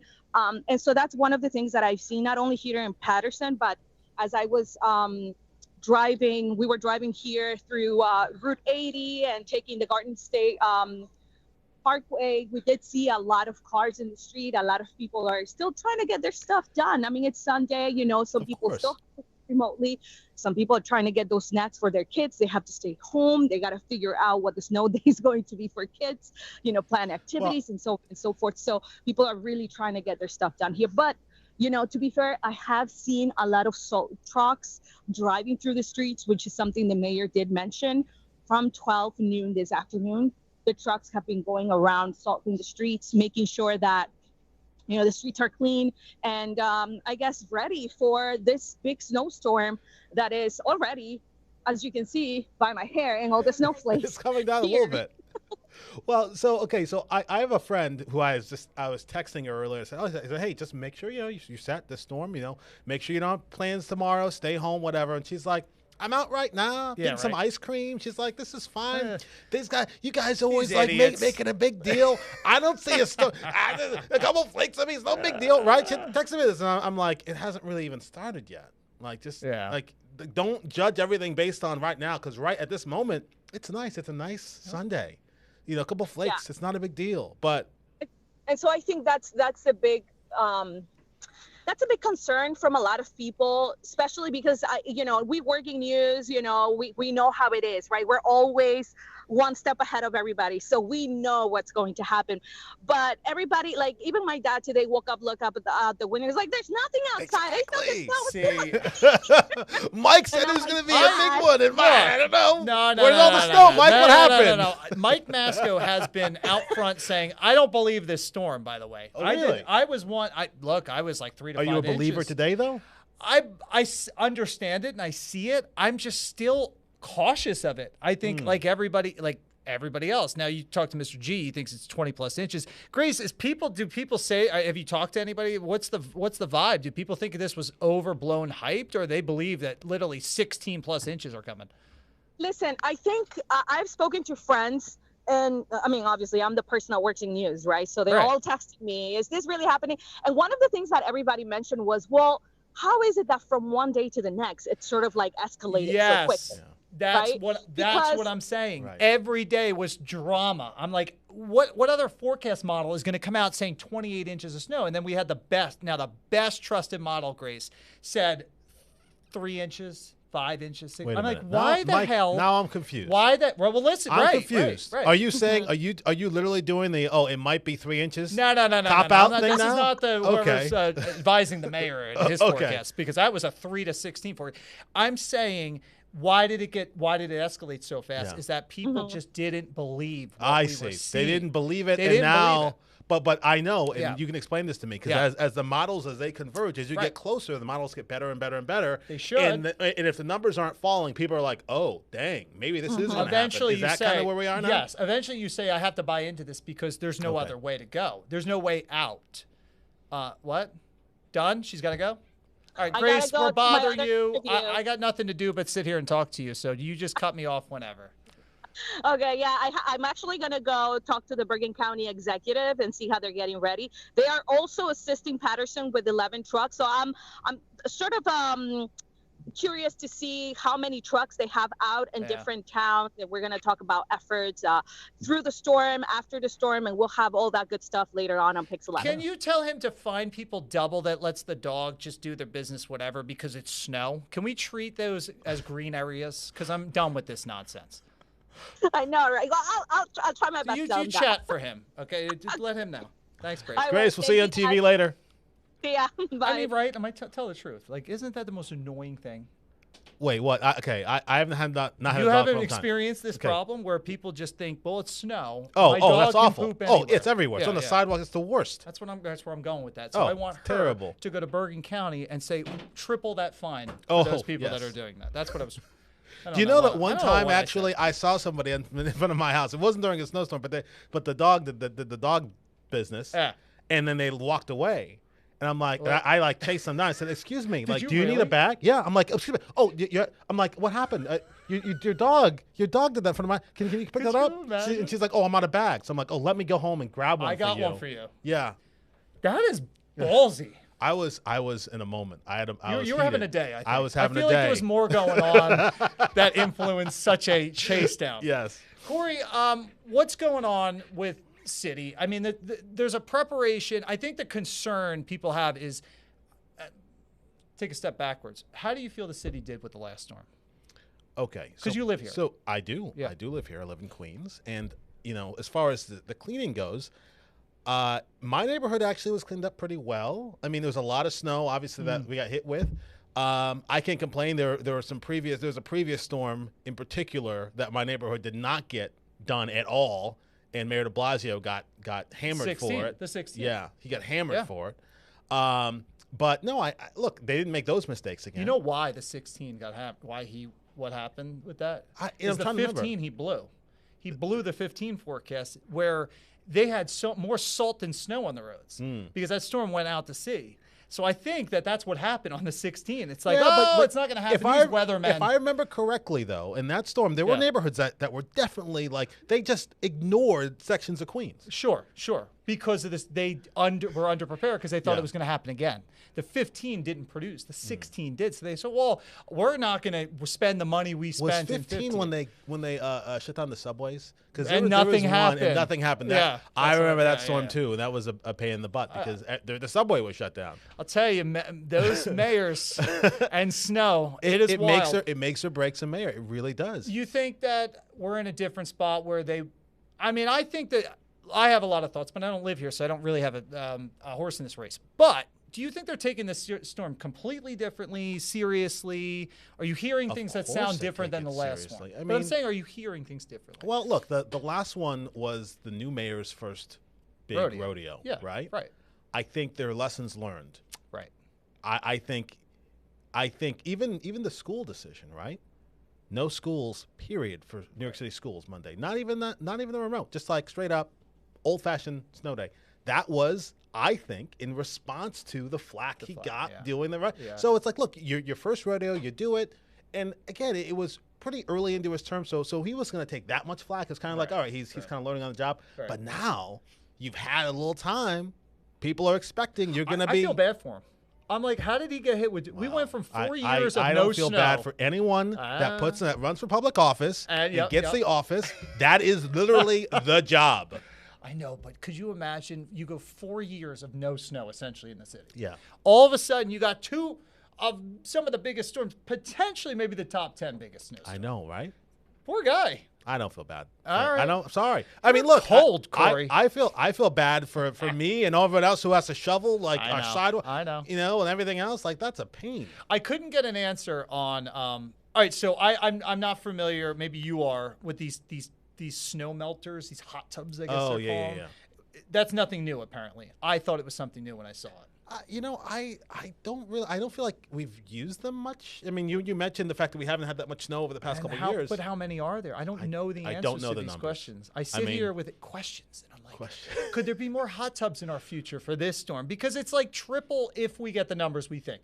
Easily double. Wait, so tell me this. What? I need to understand very clearly as I talk to my friends and everything else. Yeah. How much snow are we going to get? 3 to 16 inches. What's the bottom? Oh my gosh. What's the bottom and what's the top? 12 inches. And this is in the city. In the city. The 12 is the bottom. Which is really hard to do. Do you understand how hard a foot of snow is in the city? How much melting happens? 6 inches in the city is a pain. Is a lot. It's a pain. So you're really telling me right now that 12 inches is the bottom. You think I'm surprising you? G thinks 21 inches is going to hit. I think he needs to be put out to pasture with an idea like that. 21. I go, what's wrong with you? You've been doing this for 40 years. I have seen. Again, G's got Jim Witt. They have their own. They have their own sort of like It's like it's not just science. There's an art to it, right? I mean, you tell me, isn't there? It's like music where it's like there's a science to it, but there's also a little bit of art of interpretation and figuring out, and that's the importance. Everybody needs to be playing at the same beat to make it sound good, and I think it's really hard to do nowadays. You have a warmer climate. Yeah. You have factors around the heat island effect. We were 48 degrees in the city yesterday. Yeah, those are the things that always make me go, wow. We got to get a lot of snow in a short amount of time. So I think that's why people are suspicious. They're also suspicious. Why the hell did this come out of nowhere all of a sudden? Now, is 5 p.m. when this thing really gets goes crazy? So, all right. So we went through timelines, catch you up. What essentially this is going to do, it's in that phase of slush where it's rain and snow. And we thought it was going to do that. Once the storm gets going, that's when you have this engine, this powerhouse sitting off the coast. You're dragging cold air. It's called dynamic cooling. You're pulling all this cold air 20,000 feet in the atmosphere. It's a beast of a storm. You're now converting all the rain and moisture and liquid to pure snow, and then it goes gangbusters. That's going to happen between, I'd say, 8 o'clock, 9 o'clock. It's going to start to get worse from south to north, and then by 2 a.m., 3 a.m., you're going to be 12 inches. Then you're going to be 18 inches by 5 o'clock in the morning. Then you're going to thunder snow. You're going to hear something called thunder. Have you heard thunder snow? I've heard of that before. Have you been in thunder snow? I don't think I've been in it, but I know the meteorologists always get very excited about thunder snow. I know. It's a little Jim Cantori. Yeah. He's the king of thunder snow. I've been in it. It is actually the coolest thing because you see this brilliant flash during the day. It was during the day when I did this. And when that rumble is unlike you've ever, like this bomb went off, but it's just this rippling bomb effect, and everything shakes, and your body shakes, your heart shakes. It is some of the cool stuff, and I do think that Long Island, I think South Shore especially, I think Montauk especially, I think that Avon and Jersey Shore, I think they're going to get into not just some, but I think it's a lot of lightning. I think we're seeing, if this storm is what it's going to do on paper, like we have it all written out, I think it's going to be something I've never wild. heard a meteorologist say if as much as I've heard in because this I'm not 100% of a believer. And that's wild to me because I mean typically this close up, I mean we're in it like what time is it? It's 4:19 right now. So usually a couple hours out. You guys are pretty certain. No. Look, the forecast is the forecast. We're not going anywhere with that. I'm just saying I need to see how I've taken this storm. Every single hour, it needs to check a new box for me. It's been checking the boxes. Nothing's going on, but I'm still skeptical. And I'm just thinking about the amount of snow you're talking. 9 o'clock is when this thing fires up. Right. So, I mean, the good news is I think a lot of people have heard the news. They're going to be off the road. So at least the plows can get We did our job. done. Right. Exactly. Yeah. But you're saying that even at 5 a.m., this thing is still kind of rolling hard. It's a rolling. So it's not like one of those storms where it's like, go to bed, you wake up, and there's snow, but the streets are clear. It's not one of those. Right. It's going to be one of those things where you're still in it. Yeah. And then, so blizzard warnings, right? And we're going to go to James Ford, John? Okay. Where is James Ford? Wait, hold on. There you go. You want to talk Long Island? Let's go to James Ford. He'll talk Long Island with us because I think Long Island. All right. So you're right. We're talking about confidence, lack of confidence, so on and so forth. You know where I'm 100% confident? Yeah. Long Island. Ooh. I don't think Long Island misses this. It never misses because it sticks out right into the ocean. So even this thing went right, even a hard right would still get Long Island buried. And I know James. So James, we like to call him Dr. Ford. He's not actually a PhD, but we like to kind of joke that he's not Dr. a PhD. Ford. But he has his anemometer out there. He has his yardsticks. He has all these things as we get into severe weather. So it's always fun to have James there with us. No, well, it's great to be with you. Let me just give you the full on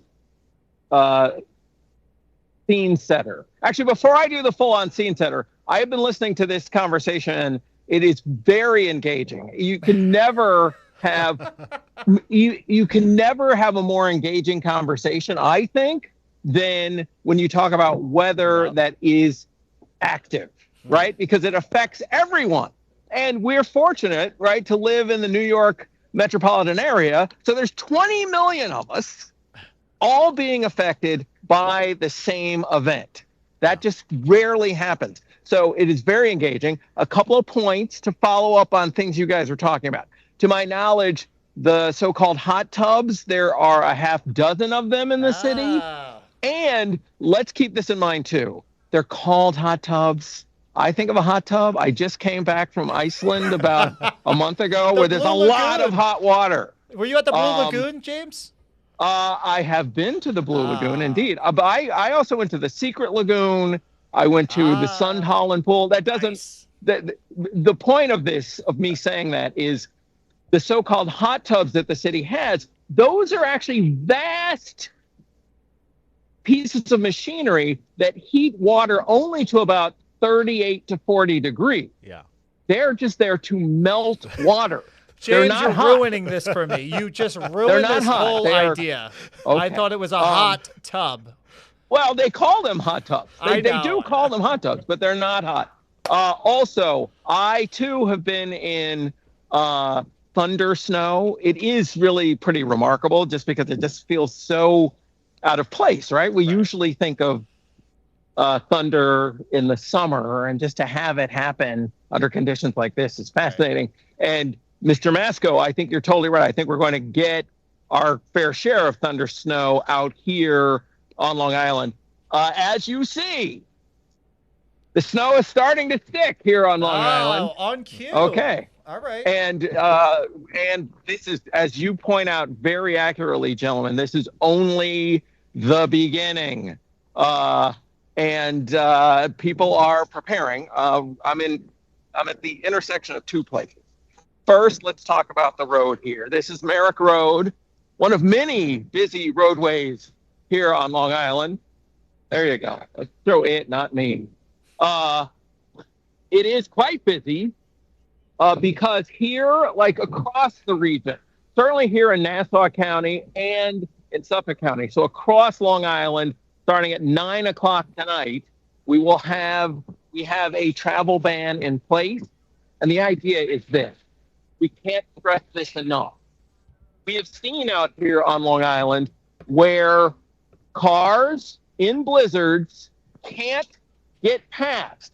So they just can't keep going because the conditions are just that bad. So drivers have in the past abandoned their cars on roadways like Merrick Road here. They've abandoned their cars and then walked to get home because that was actually easier to do than drive. Wow. But what happens after that is plows can't get through to clear the roadway so that all the other cars can get through. So that's why people are being told very strongly and very wisely to stay off the road after 9 o'clock. And people we have talked with have said they do intend to just stay home, do what they're doing right now, watching us have this conversation, for instance. We've also been here at Trader Joe's. We're in a next to yeah, it has been quite busy. It's milk, tapering off a little bit. It's tapering off a little bit now, but I can tell you, our videographer out here, Heath Lopez, had to go in for a variety of things and pointed out that they're really out of a lot of things, especially water. There's no water left. And he said also very few eggs, very little dairy. So if you need any of those things, this is your time. James, why is it always the bread and milk? When? Why that happen? You know what? I'll tell you why. It's comforting.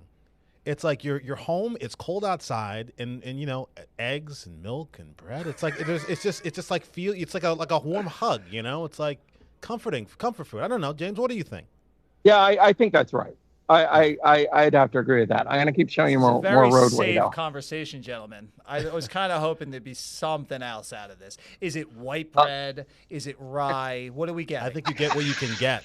And you don't get upset. At this point, yes, exactly. At this point, you get what you can get. It sounds like my childhood. Exactly. Sit down, shut up, and eat. This shot, I hope, also conveys something else that's going on. Traffic is reducing. We really are seeing a lot of people having already gotten their goods, staying at home. That is really good, especially as we start to get to the point where this snow that is beginning to stick, well, we start seeing this snow really build up. And as you guys have been pointing out, once the sun goes down, and we're getting close to that point anyway. Once the sun goes down, the buildup will be that much greater. And then the volume is expected to be so much greater overnight. Noting that, let me say this. A variety of authorities point out here that they are at some point overnight expecting possible whiteout conditions. The volume may just be so strong that they can't see, that the plow trucks won't be able to see, if that is the case. And that's a scary thing to experience. Yeah. If you've ever been on the road and experienced that before, that is scary. When you just can't see. Indeed. Yeah.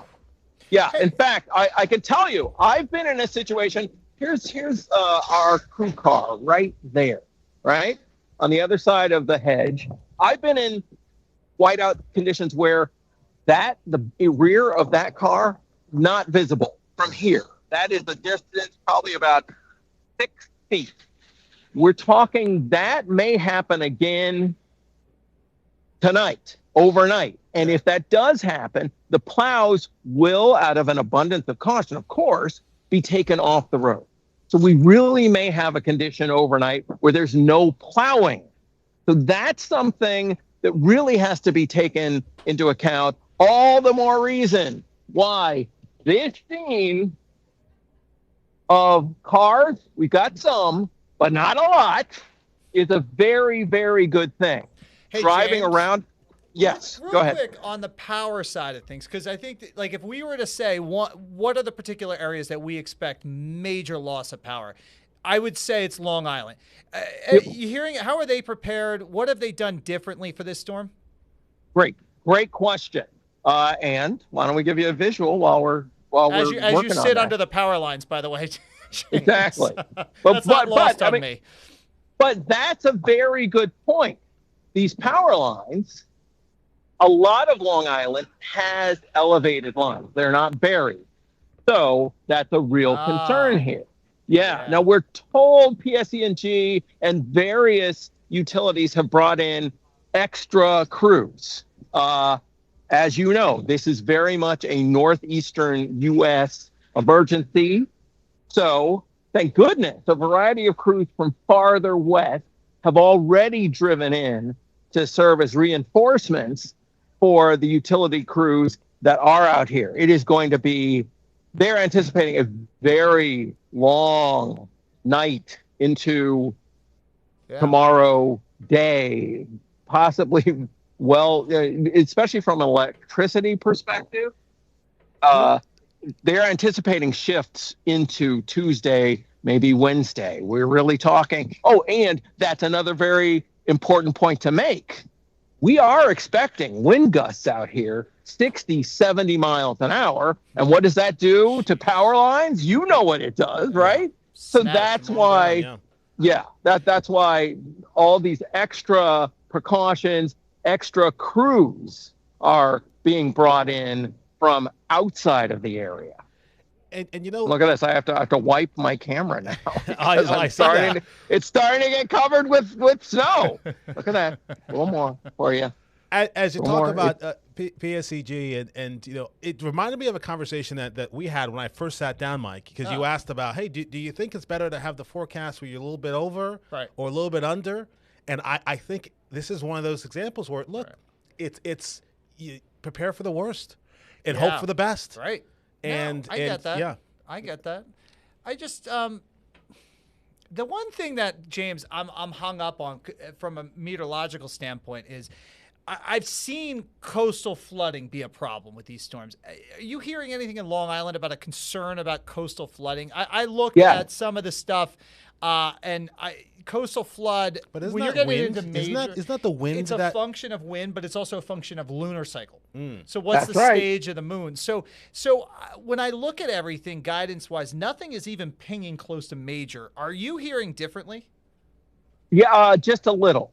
Okay. In fact, we were at the Hempstead Township maintenance yard probably about an hour and a half ago, and they are predicting some effect of coastal flooding. They said mostly because of high winds, which they do know these things. And also, look, the tides are what they are, right? And typically in a place like Freeport, which is nearby, at high tide, those waters get really close to the roadway. I'll show you a roadway. And, they get really close to the roadway. Add in really high, I mean, we were talking before about 60 to 70 mile an hour wind gusts. We're also talking about sustained winds in this weather event of maybe anywhere from 35 to 45 miles an hour at times. For hours. You have that? For hours. I mean, it doesn't end. Yes. So you have all of that together. That combination can definitely cause coastal flooding. And that's what we're looking at potentially. Look, as I keep pointing out, it is starting to accumulate, but this is just the beginning of the appetizer. That main course is going to be huge out here on Long Island, and a variety of authorities, certainly, and residents, like at places like this, are preparing for the worst. And if you haven't, and you're streaming this, you want to maybe duck out now, someplace close by. Right. Get some supplies, take them home, and just be ready to be indoors really for the following 24 hours. Hey, James, are you camped out there? Are you going anywhere? Are you staying put and you're not? Are you staying in a hotel nearby? Staying at a hotel out farther east. Oh, okay. You know us here at PIX11 News. We're on it around the clock. So this is, I've been on the clock now for 4 or 5 hours. I'll be out here for the next few hours. Then we go farther east where we're expecting, up to 2 feet of snow. Right. And then I'll be live in the morning, starting at 4 o'clock. Nice. So yeah, we're expecting a lot. There's going to be a lot. Can I make a request, James? This is just the start. I think you're going to see something memorable with wave heights and that sort of thing. If this storm is what it's supposed to be, from an equivalent category, and again, I hate this drawing this conclusion or similarities, but this could be the level of a Category 2 hurricane from a pressure standpoint. If you're near the ocean, I think you might have some really compelling shots. Just putting that out there. I appreciate it. Honestly, I really appreciate that and actually really want to see it. Having been out here during Sandy, this is where I was. But I have a feeling because we're also, I did mention the travel ban, right? So we're probably going to be near the LIE overnight, right? Which won't put us near water, and it's going to be hard for us to travel. All right, here I am throwing a monkey wrench in the plans here. There's always Earth Cam, right? Why go through the effort? You can just log on. Log on and look at the waves on Earth Cam. I'm a Jersey boy. I live near the ocean. That's the first thing I look at when there's big storms like that. It's the ocean. And every one of these, James, these let's say we're top 10 snowstorms, produce one of the most beautiful, majestic type of waves, clean waves, large waves. Anyway, food for thought. Everybody's all. I'd love to see it. Yeah, I would love to see that. As you point out, Corey, it might have to come from Earth. We'll see. Why, James? I just talked to the bosses. They said we have a budget to send you to Gurney's out in Montauk. There's hot tubs out there, so you're all set, my friend. Yeah. Okay. Real hot tubs. Hot tubs, real hot tubs, hotter than 48. Not that 38-degree nonsense. Oh, boy. James Ford, thank you. Be safe, buddy. Got it.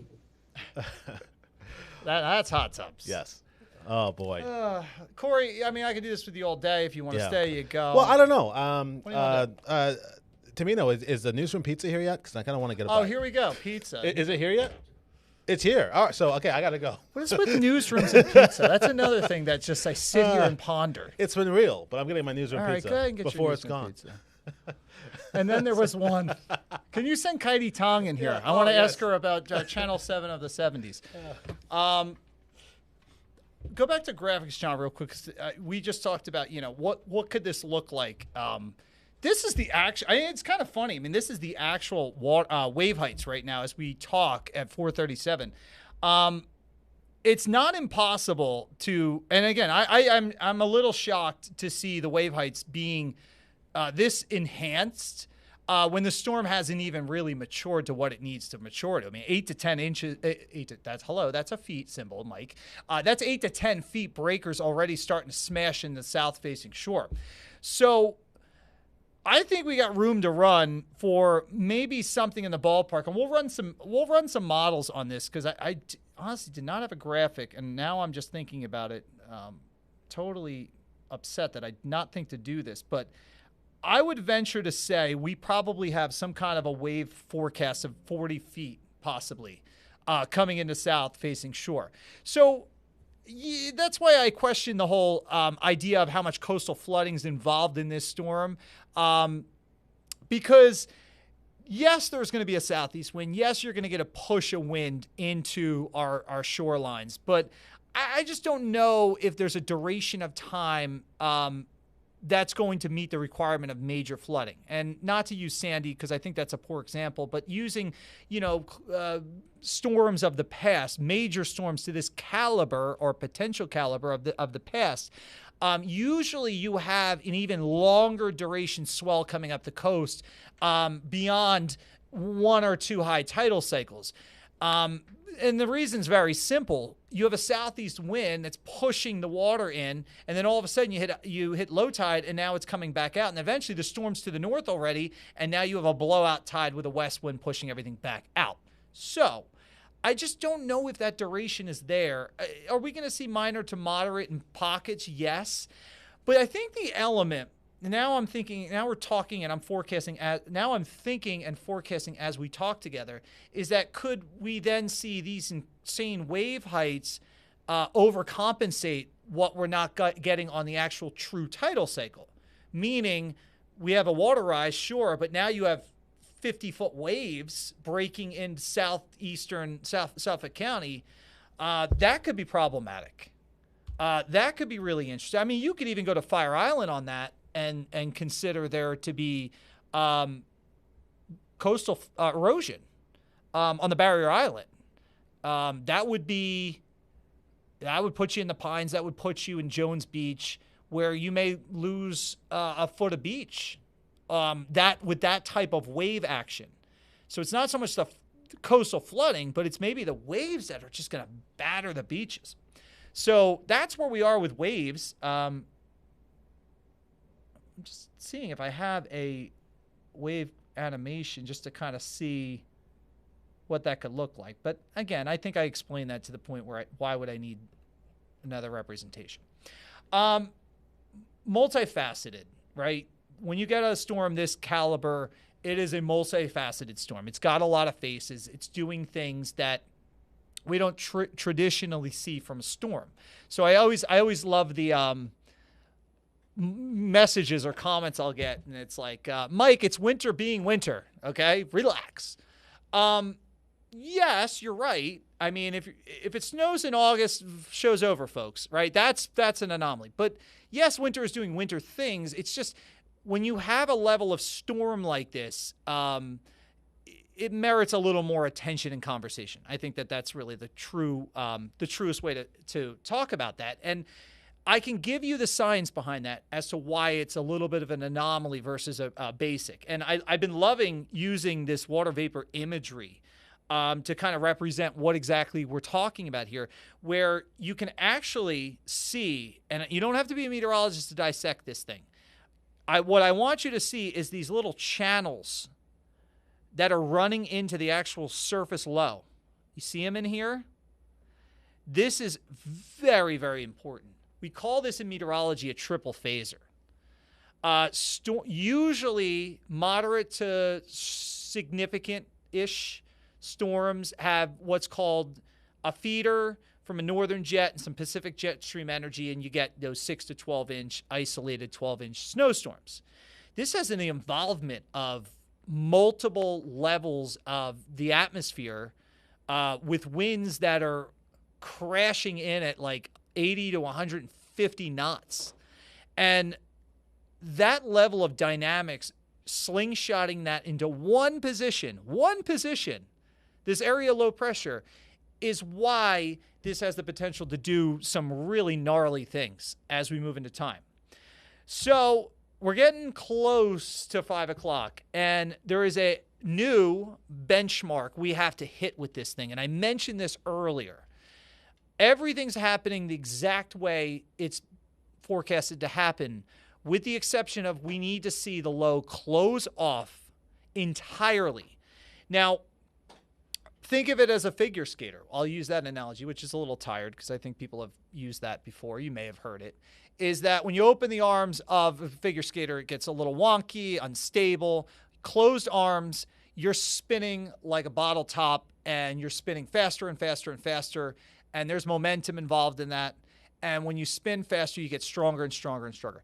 That's what this thing needs to do. Now, for the last hours, and this is an animation showing the last 3 hours, you can kind of see what I'm saying, where, you know, you have your figure skater kind of spinning about in a very wonky way, but he's now starting to tighten up a little bit. And I know that because you could see we have a whole new isobar that just popped on the screen here. So it's telling me two things. It's telling me the phase is happening. It has been happening, but it's really starting to morph together perfectly with the surface low pressure. The second thing it's telling me is the storm is becoming vertically stacked, meaning not only is it at the surface, the ocean level, but it's now in the mid-levels, and it's now in the upper levels. And when you have a perfectly stacked storm, low pressure at all levels of the atmosphere, you're now going to start to make it a stronger storm. And that's the thing. That game changes us, and phase shifts this event from what we were doing this morning, which was rain and snow, kind of doom and gloom, to James Ford was showing us where we're seeing some accumulation on colder surfaces, grasses and that sort of thing, to we're burying major roadways that at one point yesterday was probably running at almost 60-degree temperature, because we are also in a almost March sun angle. It's February 22nd already. So we're turning a corner towards spring, so it's a stronger sun this time of the year.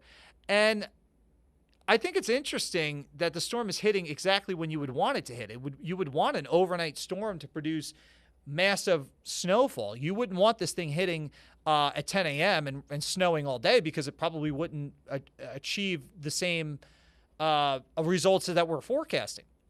All right, so this is a more traditional look. This is your satellite and radar. This is what you know what this is. It's on every TV channel, linear TV. A couple things to point out. One, it's still a lot of noise going on down here. It doesn't have the tightness on the satellite radar presentation. You're noticing, though, something happening on the northwest side of this.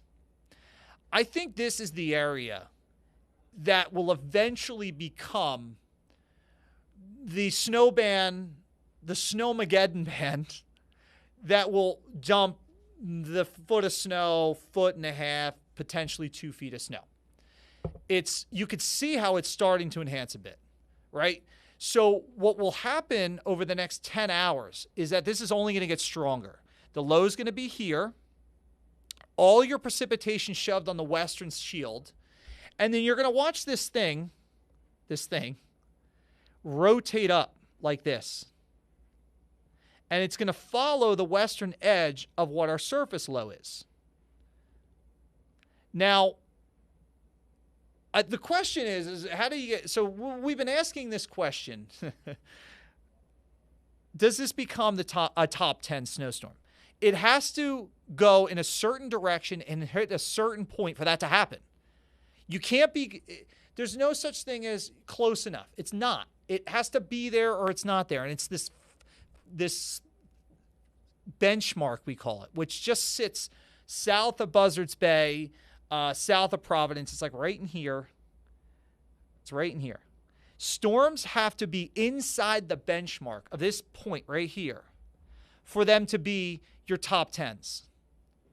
If it's over it, borderline. If it's to the right of it, it's not happening. So that's what we're going to be chasing. We're going to be chasing the western edge of this, and if this rotates northbound. Very, very important stuff. We'll get into totals coming up in a second. McGee Hickey in Brooklyn, down in Coney Island, reliving her childhood memories of make-out sessions under the boardwalk. Not true at all. But anyway. I'm sorry. What are you doing? What's going? So we were in Long Island. James Ford is starting to see some accumulations. You have a little more influence of the Atlantic. What's going on there? Well, let me turn the camera around so that you can see. We're at Nathan's world-famous Frankfurter since 1916.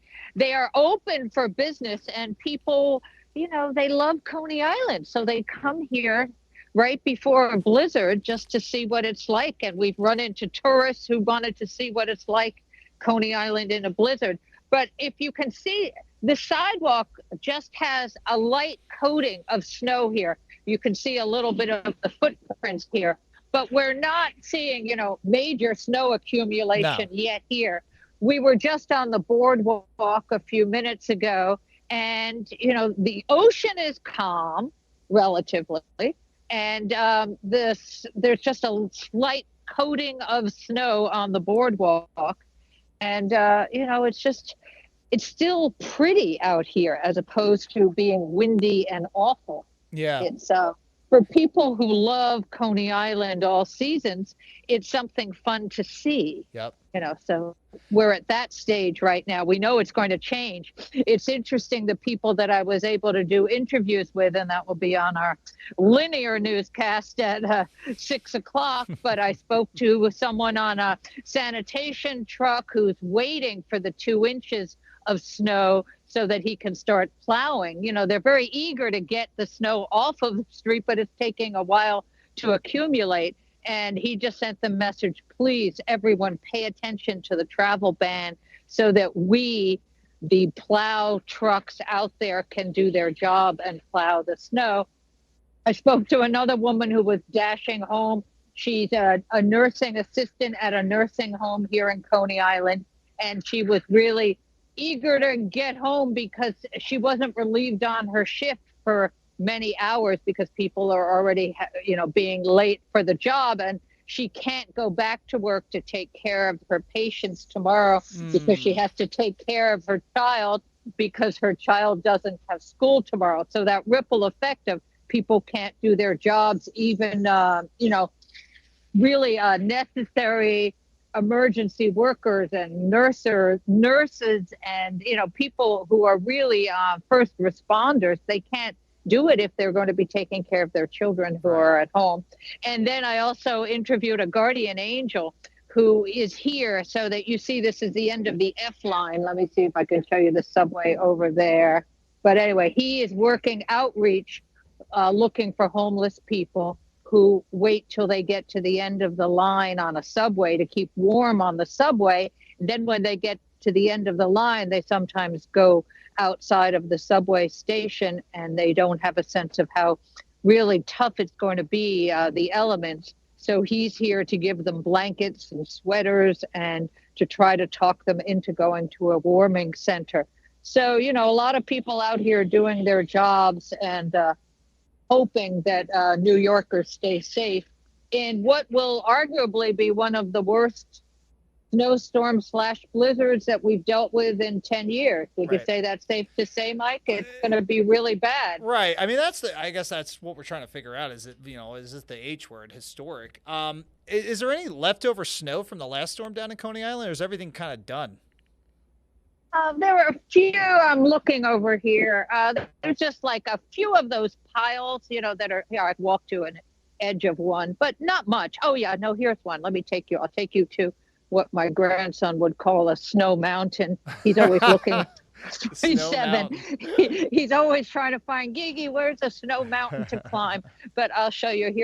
Here's a snow mountain. Can you see it here? Oh, okay. Oh, wow. Okay. Yeah. So clearly, a plow came through. I'm on Stillwell and Surf Avenues, and a plow left this snow mountain here. And we also over here, you see there's I think you can still see, let me see if I can interview. Here's the fire department ambulance waiting stage. They're just on standby in case anyone needs them. It's such a tough job to be a paramedic and EMT out in this weather. And let me see if I could interrupt them. Hi, McGee Hickey from PIX11. We just want to thank you for your service. We're doing a show here. And are you getting a lot of calls yet? Are you on standby? Do you have a message for people? How can people stay safe so that they don't need you to help them? Yeah. Indoors. So you're in this waiting zone. You're just waiting to see if there's a call for help. Okay, stay safe. Thank you for all your good work. Hey, McGee, relay what he said. We didn't hear him, unfortunately. Oh, okay. So what he said, tell me your name, please. My name is John. John. What John said is just stay safe and stay indoors. Right. Now, so McGee, ask John, is he going to just sit there and wait for calls? Like, how does that work? They go back to the house, or they're sitting there waiting to answer things? Yeah, you can't hear. Their question to you is, but I actually know the answer. They're saying you just sit here and wait, but that's part of the job of being in an ambulance. Yeah, we just have to be in certain areas just to make sure the area is covered. Right. So you're covering the Coney Island area, and and you can't be anywhere far away because you need to respond as soon as there's a life or death emergency. You're there. Yes. So you're often here. Oh, okay. Hey, McGee. This is his spot. Has he ever been in a position where the ambulance was totally snowed in and they had to call somebody? Like, how does that work?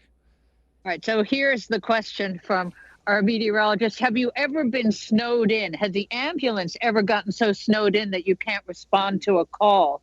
I mean, years ago, yes. Now with the 4-wheel drive, I mean, we're okay. Yeah. You know, sanitation's usually out doing their thing, and yeah.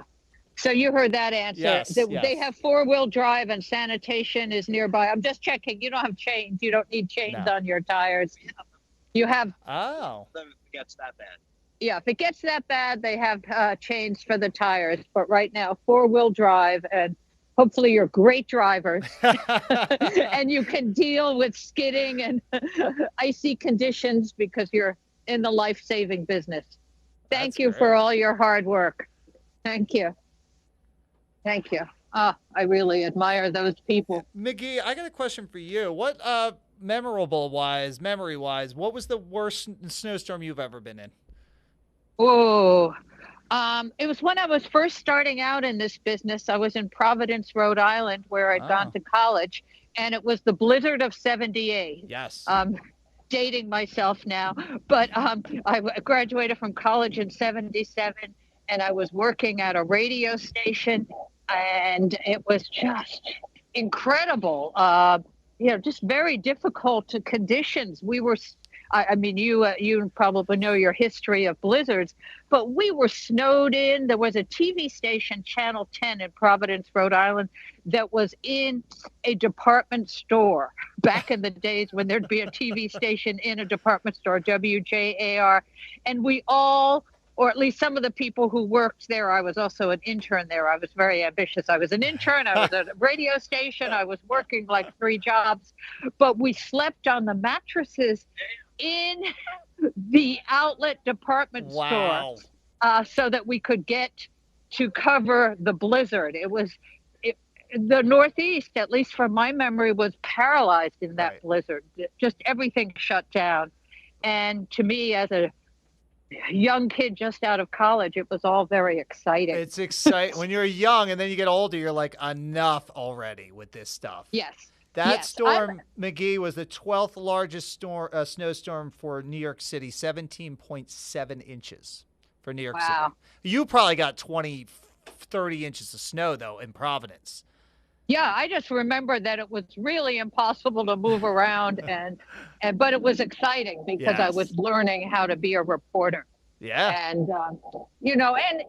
what is funny for me after all these years, because that was so long ago, that was 78, it still is exciting. Yep. And you appreciate all the people who work so hard, like the ambulance drivers. Right. Who are going to be dealing with such elements trying to save people's lives. I so appreciate that. And that's why I still do this job, just because curiosity, I still find it amazing. Yeah, I agree with you. So how many people are out there trying to save people? And, hopefully everyone who can listens to the warnings and stay indoors. Don't go out, particularly after 9 o'clock tonight when there's a travel ban. Stay indoors. Hey, I won't have a problem with that. I'll be on the 10 o'clock news, and then I'm going to stay indoors for all of tomorrow. Stay indoors. Meanwhile, you're reporting outdoors. That's not lost on me, the irony of that. Once again, yep. I don't hear you. Oh. I guess you heard me, though. I heard you. All right. Bye, McGee. I wanted to ask her... I want to ask her about modern day storms too, but whether there's a level of surprise, kind of, did Coney Island, Brooklyn, all that area, do they feel like this thing snuck up on them? So, all right, we'll see what's going on with McGee, but it was interesting to see her shot because, we're in slush time between now and 6 o'clock with this storm. So far, it's behaving. We had left the weather beat before we went over to McGee to kind of just chat about, how this thing is eventually going to evolve. I mean, we're looking at satellite radar. I'm not even using forecast modeling because sometimes you got to step away from that stuff and kind of see it for what it is. So, you see right now where is the potential mega snow ban, and I think that we're starting to see the early stages of this thing here. And again, it's just a conversation, not to say it's going to happen, but like, in bust situations, because I still am getting questions on X. Could this storm bust, and how could it bust? This thing would just pivot off the coast like that, and we've seen that before. But right now, it looks like it's going to make a beeline and a clean sweep up like that. And that's going to be, of course, a function of the surface low track. So we're, again, doing this. We're in this awkward phase of the storm. We'll call it the teen years of the storm, right? Where we don't know what we are doing right now. We're messy. We're complicated. It's snow. It's rain. It's wet snow. We're going to start to see that change a little bit. And I think we're starting to see it a little bit down here, down across the Burlington, Ocean County area, where you're starting to see some banding developing. And what do I mean by that? I'm going to take a closer look at that. As you get down here, you see how the coloring contour kind of goes a little bit bluer? It's these areas that are just going to only enhance and expand a little bit. It's the atmosphere stretching, and as you stretch out, you lose air, you need a little more air. It's a very vacuum situation. So eventually these bands are going to get serious with what they're going to do, and then we're going to start to rip the snow. But we're still in that awkward phase. We're in the phase of not understanding what's what yet, and we need some real encouragement, if you may, for the coastal storm development. Dan, if you want to talk to the camera for a while and I can go to the bathroom, that would be phenomenal. Go to the bathroom? Please? Sure, go ahead.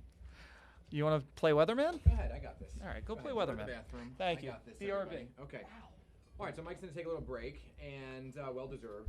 So we are heading into the 5 o'clock hour, obviously, top of the hour, everybody, and you're looking at the live radar of the storm that is approaching, this massive storm right here. And we have a lot of updates that are coming right now. So when you join in on the PIX11 News tonight at 6 o'clock, they're going to talk to Governor Mikey Sherrill of New Jersey, right off the top pretty much, so they can get a full update of what's happening on New Jersey. Obviously, there's the travel ban in effect, which McGee and I were talking about this with Mike earlier. Can't remember the last time that there really was a full-out travel ban across the region, right? Because Long Island, New Jersey, Manhattan, and the 5 boroughs all are going to have a travel ban tonight because of what is expected with these whiteout conditions, right? And New Jersey Transit fully shutting down 9 p.m. The LIRR is shutting down, and right now it sounds like the MTA is going to stay up and running for now. We're going to have the MTA chairman on the PIX11 Morning News tomorrow morning to talk more about that, right?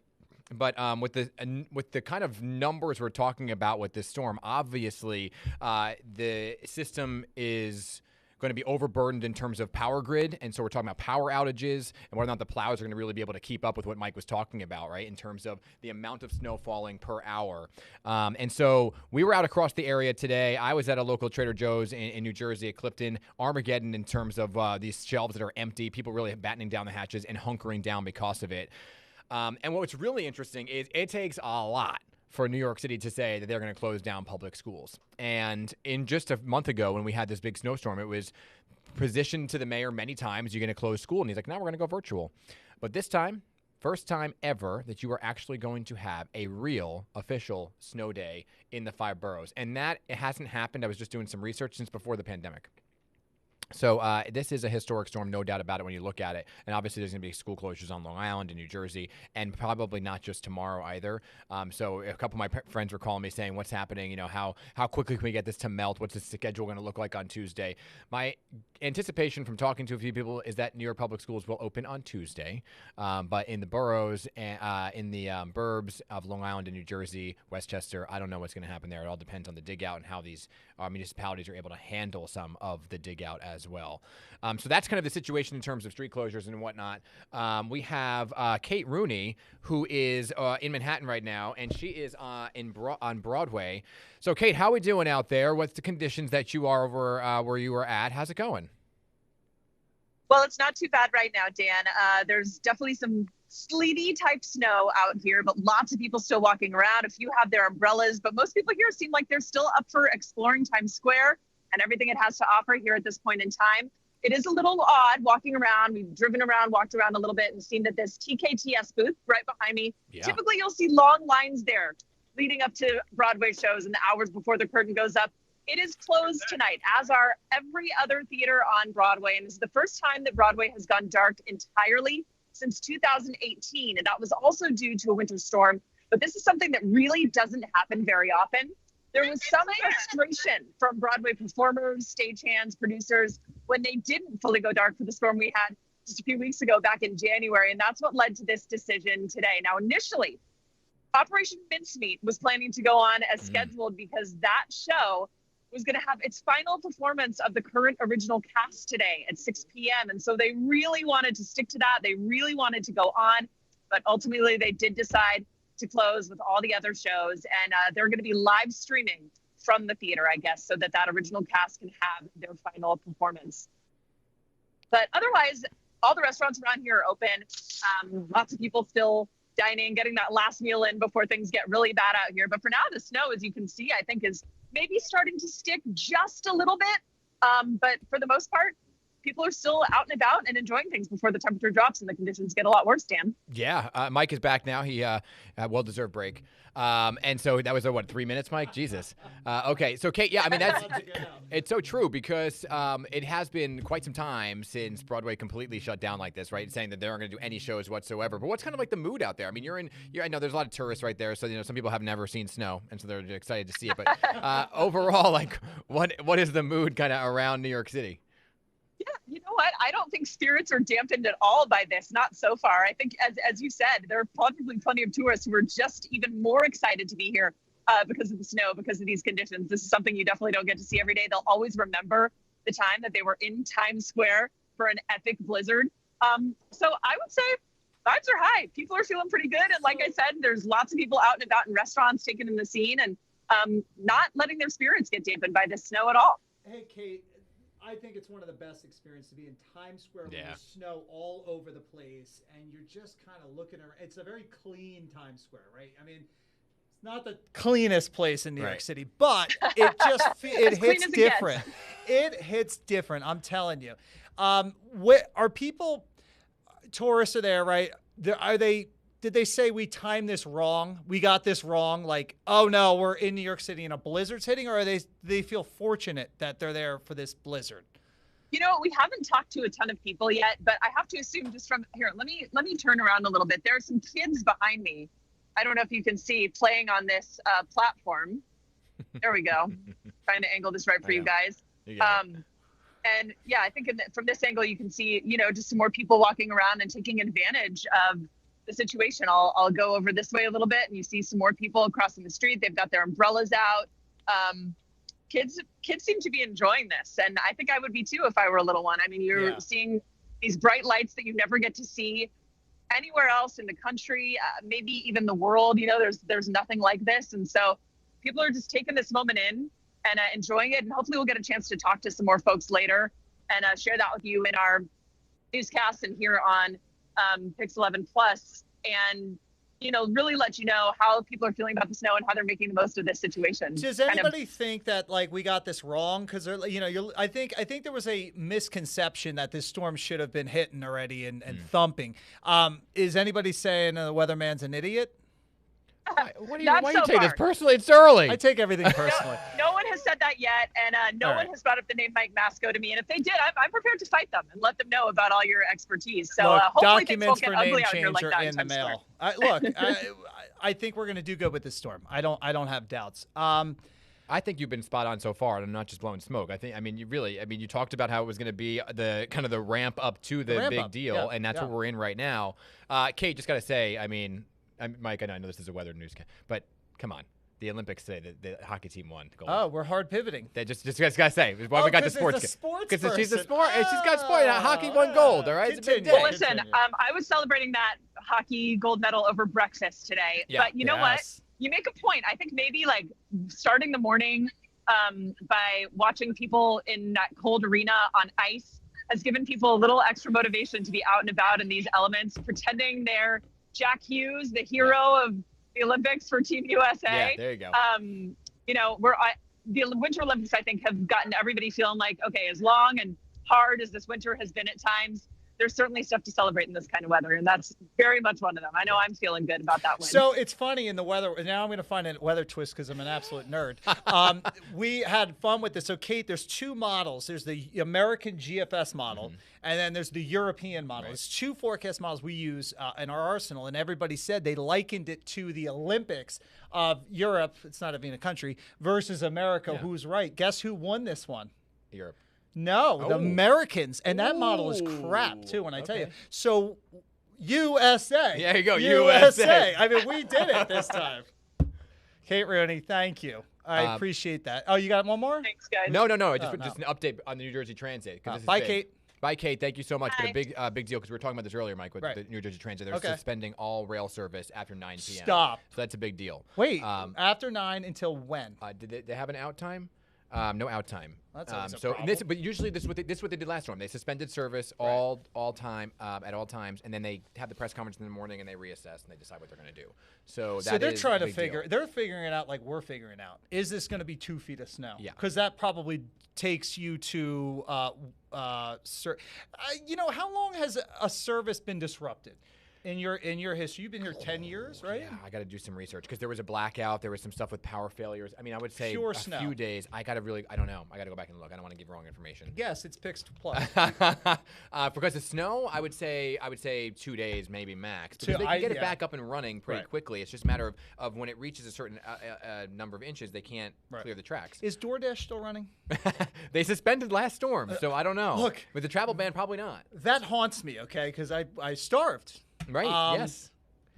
So yeah, we're talking about the travel bans that are in effect now across the region, right? So Long Island, everyone's having James Ford's in Long Island, and they said they can't go very far because they don't know where they're going to let them stop getting on the LIE. Right. So I told them to go to Gurney's and have a drink in the hot tub on Ben Dobson's tab. Right. It's interesting because Mickey brought up a really good point earlier when we were talking to her. I can't remember last time.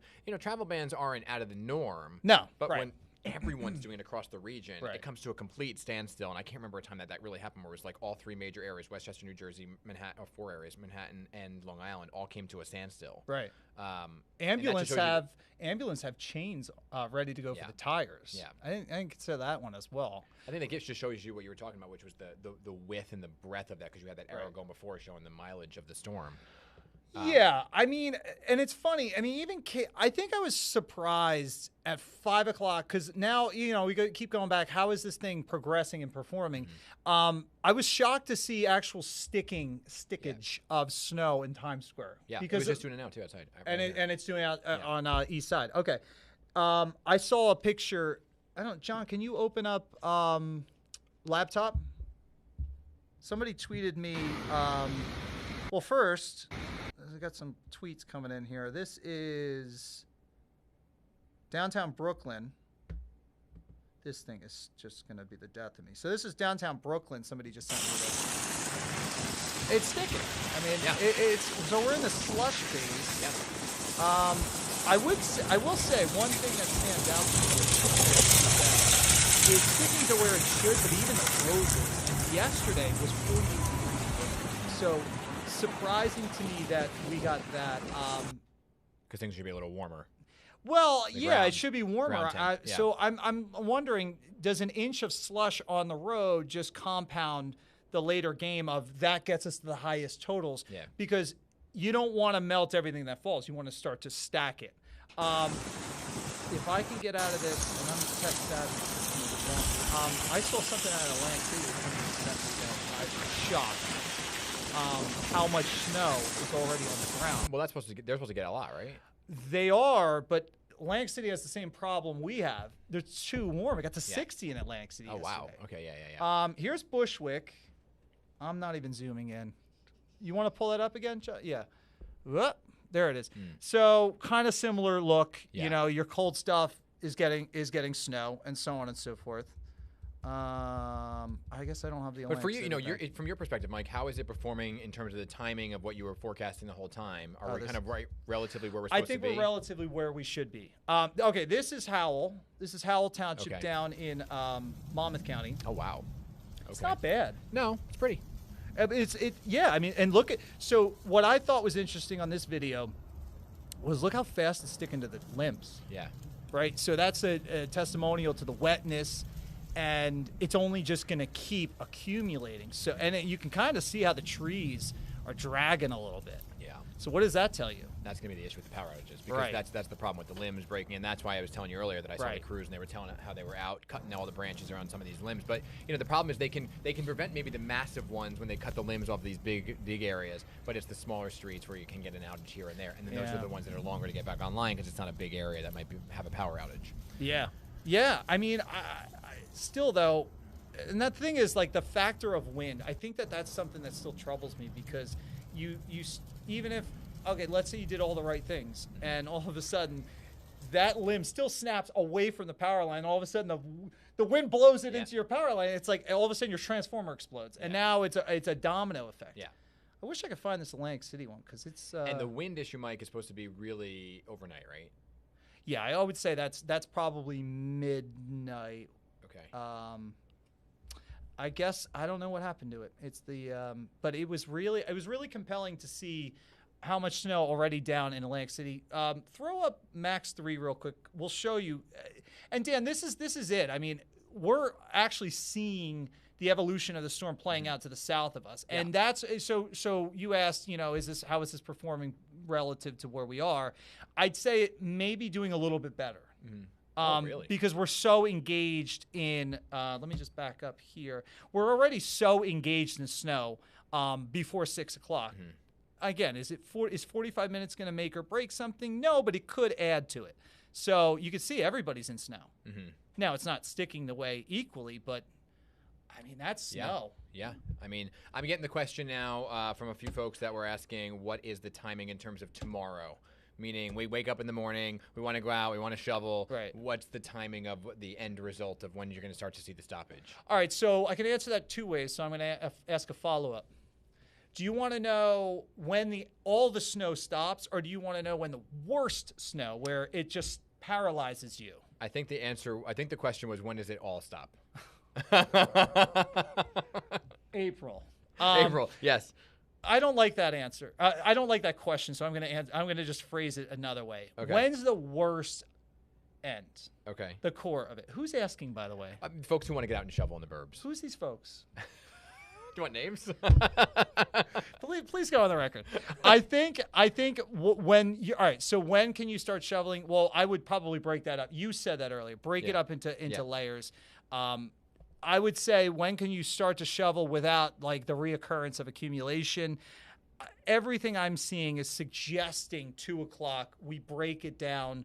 Western Jersey, the city, still snowing in the island, but I think it's going to be something where it doesn't matter at that point. Okay.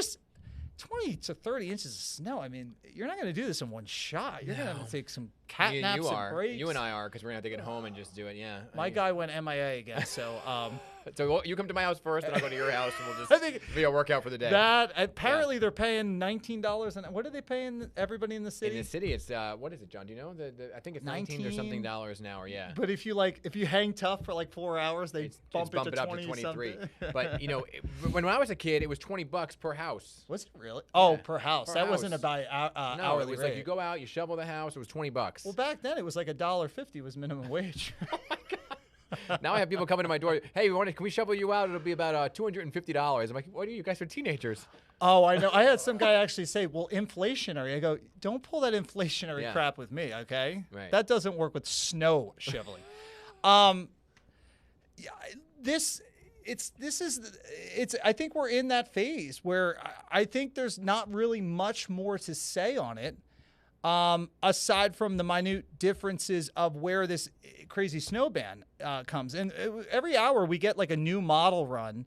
And if there's one thing that I said, you know what, that's surprising me, is just how much better on simulation satellite this looks from like. I mean, it's impressive. Yeah. I mean, it's symmetrical. Yeah. It's weirdly perfect. It's very pretty. It's really pretty. Like you can just kind of take that in and zen out a little bit because that's the beauty of why I got into this, because it's like I do like storms. I don't like consequences of them, but I do appreciate beauty and science for what it is. But when I look at this, it's like one of those things where it's and again, you're not a meteorologist, but I'll teach you. Yeah, you'll be fine. It's this this eyeball that's blinking at us, right? And I guess I wonder, is that even further west? And I don't think we're going to know that until we're waking up tomorrow morning and going into work, us being 2 o'clock in the morning because we have a morning show. Right. But I think most people will be waking up, and we'll be showing this to them on actual real satellite. Yeah, what you're showing that, Mike, now it says 8:30 in the morning, right? So we'll be in it. We'll be fully involved. That's fully snowing. Snowing, wind. You know, the aspect of thundersnow, which excites people like you have never believed. Yeah. We talked to James Ford, and he was like, I was fascinated by your conversation because he can resonate with that. And it's like when you actually experience thundersnow, it's a whole different kind of like, it's kind of like seeing a shooting star where it's like, or like I saw the Aurora Borealis ones. I mean, right? This, and there was like it felt like the actual charged particles wrote like vibing through you. Cried. What's that? I cried. You cry, right? You get emotional. I actually got a level of emotional from it because it just, I don't know, it just the actual sound energy from the thunder just pulsated to me, and I was like, wow, it's weird. And I'm saying this because I think we're going to see a lot of that tomorrow. In fact, John, go back over to laptop. So Dan, we follow this website. It's called the Storm Prediction Center, SPC. Okay. Usually I'm going to this website in the springtime to kind of get a feel for where do they feel thunderstorm activity could happen, where's the most explosive storm activities, so on and so forth. It is rare to go to this website to literally see them hatch out an area from eastern Massachusetts down towards the mouth of the Chesapeake for the possibility of thunderstorms. Yeah. I mean, I never thought, I have done this in the past with big storms. Emphasis, what do we do differently this storm versus the last that are historic? It's go to this website, and they have all of coastal New Jersey. They have all of Long, not just part of Long Island, all of Long Island, under what's called a convective outlook. Wow. And they're saying isolated thunderstorms. It's weird to read thunderstorms in February, right? Isolated thunderstorms expected along the mid-Atlantic, New England coast.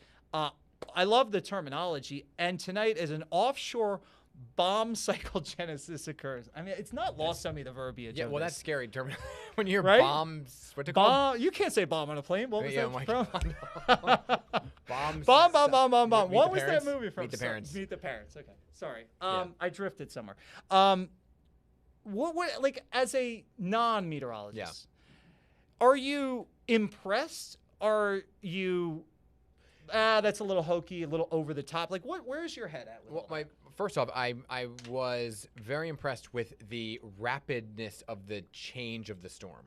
Yeah, well, I was too. Yeah, I mean, and that's not somebody who's not a meteorologist, right? So like Friday morning, we're on the morning news, we're talking about a potential of whatever, and then all of a sudden it's boom, you're texting me at 3 in the morning saying we got a blizzard warning in effect. Right. And so I was impressed by the rapid changing of it all, of like how these you're talking about two loads that were coming together. See, I do listen. Yeah. Two loads that were coming together. John, he's actually like doing well. I just wanted to like poke holes at this. All right, continue. But I'm not. I think I'll be impressed when I wake up in the morning. I know. And, right now I'm kind of looking at it saying, all right, we can handle this. Right. It's one thing to say, hey, this is what's going to happen. And it's another to go, wow, it really did happen. Yeah. And when you wake up in the morning, I think a lot of people are going to look out their window and say, oh, okay. So it was real. Yeah. So no one go to bed saying, Right. No skepticism on your end. No, I trust you. I like that. Trust factor.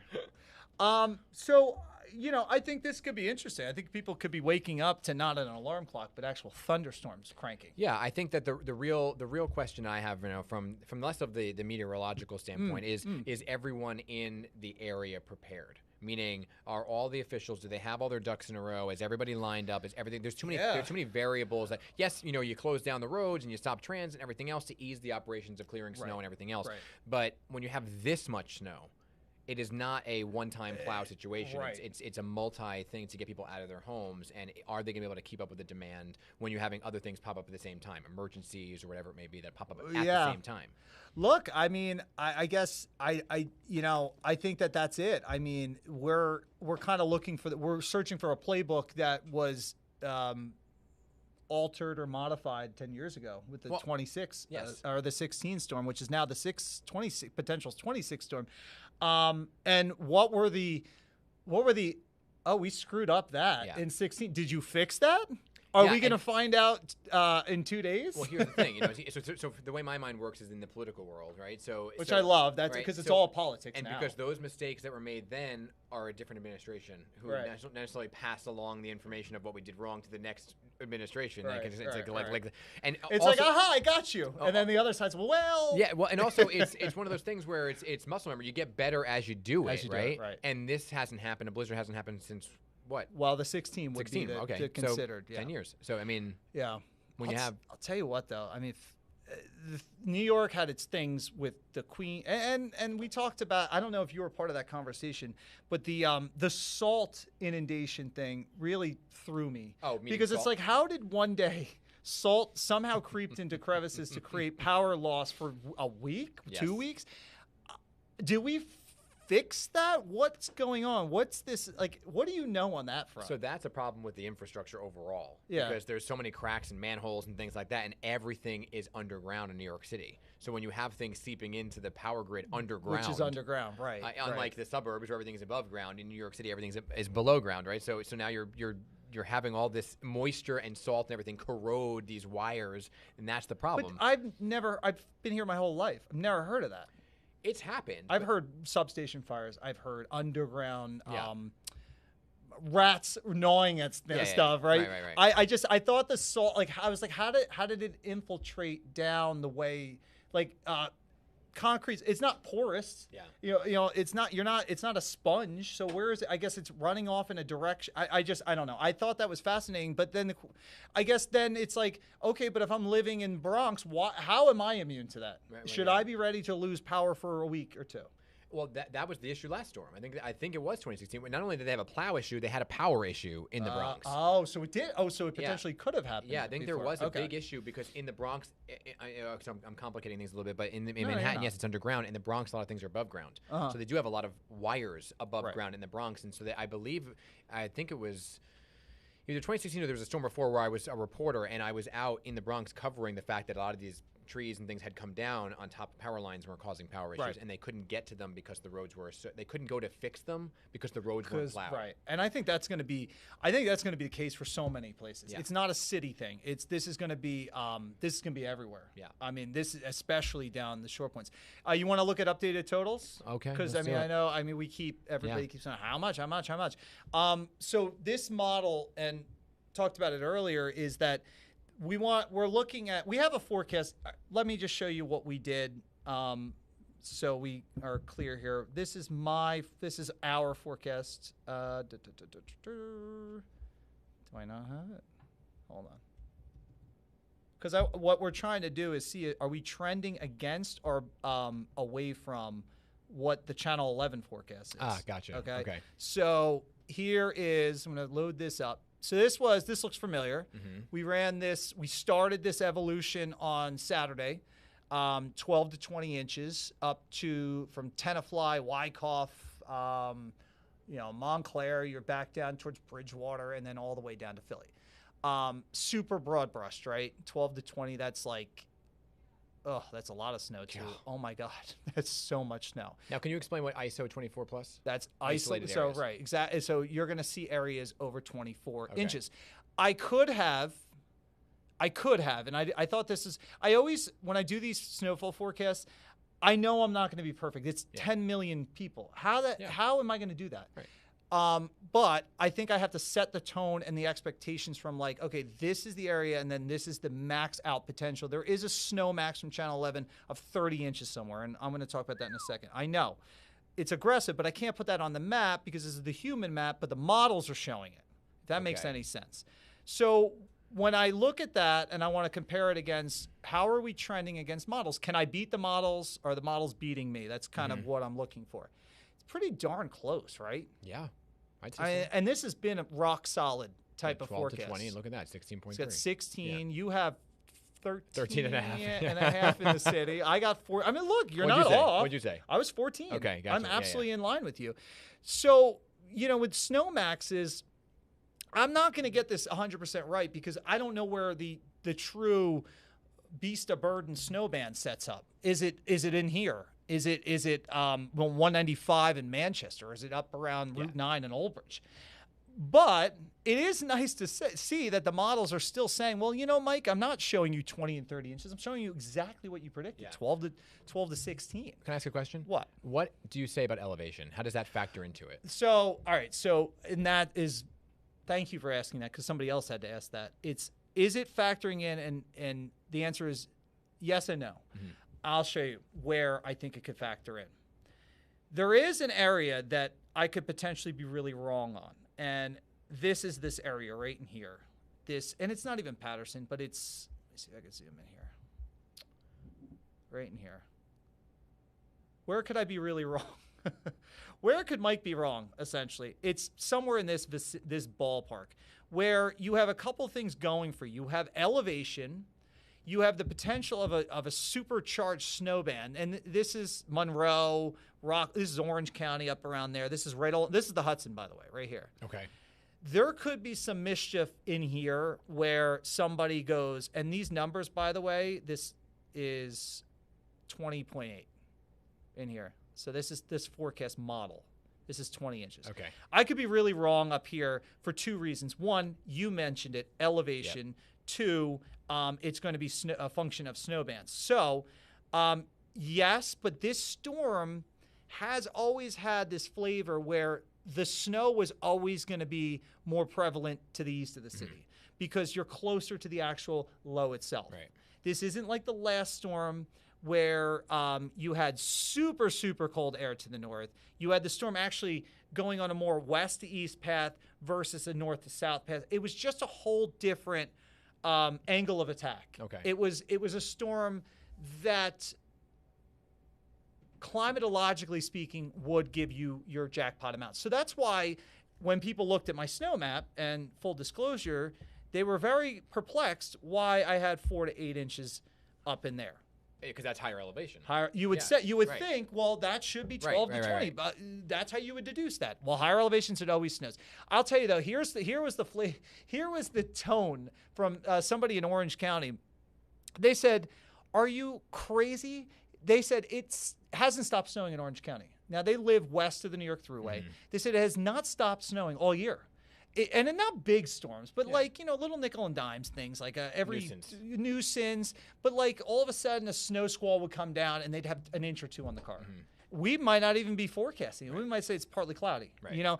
So it is just this level of fatigue for the winter as a whole is settling into people, especially to the north. Now, where I live down the shore, I was fatigued because nothing melted. Mm-hmm. I'm like, enough, because that's why I live at the beach. I love the salt. The salt air just gets rid of everything, and then we start fresh again. I don't like this storm for that reason because that's a lot of snow down the shore. But I have been in storms down the shore where we have gotten bulldozed with almost 30 inches. Yeah, but the good thing on the back end of this is warmer weather.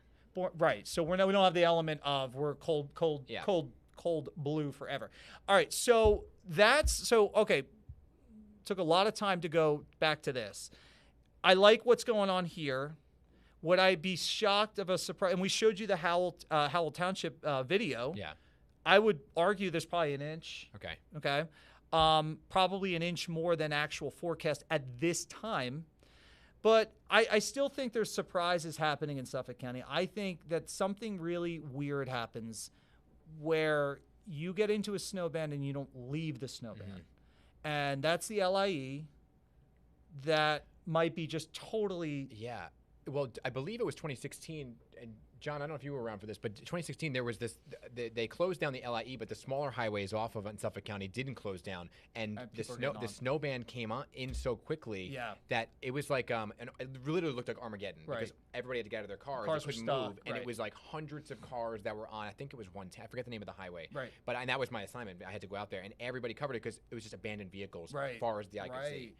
And that's why people should really just listen to the advice of staying off the roads. While LIE is closed, don't find another way to kind of navigate everything where you're going. I know, people want to go out there, they want to do their thing. Oh, I gotta go see a girlfriend, gotta go see a boyfriend. It's a whole thing, and there's always drama with this. Right. I think the bigger thing is going to be people are going to lose control, and then they're going to get stuck in a ditch, and they're stuck in that ditch. Well, yeah. I mean, right? Like you're not. How are you going to pull? You're not going to have a wrecker be able to pull you out when the wrecker can't even get traction on the actual roadway themselves. Right. So, yeah, I mean, this is a really impressive number. Yeah, I mean, some of those are crazy. It's so consistent. I can't see, my glasses aren't on, but 18 inches is what? 18.2. That's South Fork. What is that? That is Brookhaven. Okay. So you're getting on the Montauk Highway basically at that point. Yeah. I was talking to James Ford about. I just want to go back to this graphic. So, big thing is coastal flooding, and I think it's all making sense to me because at first I'm like, I'm not seeing the coastal element. Let me see if I can find that graphic. Here it is. I think what's influencing messaging on coastal flooding is the fact that not only do we have a storm that's going to get to a pressure of like 960 millibars, that doesn't mean anything to you, but to me, from a actual intensity perspective, that would be on the equivalent of a Category 2 hurricane. Yeah. Okay. Wow. So now that doesn't mean it's a Category 2 hurricane, but it's nice to give an equivalence to understand that these fancy Nancy numbers. When you have that type of energy, wind energy becomes wave energy. So now you are creating a ripple effect. I mean, you're basically dropping rocks, solid rock. You just keep dropping it in the ocean, and then the ripple effect. So while we'll have elevated tides because there's a storm, I think it's whatever's on top of that wave-wise is going to maybe get us to that major coastal flooding from an isolated perspective, because this isn't a sandy. You don't have a perpendicular landfall situation. It's a more parallel type of track. That's the only thing I could surmise as to what is the messaging on coastal. And I had a question on X just recently about, I live in Sea Isle. Now, Sea Isle's not New York City, but Sea Isle's down, you familiar with that, down towards, what is that, Atlantic County or Cape May County? Cape May County. That's a little different because you have a southeast push of wind that's been happening since this morning. You're going to probably go through a couple of high tidal cycles. So I would say probably Ocean Avenue and Sea Isle, if somebody's watching us down there, would be into maybe moderate flooding. Yeah. Okay. That's so just to, I know we beat that to all it's worth, but yeah. For you, because you kind of look at this and you say, well, at least there's not a major ice factor in this. No, there's no ice, which is a good thing. Right. So this is more a heavy, wet, annoying snow. That's just going to be a lot of it. Heart attack snow. Heart attack snow. That's what they call it. That's another major terminology that people are dropping. Yeah. Heart attack snow. It makes sense, right? That's a lot of snow. It's a lot of snow. It's a lot. I mean, when it's a heavy snow like that, and it's still heavy. Now you got 2 feet of it. Right, so leg day is tomorrow for a lot of people. All right. So these are your top snows. So the magic number, I'm going to quiz you. What was the magic number? Magic number to make this actually make sense. I'm saying from like an oh wow factor. I mean, 18.1. Okay, yeah. Well, you were struggling. No. I was gonna say smoke. Did you see the smoke? Spinning. The smoke was coming out hardcore. Yeah, John's like, well, I was trying to do math. I'm like, okay, it's 20.9, so I got to beat that. I was gonna say 21. I was gonna say 21. All right, so. This is your top 5, right? Yeah. I still think if this is going to live up to of all its glory, still a big storm. 18.1 gets us into the list. I don't know. Do you feel like this was oversold, or you think we're like messaging is on point? No, 18.1 doesn't get you in the top 5. Yes, it does. Why? 18. All right, so 20.9 was the last. No. Hold on. 18. All right, so top 10. I'm sorry. I'm sorry. Okay, this is why my wheels were spinning. Well, now who's the smoke has come out? Who's yours? Well, I've been sitting here for 5 hours talking to myself. So, back in 1935, 18.1 inches fell, making that storm the top 10. Gotcha. Now, this is the top 5. This is the mega storms. Gotcha. Okay. Okay, so the 6s, right? The 16s, the 06s, the 47. Oh, 96 wasn't on there, huh? 96 was not on there. Wow. What do you think 96 ranked? That had to be in the top 10. 6. Just missed the top 5 yeah. by like a couple, little bit. So I guess, I don't know. I think people are looking for this, and I can't get a clear answer. I can talk to friends, and they still think I'm lying to them. They think that unless it's a top 5, it's not a doozy of a storm. I think we would argue that. I would argue that. Yeah. Also, you were right about the 6s, and it's also 10 years. So we're due for the next one in 2036. Right, so God, how old are we going to be? 2006, 2016, 2026, 2036. We'll go there. Okay. Press the hell out of me on that. We'll still be around. We'll just have canes. Don't want to get out. And in Florida, Del Boca Vista. Can you be my neighbor? That would be amazing. I would totally vote for you for condo association president, which you know you'd be running for at that point. Yeah. So how do we get top 5, Dan? You got to be 20.9. That's literal, but let's talk a little bit more because we have 15, 20 minutes. You got to get this supercharged band ashore. We got to pull that in. Okay. I don't want it. You don't want I don't want to. I kind of do because at this point we've taken this all the way. We might as well. You want top 5. We might as well burn the house down, right? I mean, that's where we're at. So this is the only way I see it, and this is where we took the noise out of what your traditional stuff you would see on TV is. This is just purely saying how fast is the stuff falling out of the sky. Simple. 1 to 2 is the yellow. 2 to 3 per hour. 3-inch plus. That's your snow coming down. Really, really. You got throw it. Hold that thought for a sec, John. Let me just finish this, and we'll take a look at some beauty shots. And you can leave whenever. I'm not forcing you to stay. No, I'm good. I gotta hop. I'm doing this 7 o'clock. So 7 o'clock. What? News. PM. Oh, yeah. They put you in. I did. Yeah. How did you convince them? I didn't. Oh. I mean, you were running around like little Opie, like, please put me on. May I have some more, sire? All right. So how anything do we to be on with Mike. Anything. Sorry. Yeah. I'm not available for TV at 7 o'clock. I'll tell you that. How do we get to 20 inches? This is it.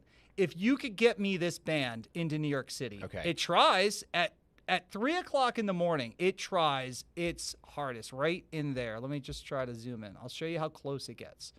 At 3 o'clock, we have the best chance of limping into what will be. And if it does, here it is right here, by the way. Okay. That's how close it's getting to the city. Oh, wow. That's pretty darn close. That's a tremendous band coming in. Yeah. We get that in, it's lights out. It's 20 inches. So we're, that's history. Right. And right now, it's over what at 3 a.m.? What's that? What's it over? What do you mean? Like right now? Well, it's over New Jersey. Well, so it's over the shore. Atlantic. No. I'm sorry. Good question. So backpedal that. It is all over the Atlantic because the storm is over the Atlantic. The storm gets a little closer, we'll drag everything west. Mm-hmm. Okay, so that's why the confidence is so high that somebody in Long Island is going to pick up 2 feet of snow. Right. Because you see how the band's just. I mean, it's fire hose. Fire hose. If it does happen, lights out, 20 inches. If it doesn't happen, and you go back to those numbers you put up before. Then my forecast is it's a win-win in my opinion. Yeah, right. Because you hit your 14. We 12 to 16. Yeah. Messaging is there. Mm-hmm. Anticipate the worst case scenario. I'm looking great. Got it. Give me the pay raise. Here is again where I almost don't want him to be right. Then then you can get rid of me really quick. You know there was a weather. I was right. Wait a minute. So I called it. History of that was what storm was that? I'll tell you a quick story on that because it's kind of funny. You know how they say weathermen get paid to be wrong? I think you've said that to me a few times, actually, now that I think about it. There was a weatherman that ran out of town. I'm not going to even tell you the whole, I don't want to get sued, who literally ran out of town because he titled this thing, and I don't want to give too much away, but he titled this like the worst thing ever. Yeah. And it was a big, ratings thing. TV station versus TV station. The good old days where you can just beat up each competitor. I don't want to be friends with the competitors. Yeah. No. The moral of that story was that storm looked perfect on paper. Okay. I mean, it was this storm. Yeah. And that's why I always go back to history. I forecast based on history and climatology. I learn from my mistakes. Mm-hmm. There is not one storm that when I get wrong that I go, well, I'll get the next one. I am hard on myself. Yeah. I take it personally. I look back and I go, what did I miss? How did I miss it? It is a grieving process, but it's a moment of enlightenment because it's like, well, I got to get that. I got to do better on that. That's why you're good at what you do. Thank you. Because then you learn from it. You do better. You know. I appreciate that. Not I have to everybody. hear the phone calls of him grieving about it, but it's okay. I was going to say, do you have a couple hours? Is your couch ready for me? The moral of the story is that this how does it happen, Mike? How does a storm on paper like this look amazing and then it can be wrong? Yeah. How? I could show you. You want to hang out? Right now? I can show you right now? Sure, let's do it. Okay. Well, let's look at what it's doing right now. I'll tell you what it shouldn't do. Okay. Okay? I think that's the easiest way. So here it is right here. And I'm only asking just because, that it's a potential, right? Well, I mean, it's the elephant in the room. Yeah. Right? Everybody keeps, that's why I keep asking reporters. I'm like, does everybody think it's, a busted forecast? So first, it's behaving how we want it to behave coming upon 6 o'clock. Here's your low. Okay. It's elongated. That's fine. It's starting to pack in some isobars. Those are the lines. Tighter they get, the closer they get, that's a stronger storm. We got to get this nice and strong, and it needs to be there. It needs to be in that. It needs to be here. I'm going to put the X. I'm going to put the X where it needs to be. Okay? It needs to be here for our forecast from Channel 11 to verify. Got it. It needs to be here. It needs to be here, and it needs to be here. Okay. Okay. Got it. Get it? Yeah, I got it. Good. Now, what could happen? The storm starts to limp off the coast, meaning, so storms are interesting. They can actually sense and feel when they don't like something, and it's really kind of wild. So, for example, storms of this magnitude likes warm water. They like to follow. I mean, who doesn't like warm water? Think about it, right? Right, nice bath, some bubbles, go for right? that right now. That's how storms think about it. They're thinking about, let me find something. Oh, aha, the Gulf Stream, right? The Gulf Stream sits off the coast. There's a great fishing spot. I went out there once. You want to the term of the seas were angry that day. Okay. Well, a lot of Seinfeld references, right, which you can catch here on Channel 11 on 7. linear at 7 o'clock. I went out to Hudson Canyon, so it's a great fishing spot because you can get the craziest fish. The craziest fish you can hook into fish that you don't see inland because it's so warm, and they come up out of Florida and they follow it up, and then they go all the way up, and then they swim back down. And that channel is really interesting because not only is it the aquatic life following it, but storms will sense it and try to move to it. And they're always trying to push off the coast. They're always trying to separate themselves because they don't like what's going on the land. It's cold. There's not much happening. The party's that way. Warm waters. I want to be near the hot tub. Okay. What needs to keep happening is you need something pulling the storm back to the coast to keep it on the coast. So what's happening right now is this.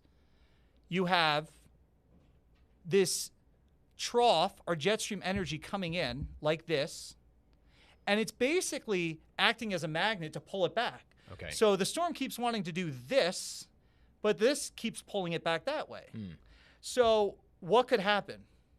This pulling factor is not strong enough. Okay. And I have seen models say it's strong enough to keep it, and then all of a sudden it just limps off the coast, and it gets so far removed that it floats and drifts and it's gone. Yeah. And it's gone. And you're like, what the hell just happened to my forecast? And that would happen when?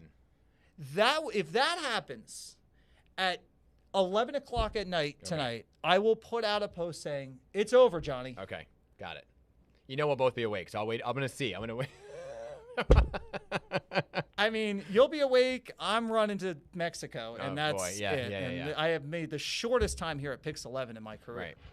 So okay, it's really interesting though to see that. Yeah. See how it could kind of waffle and waver and how it goes into your forecast. Right. So the other thing we're going to have to watch is so let's just assume everything goes according to plan. You have to then chase what's called the snow megaband. So we showed you that on the other thing, right? But this is in real time what's happening. It is now converting to snow in Washington and D.C. Washington, D.C. and Baltimore. They're not going to get this type of storm. This storm, by the way, is not a D.C. storm. This is a quintessential north of Philly to Boston event. There's actually a term for it, but I totally forget it. We call them Miller B's. That's a simpler way to call it. There's Miller A's that go from Florida all the way up. Miller A's? Miller A's. That's a different thing. Not Miller Lights. Miller Lights. Easy boy. It's Miller A's and Miller B's. So this one's the B, which is also going to be a blizzard, and usually is a quintessential New York to Boston. So I have that circled, that area. Take it full so we can just see it nice and clean. Mm-hmm. That is what I have to chase up the coast all night tonight. That has to stay there, and I need to watch this go north and north and north and north and north, and by 9 or 10 o'clock tomorrow morning, it should be somewhere in here. Okay. If that does not happen, and this is off by 30 miles, your numbers are lighter. Okay. So I am anticipating that to factor in. Back to the human forecasts. Here's the human forecasts. I'm factoring that to follow that. And I did this, 48 hours ago before anything even existed. Nothing existed, and I'm saying that's how I see this happening. Yeah. I need to see that happen like that. Do you know? I kind of hope it does. Now you hope it does. Well, because I don't. I mean, you don't want me to be wrong. No, I know. You're a good friend. Yeah. Well, yeah. Oh no, I'm saying I would hope it does. Wait, I'm sorry. I'm okay with the lesser numbers. Oh. Because that means just, it's one of those things where so you're saying this is lesser number. You feel this is lesser numbers. I'm okay with it if it is. And also, you're hard on yourself if people say, oh, you got it wrong. I think people are upset if you get it wrong. And if it's called the Gulf of Mexico the Gulf of America this morning. Well, that's no matter what I do, it's always wrong. Okay? I mean, that's a good conversation. I'll see you on Sunday on my show for that one. No, please, PIX on politics. Right. But I'm saying, I think people look at this and say, okay, I hope he's wrong because I don't want to shovel out 24 inches of snow. I think a lot of people are fatigued from the storm and the separation of storms. I would have liked to see, maybe more than a few weeks, and we would get rid of the snow. Didn't anticipate the cold wave that came with that. So, I guess it's there's diehard snow nuts out there. I know it's the older you get, you start to not understand it, and the younger you are, you're like, I want to be off school for 2 days. Yeah, I mean, it's one of those things. If you wake up tomorrow and there's like 4 inches of snow on the ground, which it doesn't sound like, if you're wrong, it doesn't sound like this is a small event, no matter what it is. Right. But I'm saying, if kids are home from school tomorrow and all the schools are closed, and then you wake up and there's not a whole lot going on, you're like, okay, business lose money. Yeah, and that's exactly. a lot. There's the whole ripple effect that way. And that's a good point you just made, because I am hypersensitive to the fact that people have to close businesses and lose revenue. I think that sounds like if you're wrong here, it's just by the matter. John, you can switch to that camera. It sounds like it's a matter of you're still going to get a lot of snow. It's just it just may not be the extreme number that you're talking about. So either way, I think it was the right call. Yes, exactly. I mean, will you notice the difference between what is this, Mount Washington? This is Empire. This Empire. It looks like Mount Washington, right? Yeah, that's the top of the Empire, right? All right, so. Okay, so I love this camera, and I love to use this because this is telling me that where's our cold air source, because this is a little bit of a wild child storm where it's not true Arctic air involved. We have to pull Arctic air from aircraft flight level. So we're like literally, it's called dynamic cooling, where we're literally ripping cold air up in the upper troposphere down to the surface. That's alone, try to forecast that. I mean, it's easier when it's Arctic air because it's like snow, snow, and snow. This is how fast do we convert that? That's telling me it's probably 20. And look at you can see like the little bit of maybe some heating source that maybe is blowing some. I would say it's probably 28 degrees up there. Wow. Somebody asked me a question earlier that was really interesting, Mike. It was when you say the accumulations are going to be 28 inches of snow. Yeah. What happened to all the snow that fell this morning? Is that that doesn't count, right? Because you're talking measurable snow. Right. So it has to be measurable. Right. Okay. And it's not so because it was snowing for hours today, but and that was the forecast. We said, well, look, Sunday, don't cancel brunch, don't cancel church services, don't you can go about your day. Until the nighttime hours. The other thing is you know what date it is, right? Today. What's today? Today, 22nd. 22nd. What are we close to now? March sun angle. We're getting closer and closer to spring. Yeah. So we have a longer stronger days, sun. More sunlight. Rooftop weather. We're getting closer and closer. So that factors into storms now. Every other storm, and this is no anomaly to this rule, is that we need snowstorms to hit at night and really lay down snow. Yeah. Because otherwise, if this storm was hitting at 10 o'clock in the morning, you're just going to snow and snow and snow. It's going to be pretty, but it's going to stick to the trees, but that's it. But that's also where you get into trouble with, because people would go to work and then they get stuck going home, and then the whole thing right. is all of a the sudden trains, and it becomes this big mass issue. Yes, the evening rush hits, and you're like, I didn't know. Well, we said, so it's funny how this storm, and I think that back to you had said, why is it not, I asked that question about, the virtual learning, why all of a sudden we're not virtually learning, even though the other one, I don't know. Anyway, I digress. It was because it was forecasted in advance. I know. But why did the forecast take so long? Yeah. It was just like, how many more things are going to happen right with the storm? And you have to look at science objectively. Mm-hmm. Like, I like snow at heart, hate to shovel it, but I have to separate my enthusiasm for something to, I got to get this right. I mean, people are depending on it. So I think that was also part of why people were careful with what was going on, because you had two forecast models. Were you here when we likened it to the Olympics? No. You were here. Yeah, I thought you were here. Yeah. And so, it's funny. And if you're a weather enthusiast watching, you have one forecast model saying this storm 3 or 4 days ago. Mm-hmm. If it was the other way and it was a different forecast model, you might have had a different Mike Masco on TV on Friday. Yeah. And I just didn't trust it because it's credibility. You would have sounded the alarm on Friday morning. I probably would have had much higher snow totals. Yeah. I had higher than what the other thing was showing, but I wanted to be cautious because nobody wants to throw. I don't like to throw big numbers and have to take them away. Yeah, right.